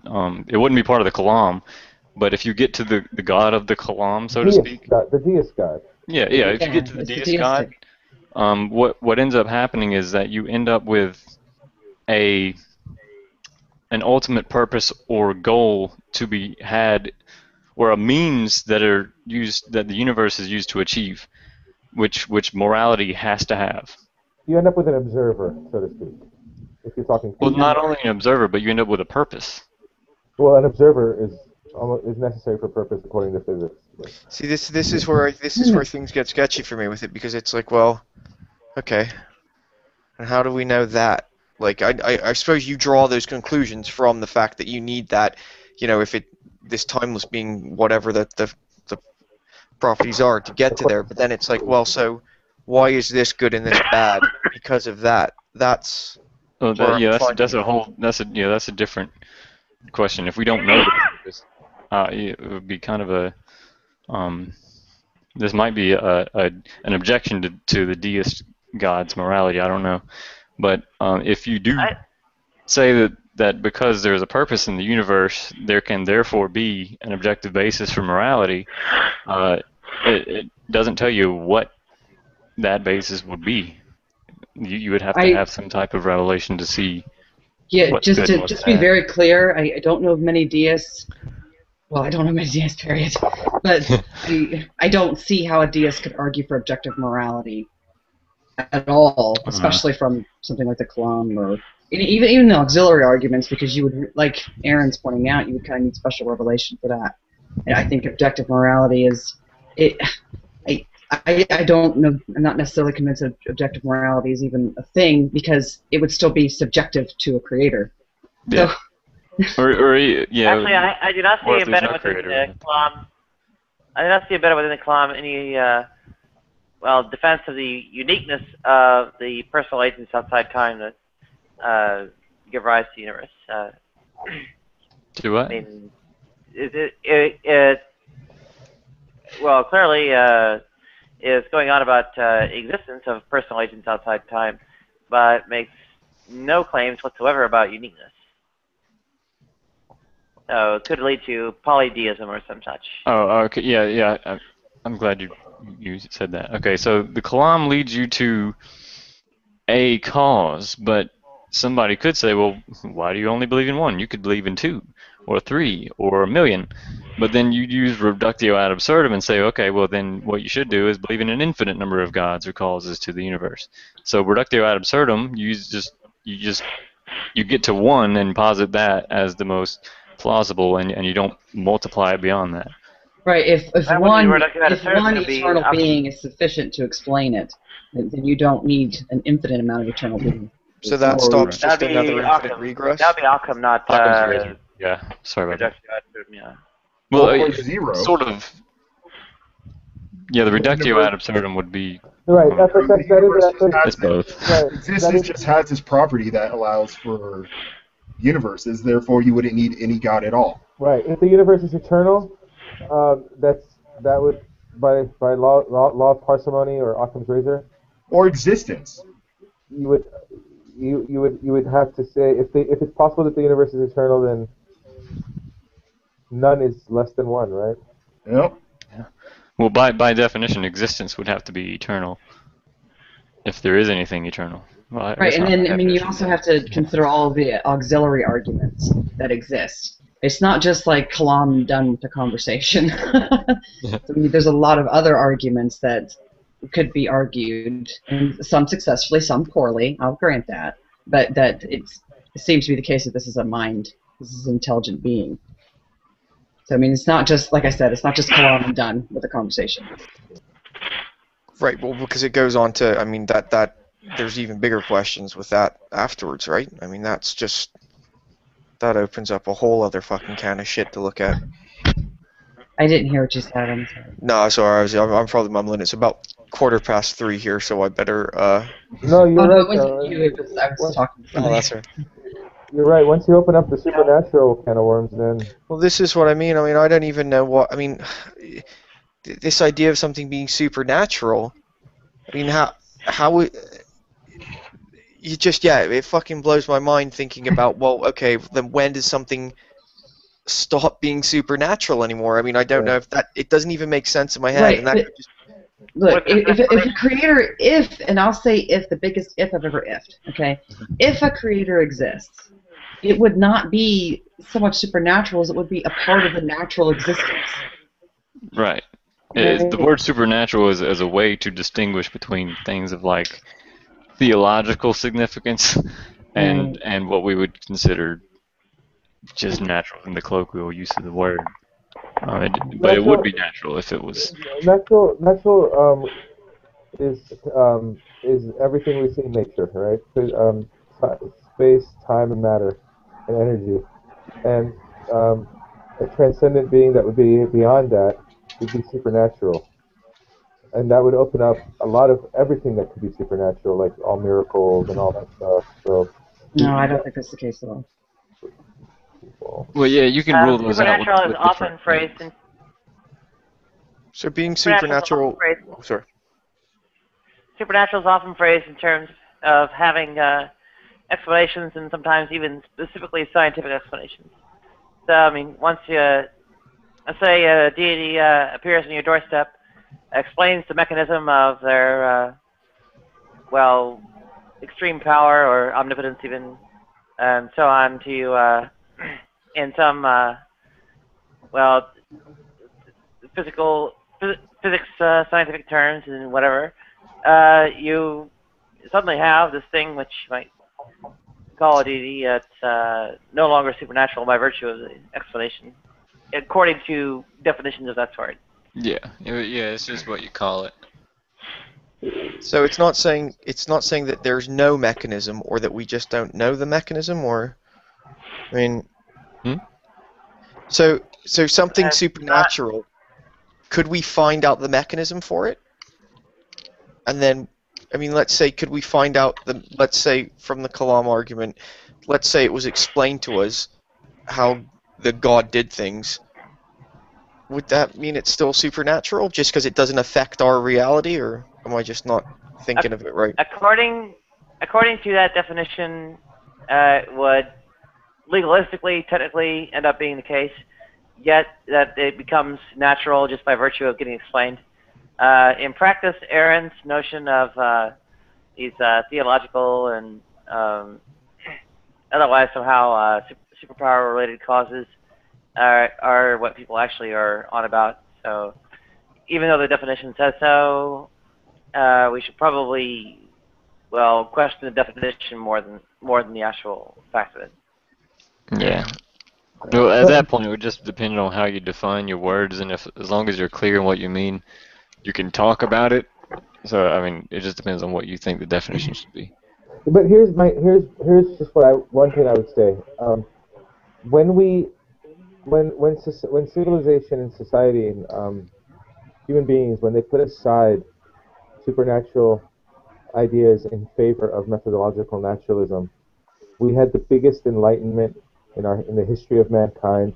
We quadrupled the population of the planet. I'm not saying any of these things are good. I'm just saying this is what we've achieved by putting supernatural thinking aside.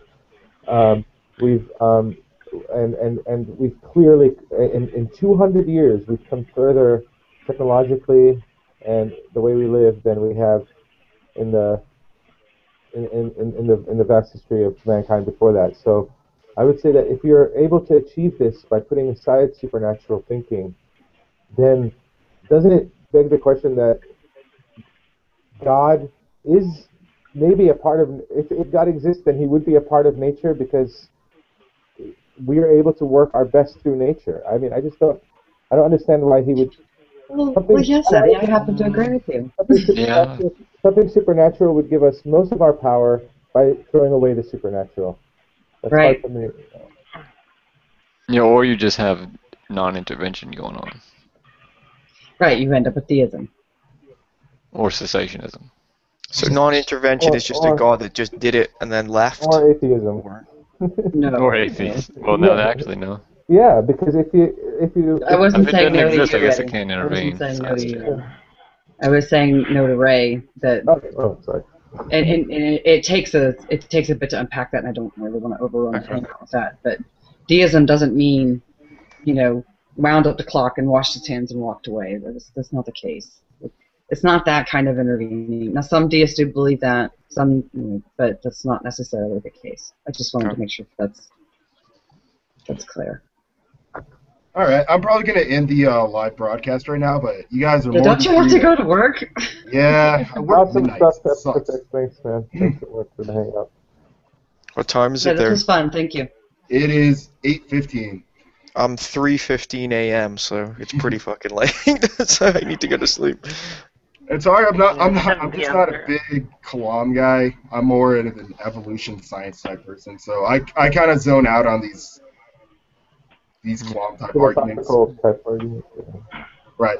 And I don't claim to be the biggest expert on them. So if I made any mistakes, it's just they tend to just not make sense to me. So Hey, man, it's totally how we learn. That's why we have these conversations. One, we enjoy them. They're entertaining, and I think all of us. There are probably some philosophers and scientists and biologists and cosmologists, if they were to watch these hangouts and go at least 50 times to everybody in these rooms. So I mean, it happens. Well, the thing is, for me, I mean, I come into it not knowing what's going on most of the time, and as long as I get a little bit from it, it doesn't matter. You know, I think it's positive for me, no matter, even if I come across as I don't know what the fuck I'm talking about.